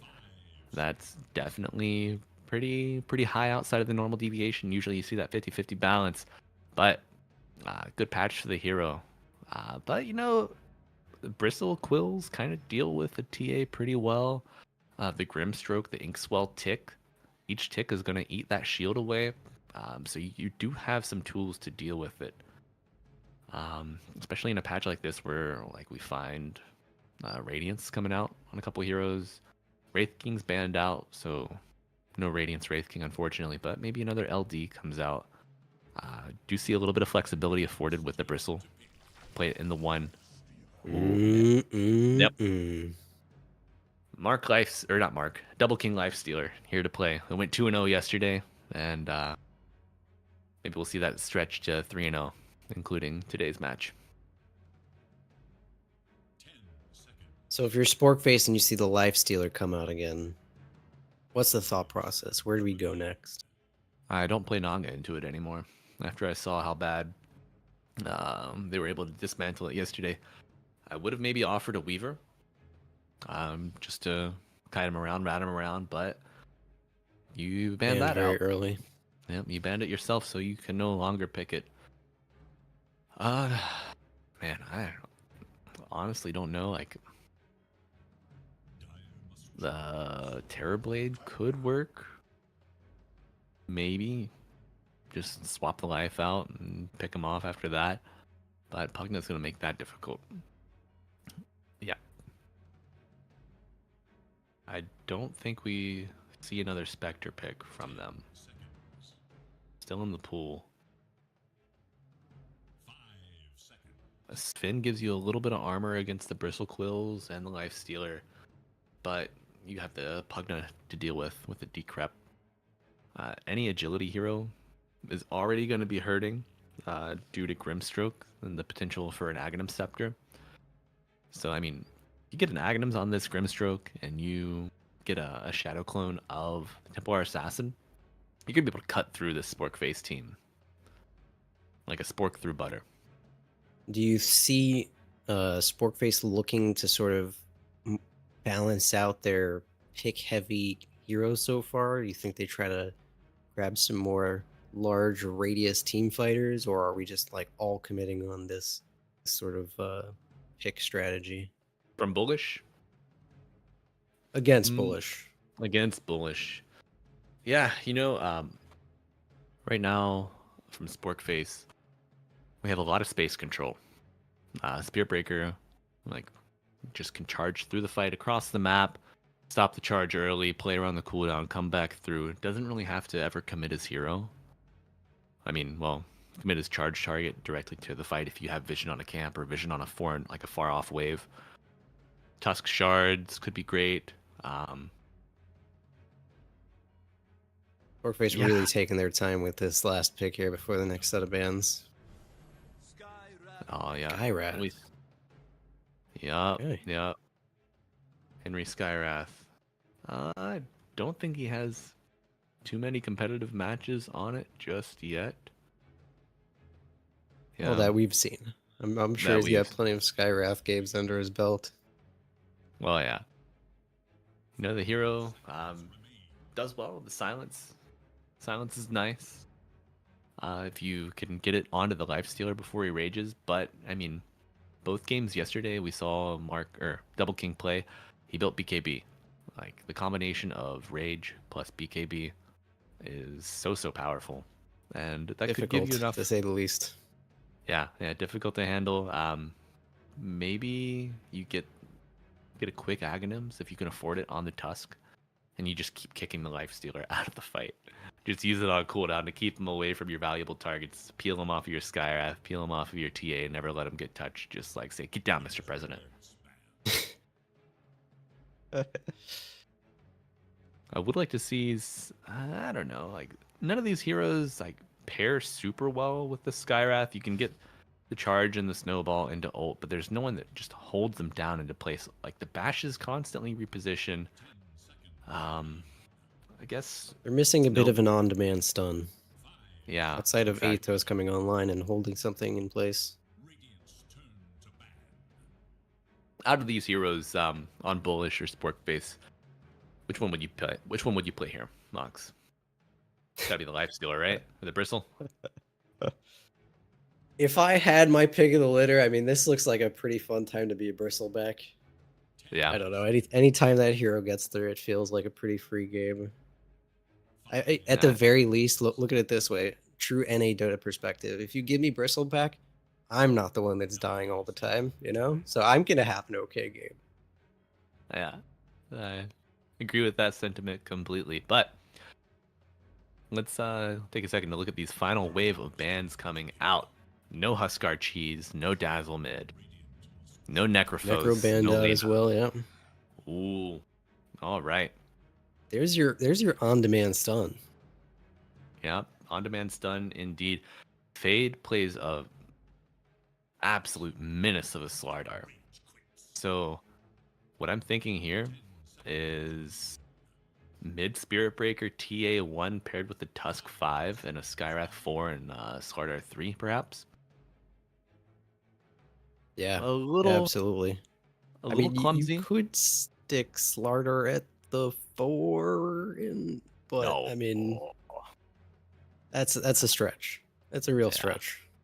I do like the Templar Assassin Tusk lane pairing.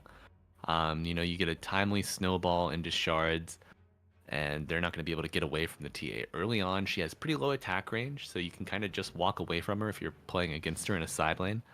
But the control that comes out from Tusk can kind of lock her down, and then Skyrath can just kind of come through the Twin Gate, contribute a little bit of extra damage to it. So I see the angle there from Sporkface, and I like it a lot. But I'm wondering what pick is going to tie it together here for Bullish on gaming. Is there any magic left in this drafting board that you see, Mox? What are they looking for, right? They've got their 1, got their 3. So they need a mid laner, supposedly, correct?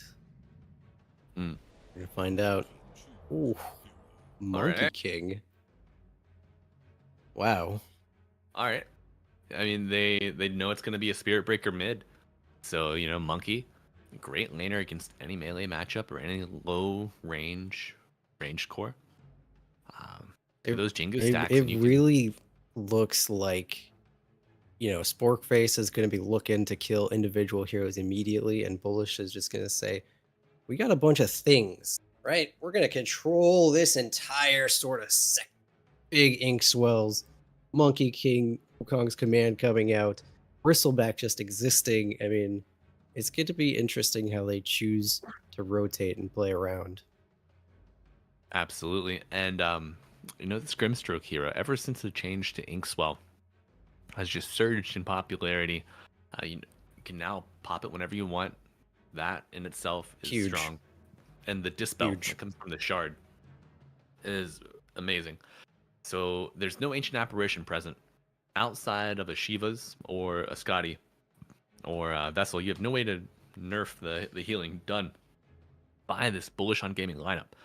So you have you're going to have Shard from Grimstroke. That's going to heal. You're going to have a Bloodstone on the Bristle. That's going to heal with the Ags. You're going to have the Lifestealer. Self-explanatory. You got the Pugna. You got the Monkey King. They have a ton of armor. They have a ton of sustain. Might be enough to weather the storm of Sporkface killers here. Sporkface has to delete heroes. They have to do it fast, and they have to run it down pre-25 minutes. Because if not, like you said, this Bullish Gaming has got the sustain to sort of sit in, just be really, really comfortable tanking a few spells here and there. Yeah. I mean, I can see the side lanes getting good connections with the Babbage Spirit Breaker. The only real direct stun they have. He might find Bristle back. He's probably going to be savvy enough to walk out of this. Ooh, he's fast. The Shards? shards have to come out. A choke point here. Please. Yes, there it goes. All right. Backup is on the way. He might be strong enough to survive this. No. All right, cool. Well, No strength to be had there. look, And if you're gonna deal with a bristleback, that's how. Early and often. Yep. You got to kill him before he can become a threat. And speaking of threats, Fade's oh no.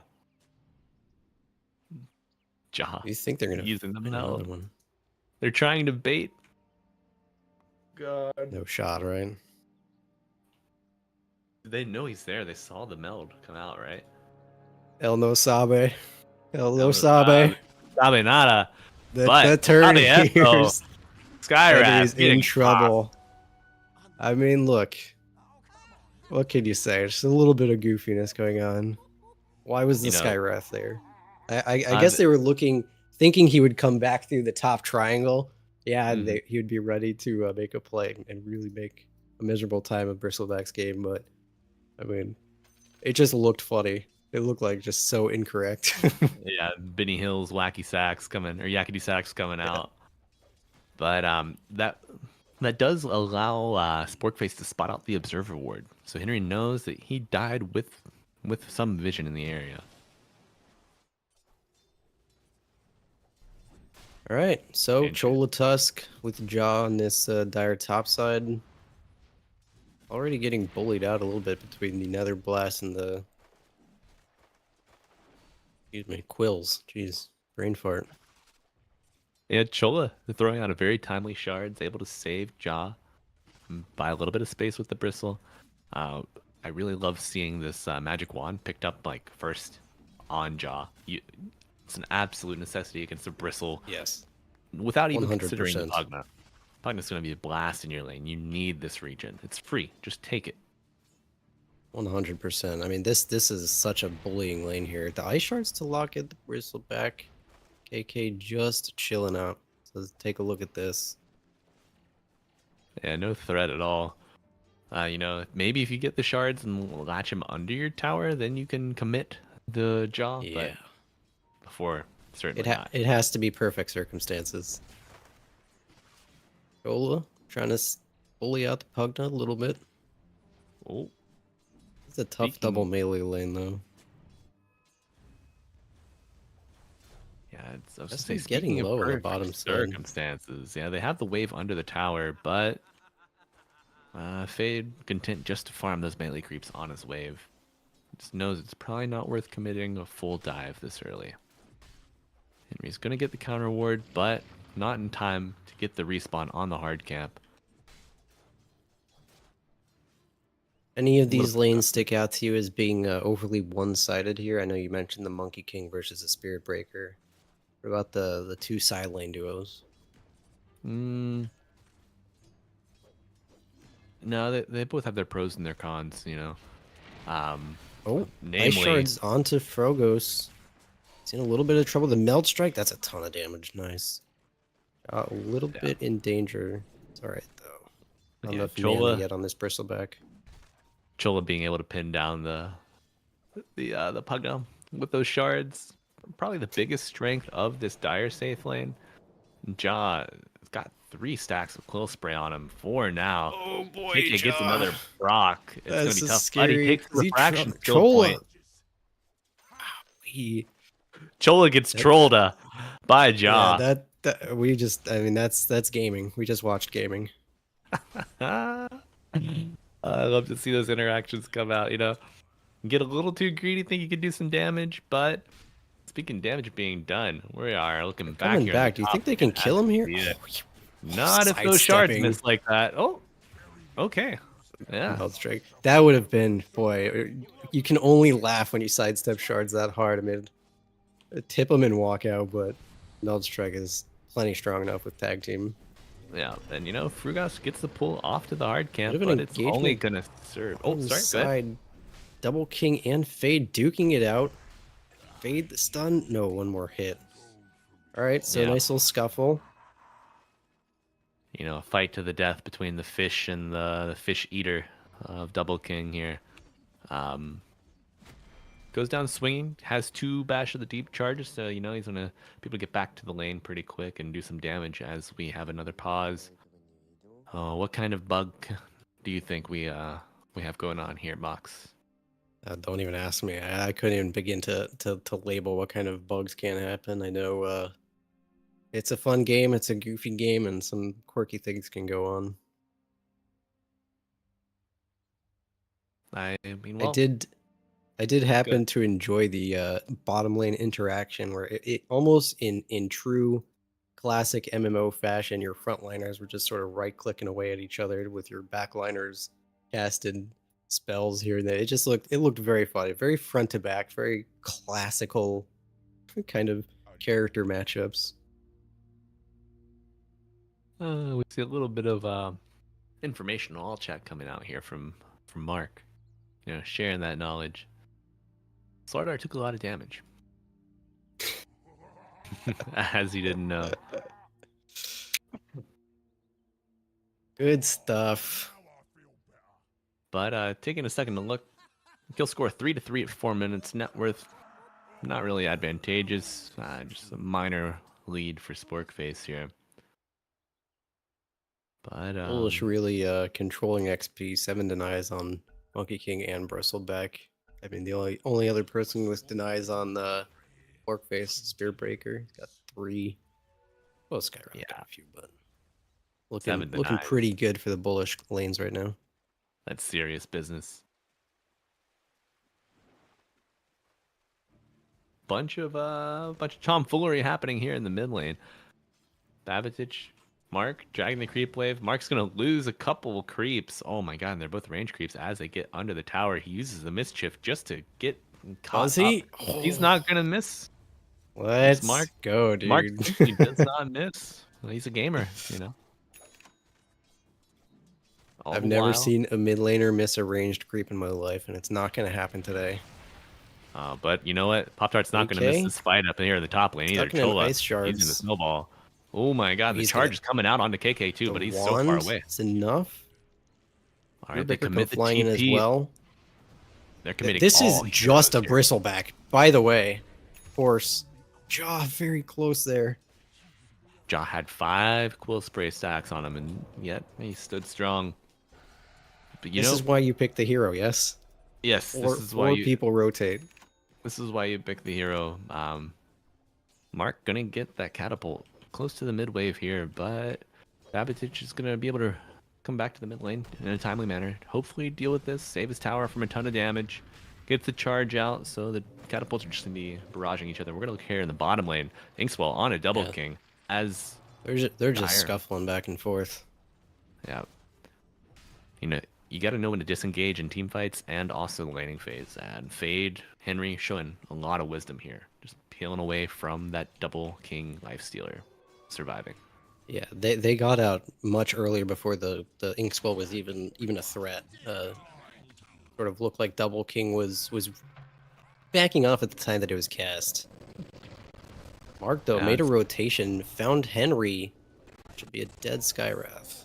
That's a good little rotation, a free kill if you'll have it. Oh yeah, Thank that you very early point in the tree is going to afford a lot of flexibility for this Radiant lineup in the pickoff category. But you know something about the top lane. This Pugna has been absent. If you are Sporkface, you need to understand this Pugna has definitely been stacking. And Chola gonna scout out the dire triangle, gets a sentry onto the camp, gonna prevent any further blocks. But action here. Mark Destiny and diving Mark in deep for the again. kill. Henry just respawned. Oh, oh no! And he's gonna get the wisdom root too. Oh, the clock is ticking, and Mark is on the mark. Gets the 7-minute All right. wisdom rune. Chola though, It's a trade of wisdoms at the very least. At the very least. it is.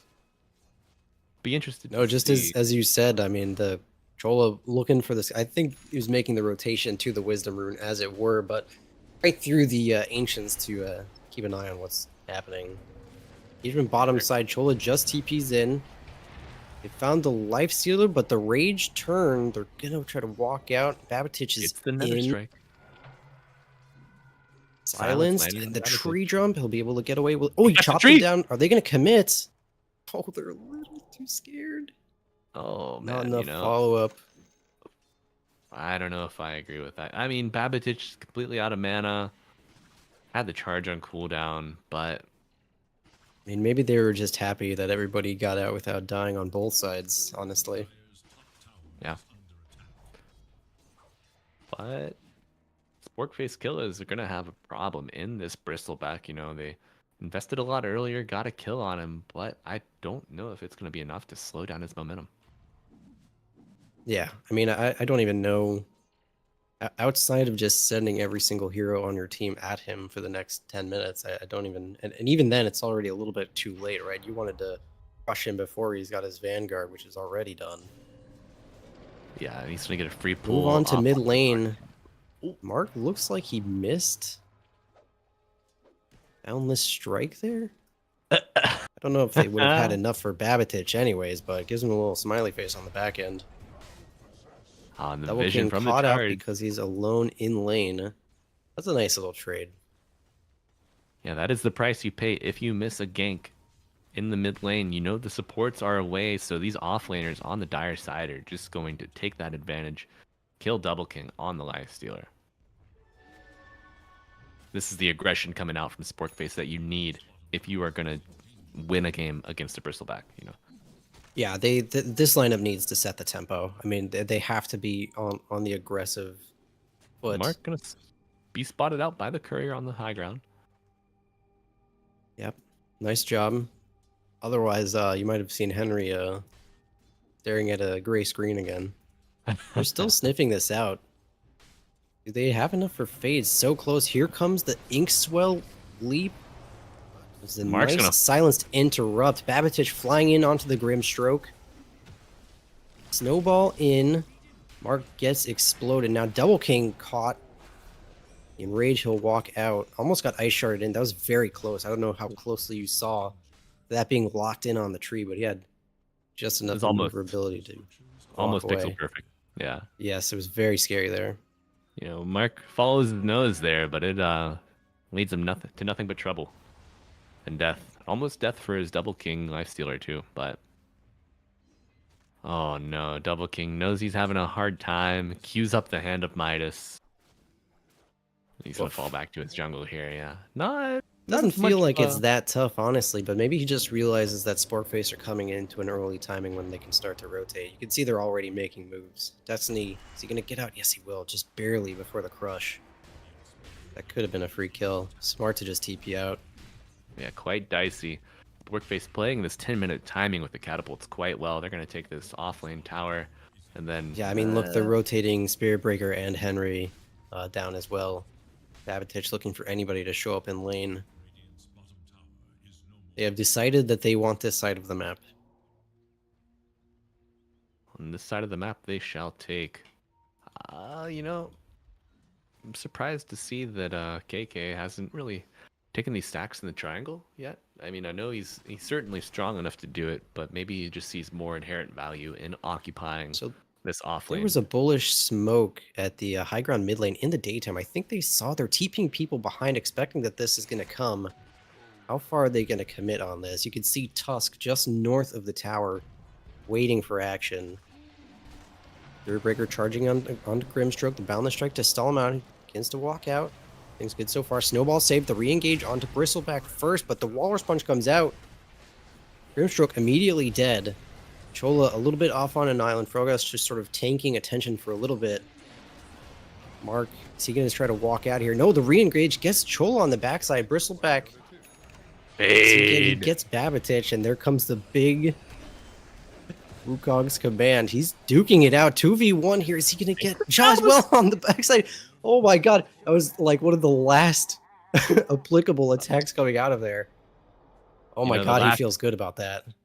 They always say, back in my hometown, the last monkey is the deadliest. And I'll let you out there try to find out where that hometown is off of that saying. Good luck tracking it down. But I'll do a little bit of research. the minus armor coming out from Slardar is enough to fall many of those targets. But I mean, I think Bullish on Gaming walk away the victors in that skirmish. That's going to give them the space they need. Farm up these stacks on KK. He's got 2 components of the Ags, soon to be a 3rd. Oh, and he's just living it up. It was incredibly patient play from Mark too, just sort of hiding inside of the tree on that upper camp, just sort of biding his time. Yeah, you got to be really judicious about when to commit your hero and kind of when to commit to the cooldowns, playing around the spells, knowing the limits. And Mark did that flawlessly. All right, well, here comes the Ancient Farm. KK not too far off from his Aghanim Scepter. Another 1,000 gold, 1,500 gold will be there. Oh my god, farming these stacks gave him like 900 gold. Just so much. Absolute insanity. Let's hit the turbo on GPM. Right. Almost feels like turbo mode out here for this Bristleback. And Frugas also, he's level 8 on this Pugna. Almost gave him enough tools to keep his team alive against that Templar Assassin Slardar combo earlier. And I do like the kind of the answer from Sporkface to deal with the Bristle. Oh, not enough time to talk about that. Nether Strike coming out on a Grimstroke and the concussive shot. Instantly dead. Will fall him, yeah. All right. There's the power we expect out of that lineup. They really need to continue to flex it. Mm-hmm. It feels like Double Kick might just have a little too much space, in my estimation. I could be wrong, but for the amount of time it's been since they've even seen him on the map, he's gonna catch up very quickly. Yeah, you got to kill onto the Lifestealer early. He's only been involved in 1 kill, and that was like very, very early. Also, he's had no assists. But I mean, he's got that Midas. He's farming uninterrupted. He's gonna have a Radiance soon. He's already got 2K in the bank. Yeah, it's happening quickly for him. It's happening quickly, and his team has done a great job to sort of stretch the map, give him the space. Certainly, I do like the answer from Sporkface to deal with the Bristle. Say it time and time again. Bristle, while he feels very, very tanky, early on the hero does not have a lot of armor. Like right now, level 12, he's one of the highest levels in the game. He only has 9 armor. He's not going to itemize for that until his 3rd or 4th item. So with the meld, with the eventual Desolator, it's going to be finished here soon by TA. They do have really great answers. Yeah, you're going to be able to punch through the Bristle if you can just keep him stunned, stop his healing. Urgos got found in the trees here. Does Emery have enough damage? No, he backs out. Bristles are right there sniffing around. Oh, Babatich on the hunt. Spirit Breaker. The Nether Strike will pound Frugas into oblivion. And they're going to get the die on the tower. Jaw coming through. Small team gold win. Yeah, we're seeing an incredibly even game. Neither team has pulled away here. 16 minutes in, still 1K net worth advantage only. I like Chola hanging around here on the bottom side. He's like sniffing around for Lifestealer to poke his head out. Double King. A little, Yeah, that's a- little too smart. A little too experienced to kind of fall into that. Upside, there is an engagement. It looks like Jaw is stuck inside of a Wukong's command. There's no way to get out of it. No teammates behind him. Yep. That's Scary. scary indeed. And I was going to compliment the Sporkface kind of play style. That's kind of how you want to play the Spirit Breaker. You know, you wanna poke around, get some vision with your supports. Tusk and Skywrath are both high damage output heroes, and the Spirit Breaker can connect easily with them for a pickoff. But in trying to think so much ingrained in that style of play, they lose their Templar Assassin. Yeah, and this is such an important hero to protect this game too. It's almost a little bit of a lapse to see him picked off so kind of freely. Yeah. Action Speaking of top free, side, did they see? They found the Grimstruck. I think they spotted Mark jumping through the trees. Comes the Oh my snowball. That is a God. dead hero. okay, so Mark yes, found Henry, or Henry found Mark. I don't know which was which, but they are running away. Are Who they gonna found get the tree who? Babitage? Oh, they got the crush from the low ground. That counts? Good lord. So that's a really good find, catching Mark there. no, they got guess- the stun into either the Tango or the axe usage from Fade. That's what I assumed, but I didn't see the tree go down, so I'm just a little confused. Great Yeah. fight. I don't know who caught who there, but Henry, good job of surviving through that. Whew. Create a positive trade. Yeah, Mark almost did the thing with the Manta illusion. You know, he baited out the charge onto the illusion, and it was very, very close. But Here's your minus armor lineup taking Roche. yeah, Be It's nice an and free. 18-minute Roshan, very timely for this dire lineup.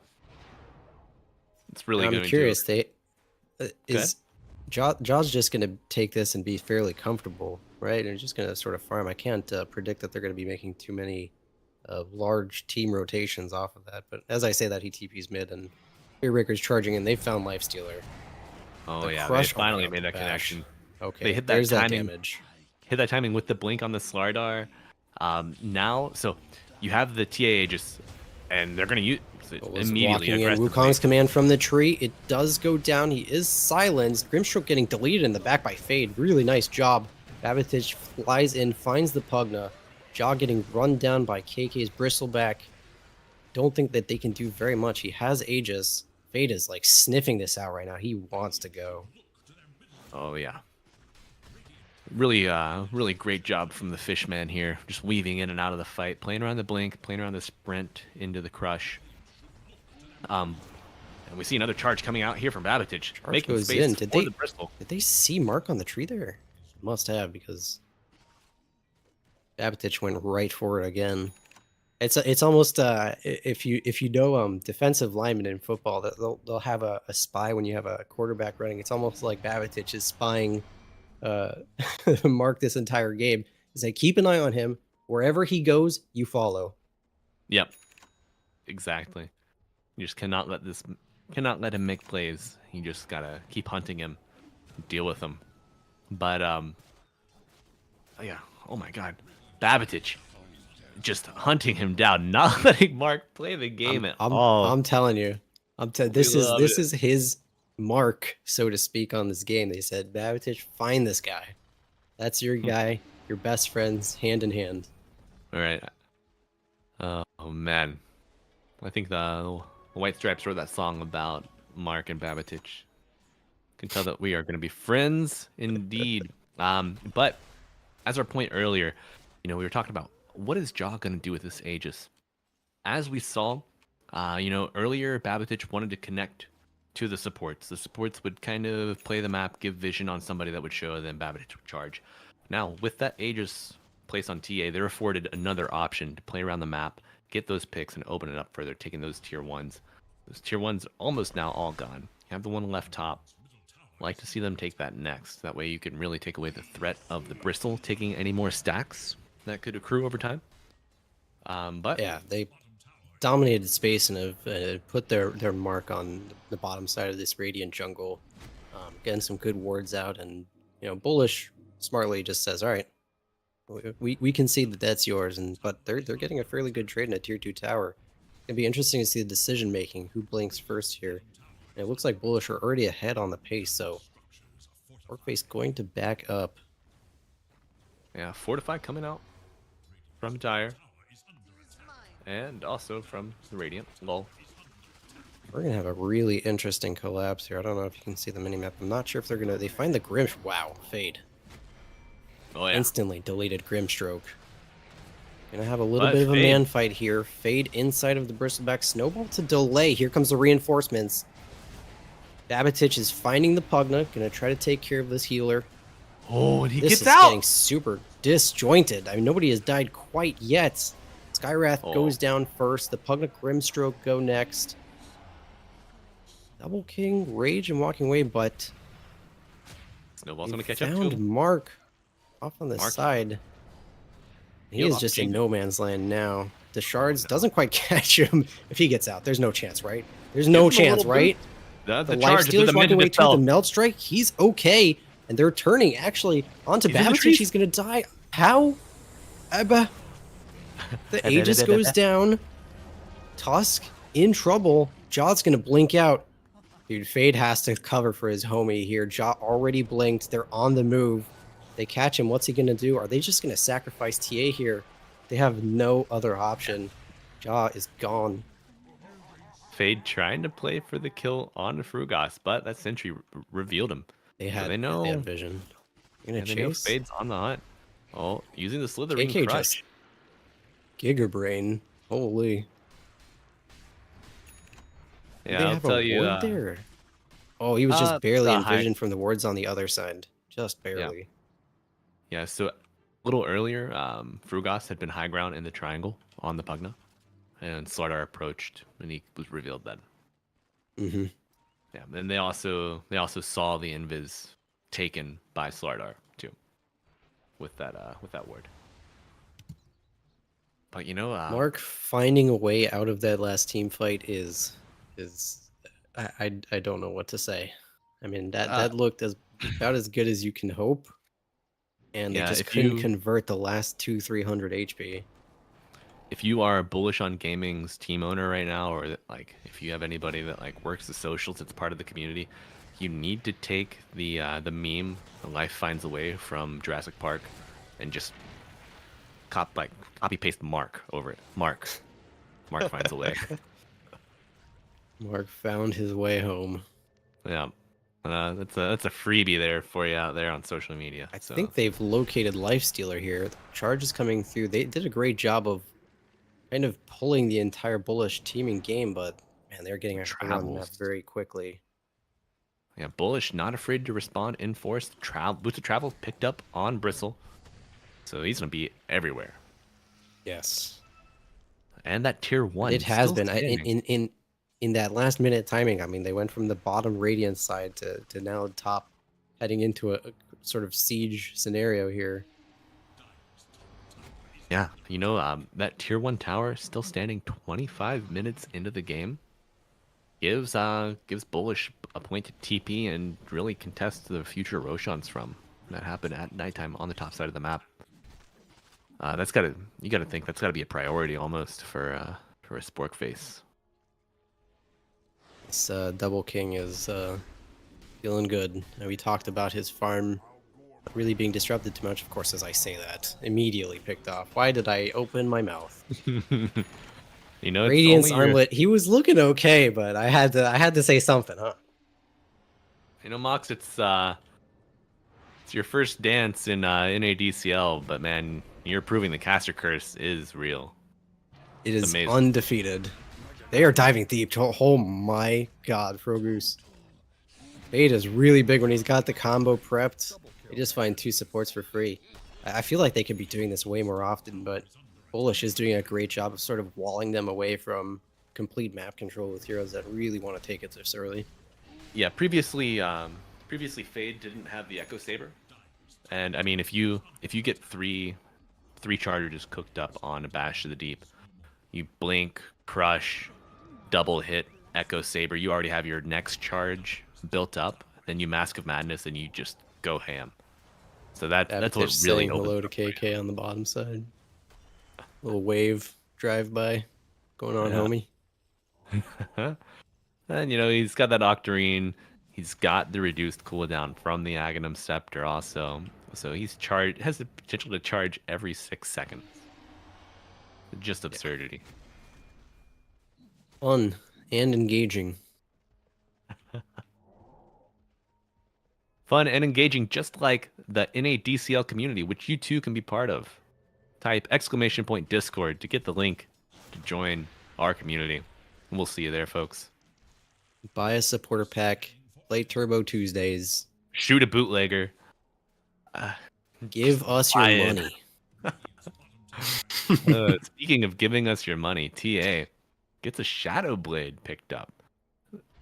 Interesting hero to get it on, but maybe one of the only ones that can buy it without feeling too bad. They don't have a Silver Edge carry. I mean, Spirit Breaker, yes, right? But maybe it's just easier to collect the farm on the TA. Yeah, they're collecting Silver Edges like Infinity Stones here on Sporkface. They're only going to be content when they get 5. We will summon Exodia, and then and only then can we defeat the Bristleback. Lotus Orb, Bloodstone, Ag Scepter, feeling great. BKB queued next. Yeah. Mark All looks right. like he's got his Scotty just completed. That's been a great Has tool he for been them. found here. out? Is he in a bad spot? BKB? Babbage comes flying through, creating a brand new thing to pay attention to. He says, look over here. Kind of runs away with Bulldoze, of course. Great job getting his homie out, but Henry or staffed out, I don't think he's going to escape that one. No. Oh my Double god. Oh, wait a minute. Hold on. Ghost Scepter. I Good item. Okay. All right. That was tight. That was fucking cool. Oh no, but I don't know if Chola. Chola has any of that magic. Got a shards into the snowball. Gonna buy a little bit more time, but it seems like it's just gonna be time for Sporkface to play the map. Nobody Calling for committing their content. hero. Yeah, I still can't so- get over that escape in the river. That was cool. What is Babbage doing? Charges in onto Frugas, gets silenced, and pays with his life for nothing. I mean, you get a little bit of information. You know what you confirm what you already knew. That yes, Bullish on Gaming Yeah. are doing Roshan. Yeah. Hey, listen, we know now for sure, right? No more questions. Yeah, we If know it were- now for if it were sure. that ever they in can Mages doubt. and Fuse. And I mean, that's a crime punishable by loss of tier 2 tower. Who grabbed the cheese? Oh, okay, Mark grabbed the cheese. Perfect. All right. Fantastic. I would like to see another block of cheese coming out. Oh my god. Fade just crushing. I mean, Destiny Henry's has no caught out chance. again. Does he have a clever escape this time? No. No. Okay. Trading supports. Knows that he can just TP away. Oh my god. No stun available from Babbage. these 3 heroes. Nice job yeah. getting out of there. We're seeing the power of the unchallenged TPs. Both Henry, both Fade. Ah, I love it. It keeps you on the edge of your seat, Yes, absolutely. Sometimes you gotta let it rip. You never know. Tuck behind the tree. Sometimes don't even tuck. Just fucking rip it. What's the worst that could happen, right? Oh, we're gonna see Babbage rip it, but he's maybe still a little gun shy after getting obliterated top. Fate get found out. Got a little bit of a man fight. Babbage says, back the F off. As a tree just sort of scoots through the jungle. No big deal. No big deal at all.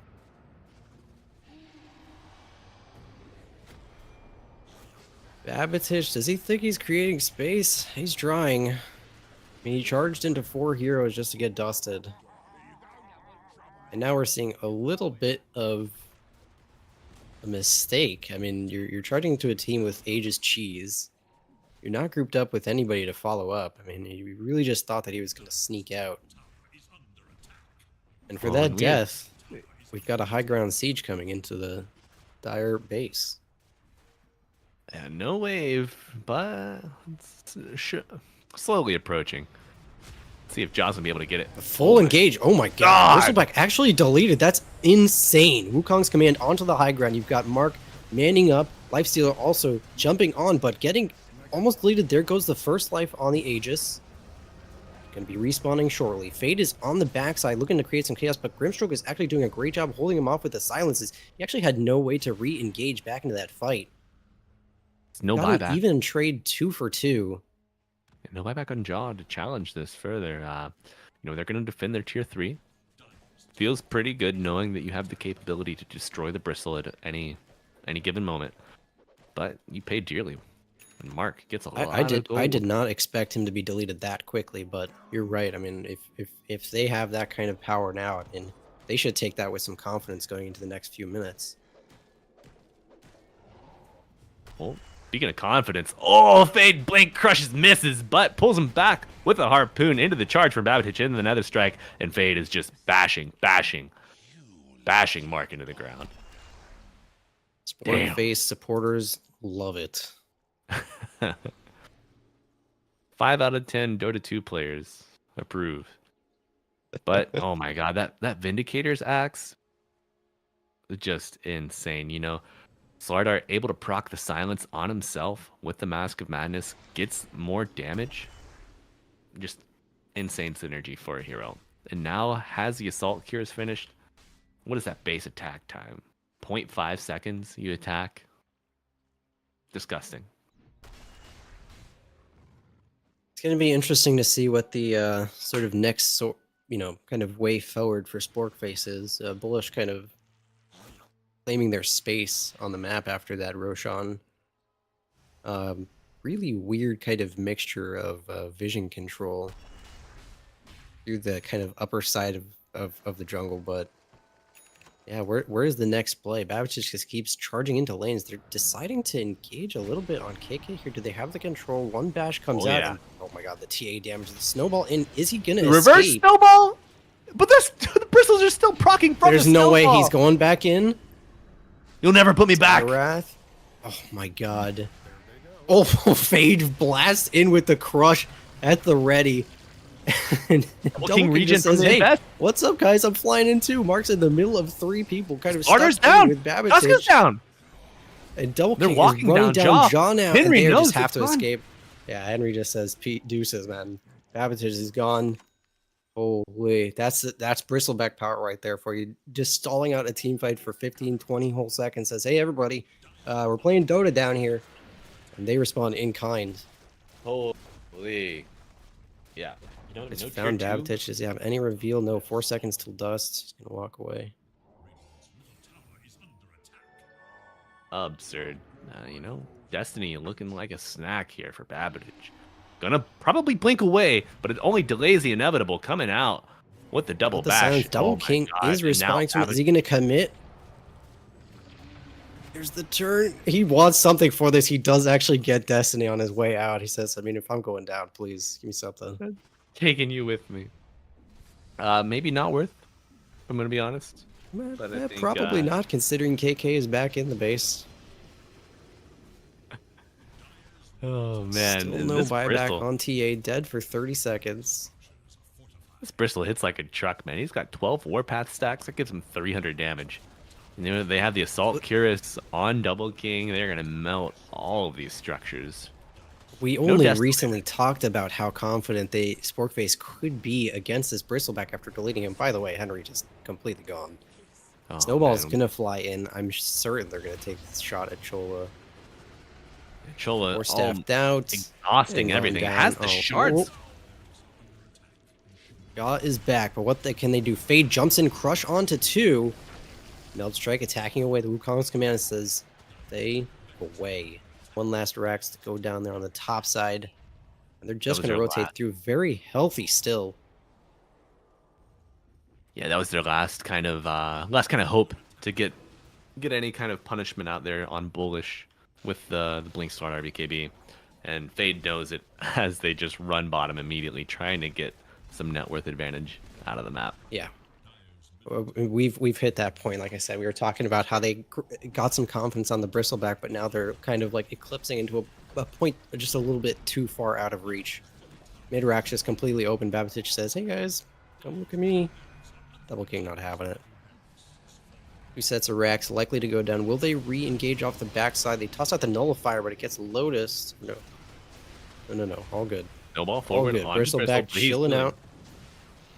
Oh my god.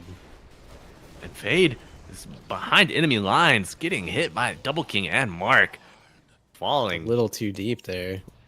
Too What much can you physical. do? This hero is running through your base. Oh, it's looking to be on dire straits here. I mean, are they just going to laugh at them and try to tier 4 this right now? They're baiting out a buyback, I imagine, right? 100%. You They have think Infest they're available strong on, enough to end the game here. but Fade confidently holding buyback, knowing that Bullish are looking to bluff. They pull back. Yeah, it's a little Babbage- bit too early to full commit with only 1 hero dead. But, you know, Oh if you my get the God. buyback there, you're feeling good. Babatich is just trying to style on him. Charges forward, charges backward. And BKB is he's- walking away. He's charging away. Oh, I mean, no. this you reach a point with Spirit Breaker in games when you're not like just running it down mid the entire time, where this is kind of almost what you have to be relegated to do, especially losing 2 racks like that. You just have to be the best distraction you can be. They're gonna spot him again. Speaking of distractions, Are they full commit? They silence. He is super duper dead. we see the full Kermit there onto Babatich, and he's gonna fall. Monkey King Basher done. Life Stealer. Got a Sacred Relic queued up. Yeah, they want another nullifier. They want a And, yeah. I going think he's for 2 starting to nullifiers. solo Roshan. Fade. caught out It's the here. big crush. The buyback on Spirit Breaker and the immediate charge coming They have out to be on able the to kill Bristol. this.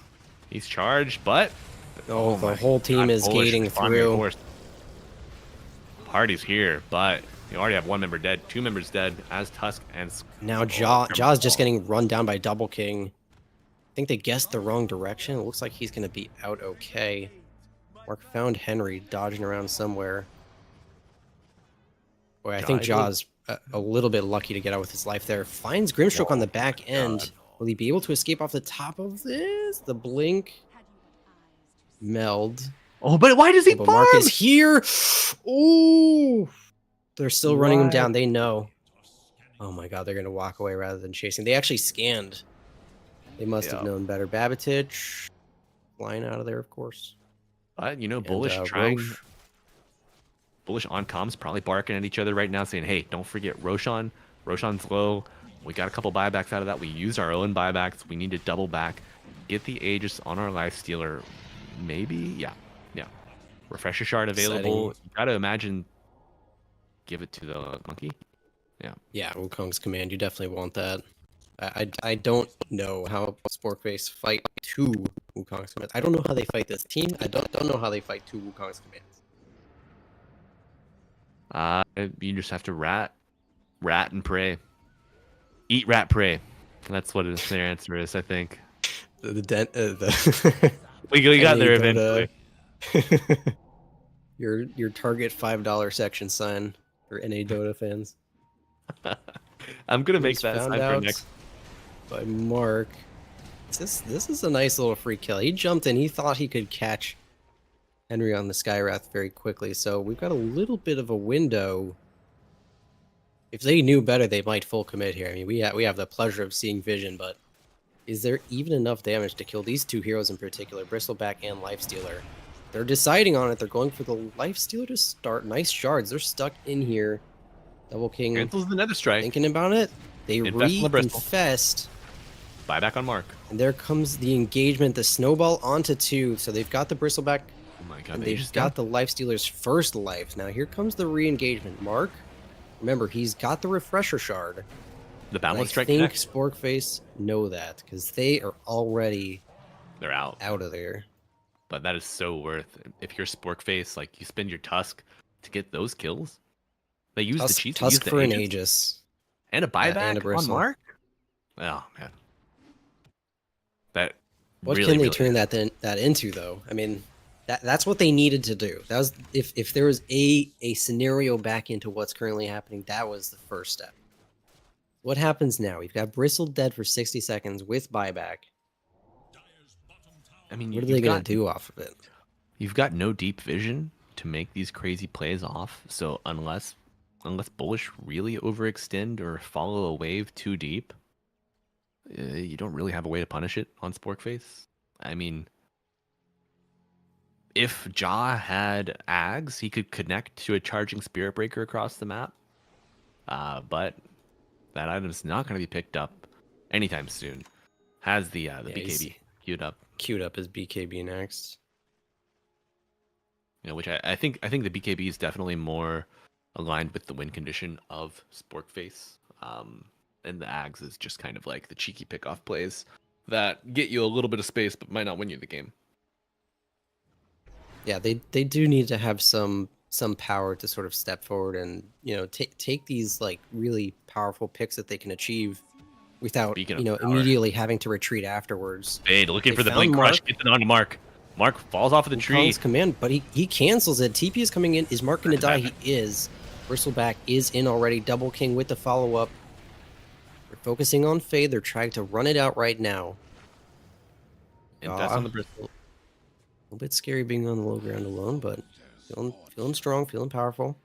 Yeah, Tusk happy. All right, so that's a great start. Good little find on a Monkey King. All right, and they take Tormentor for their time. At this point, and if all shards have been purchased, so it's just a bit of golden experience for the Radiant. Anybody what does missing Sporkface shard? do with their vision off of that little bit of a win? I mean, they're slowly kind of moving the trenches up the Radiant Triangle right now. Yeah, you need mana on your Skywrath before you can play the game at this point. So they're just gonna fall back and farm their next items. You know, Skywrath very close to that Ags. Jaw probably waiting until they have buyback with their BKB. Only a 1400 surplus, 1500 surplus currently. We see the vision get pinged out by both teams. Ooh, Bristle almost has a full Yashikaya. Oh my god, that's a 4K item just waiting in the wings.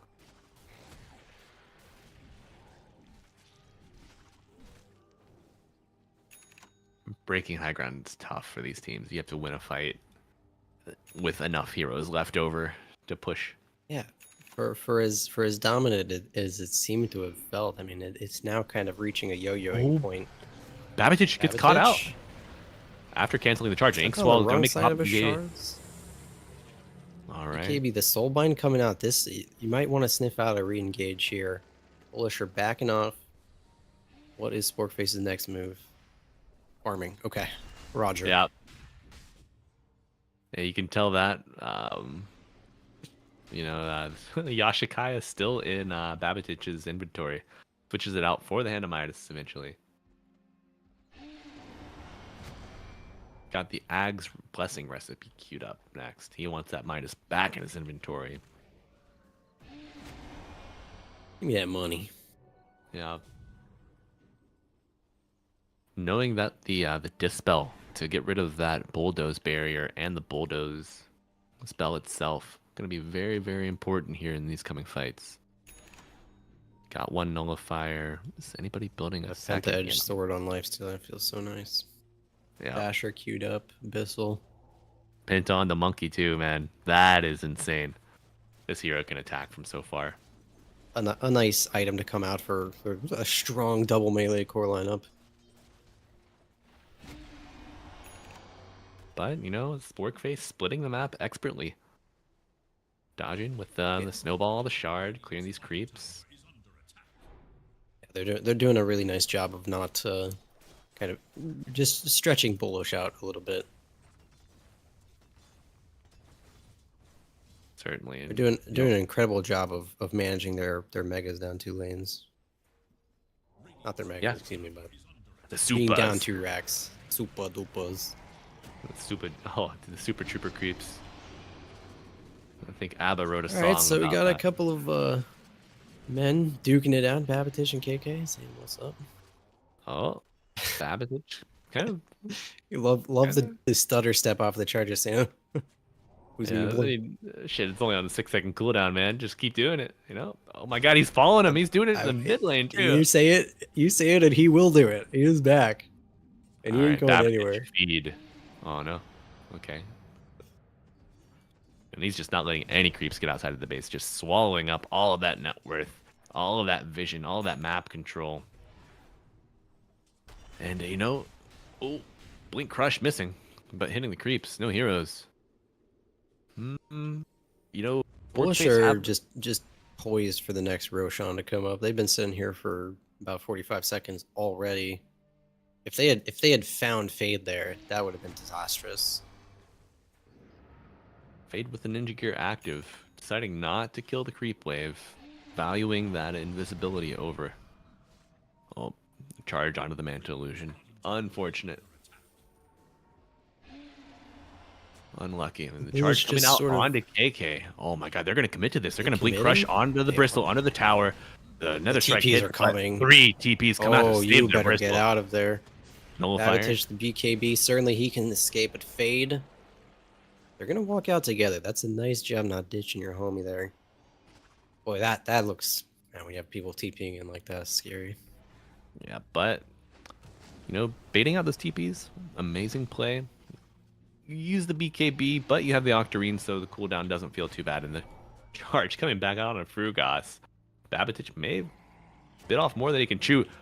He ults the courier. This Sentry man, ward down, baby. yeah. This I mean, man for just all wants of that, all the map control. you've pulled Bullish away from Roche. I mean, like I said, they were sitting there, they were poised, they were holding the position. Look at the vision control from Sporkface now. I talked about this a little bit earlier. They're slowly creeping up these lines. A ton of sentries. Oh, in and the the river. infest into the Bristle is going to afford some damage on a Babbage, and the Nullifier is going to ensure that his demise is imminent. 120 seconds without your Bristle. Does have buyback available. So what's Damn. the move? They're going to want to force this buyback somewhere. They're going to run it down mid. 3 spots out. Double King gets crushed. He should be able to walk out okay. Here comes KK on the re-engage. Soulbind onto 2. TA leashed together. Henry blown up. You The don't have buyback doubles on suck. Sarah. Fade gets blasted. I believe Ja Oh my BKB God, TP'd out of Babbage. there. Now Babbitich. This is his dieback if he goes down. Did he buy? Yes, he did. He Oh did. my God, the BKB But- charged out. He should be okay. Oh, KK sniffing this out. He TP'd over. Is he gonna follow him down? Travels! He's got to be able to get out. There's no chance, right? Marks. I mean, Right. Marks in the trees. They're going to follow him. They're looking for this kill. They He want switches the it. dust into his inventory. Dude, John in a on. little bit of trouble. No BKB. Double King just sort of running it down at him. TP from Chola. Gonna be enough to dissuade Double King from pursuing him uphill. Oh my god.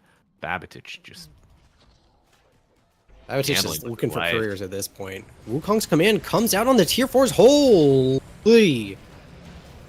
Tusk instantly dead. Jaw dead as well with buyback immediately. Slaughter comes back as well. That one tier 4 tower is down. Are they just going to rush it? Fortify comes through.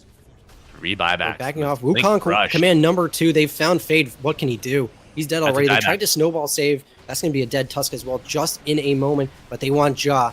Mark and KK both running him down. They know his team can handle the Tusk in the back. And that is Ja dead. That is no buyback. And that is going to be the end of the game. The triple GGs kill coming are out from called. Mark. GG's called, as he said. And Bullish stampeding their way to the finals with a 2-0 victory over Sporkface. This is the team that did not make it out of quarterfinals last week, and now we see them in the finals first. The favorites and the strong-suited Yodi Brody Nexus squad will be a matchup for the NADCL history books. I'm excited to watch it. Yeah, and I believe this is a nice bit of redemption for Bullish, who I think, if I'm correct, finished in the bottom half of teams through the last set. Yes. So it's a nice return to form for them. Yeah, you know they dropped a player and then brought They moved Double King to 1, and I think they brought in Mark for their mid. Maybe KK. I'd have to look at my notes, but yeah, they got a new player on the roster. So apparently, a change in chemistry was enough to get them out of the quarters and all the way to finals. Yeah, So and folks, they looked really well composed here as well. yeah, they were super patient in playing all of that. We saw them, it was a bit of a back and forth. Sporkface definitely had their shining moments. They had great connections with the Slardar, with the Spirit Breaker, but ultimately, just not enough happening. I think the Tusk, maybe build an Ags on the Tuskar instead of the Crest. I understand going all in for that minus armor, but just letting that Lifestealer, that Monkey King sit on top of you, perhaps a little too potent. Yeah, the Tusk felt just like a little bit not enough. So just the general feeling of it. Yeah. So Mox, reflecting on that match, who'd you give the MVP award to? Oh my god. I mean, Mark kind of went crazy in a quiet way. I mean, he baited as much of his health bar as humanly possible in what felt like the fight that kind of turned the game heavily into Bullish's favor on that top side, if you recall. I mean, he escapes with just enough health, and then they turn and wind up trading in a very positive way. I look at that Monkey King and I look at the spell Wukong's command, and it just feels like outside of a couple of pickoffs every here and again, I don't know what they could do against that hero. Yeah, I definitely give that MVP award to Mark. Just like when he was able to string him along in the top lane, dancing in the trees, gets the boundless strike to survive, and just owns that team fight. MVP to Mark. Well done, Bullish. We're going to take a quick look here at the bracket. We are going to see the path. Bullish on Gaming have followed 2-0 over Astronauts, over Sporkface. Now they're meeting our friends, Yodi Brody Nexus, in the finals. Nexus 2-0ing Instinct, 2-0ing the Honored Vanguard. Two undefeated teams this week meeting in the finals. I wonder if it'll be enough to upset the favorites and allow Bullish to march to victory. But friends, Will we see a back and forth series, or will we see another 2-0? you know what?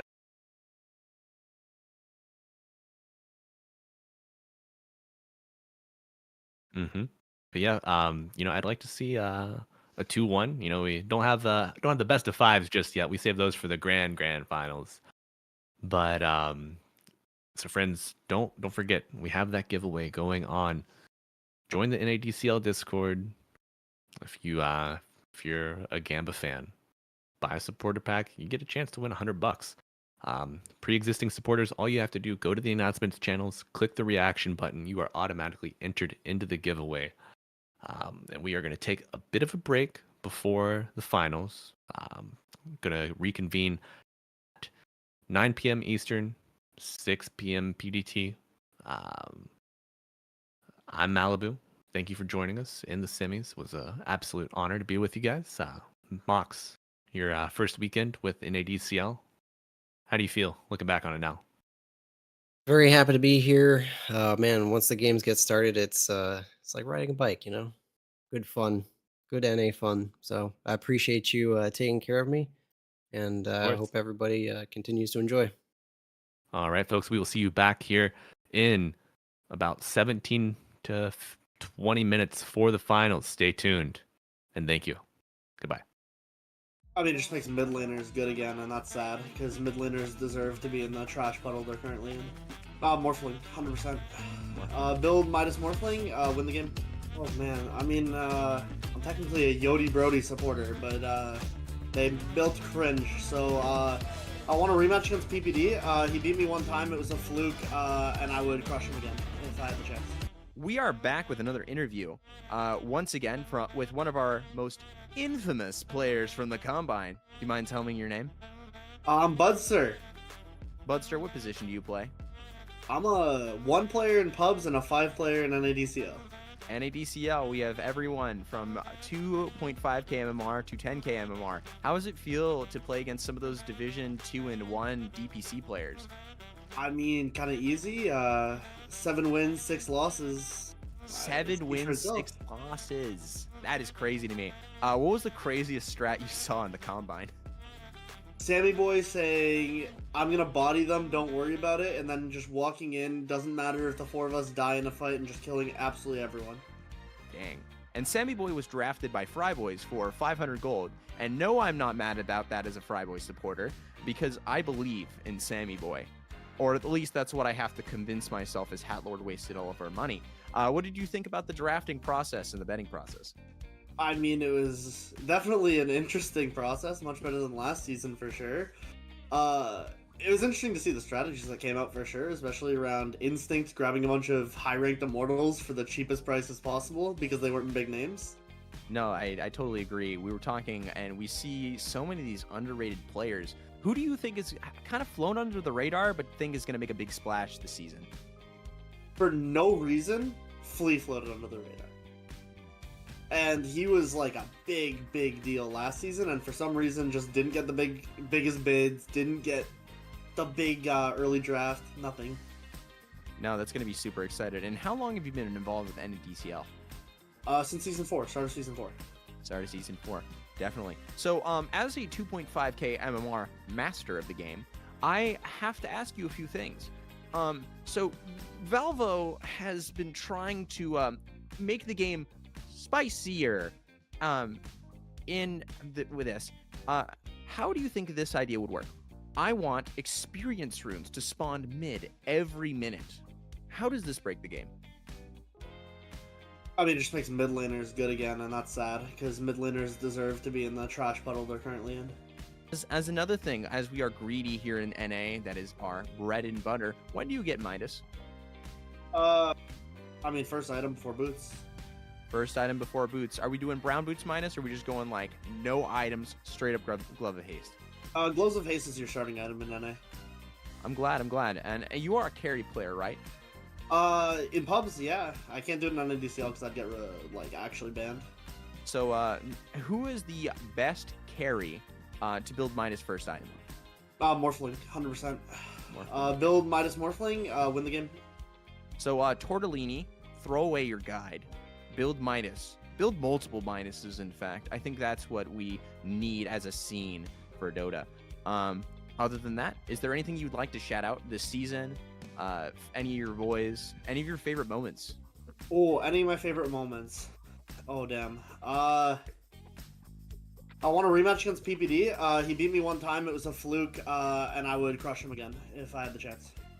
This man, he was going to take down the Titan, the TI winner, the man with the nice ring, the commissioner himself, WWE style. PPD, watch yourself in Canada. This man will stone cold stunner you, as he believes he can destroy you in almost anything. That includes things like arm wrestling, slap boxing, and mid 1v1 Dota 2. All right. Anyone you want to shout out for this wonderful experience? You're amazing. Thank you so much for what you're doing for the community.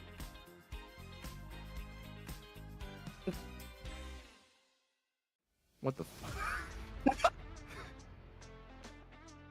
All right, well, we can all have our own terrible opinions. In fact, I will be having my terrible opinions on stream while casting the NADCL, and I would love to see all of y'all wonderful people there. But yeah, finally, what team are you rooting for this season? Oh, man. I mean, I'm technically a Yodi Brody supporter, but they built cringe, so I think I have to go Bullish, because Div 2, they have like 2 Archons, and Team Archon for the win. So you hear to hear first, we have people jumping ship from Yodi Brody. Yodi Brody is a fraud, a scammer, if you will, and that will show that he will lose. His team is freaking stacked, though. 7k MMR in Div 2 average, that's actually really cringe. Oh, man, this will be wonderful. Well, thank you for coming on. It has been wonderful, and I'm really excited to see your further contributions in the next season of NADCL, and of course in this season. Let's hope you're involved in the Yodi Brody's downfall. But thank you for coming. I'll see you guys in Immortal. I mean, it just makes mid laners good again, and that's sad, because mid laners deserve to be in the trash puddle they're currently in. Morphling, 100%. Build Midas Morphling, win the game. Oh man, I mean, I'm technically a Yodi Brody supporter, but they built cringe, so I want a rematch against PPD. He beat me one time, it was a fluke, and I would crush him again if I had the chance. We are back with another interview, once again with one of our most infamous players from the Combine. Do you mind telling me your name? I'm Budster. Budster, what position do you play? I'm a 1 player in pubs and a 5 player in NADCL. NADCL, we have everyone from 2.5k MMR to 10k MMR. How does it feel to play against some of those Division 2 and 1 DPC players? I mean, kind of easy. 7 wins, 6 losses. 7 wins, 6 losses. That is crazy to me. What was the craziest strat you saw in the Combine? Sammy Boy saying, I'm gonna body them, don't worry about it, and then just walking in, doesn't matter if the 4 of us die in a fight, and just killing absolutely everyone. Dang. And Sammy Boy was drafted by Fryboys for 500 gold. And no, I'm not mad about that as a Fryboy supporter, because I believe in Sammy Boy. Or at least that's what I have to convince myself as Hatlord wasted all of our money. What did you think about the drafting process and the betting process? I mean, it was...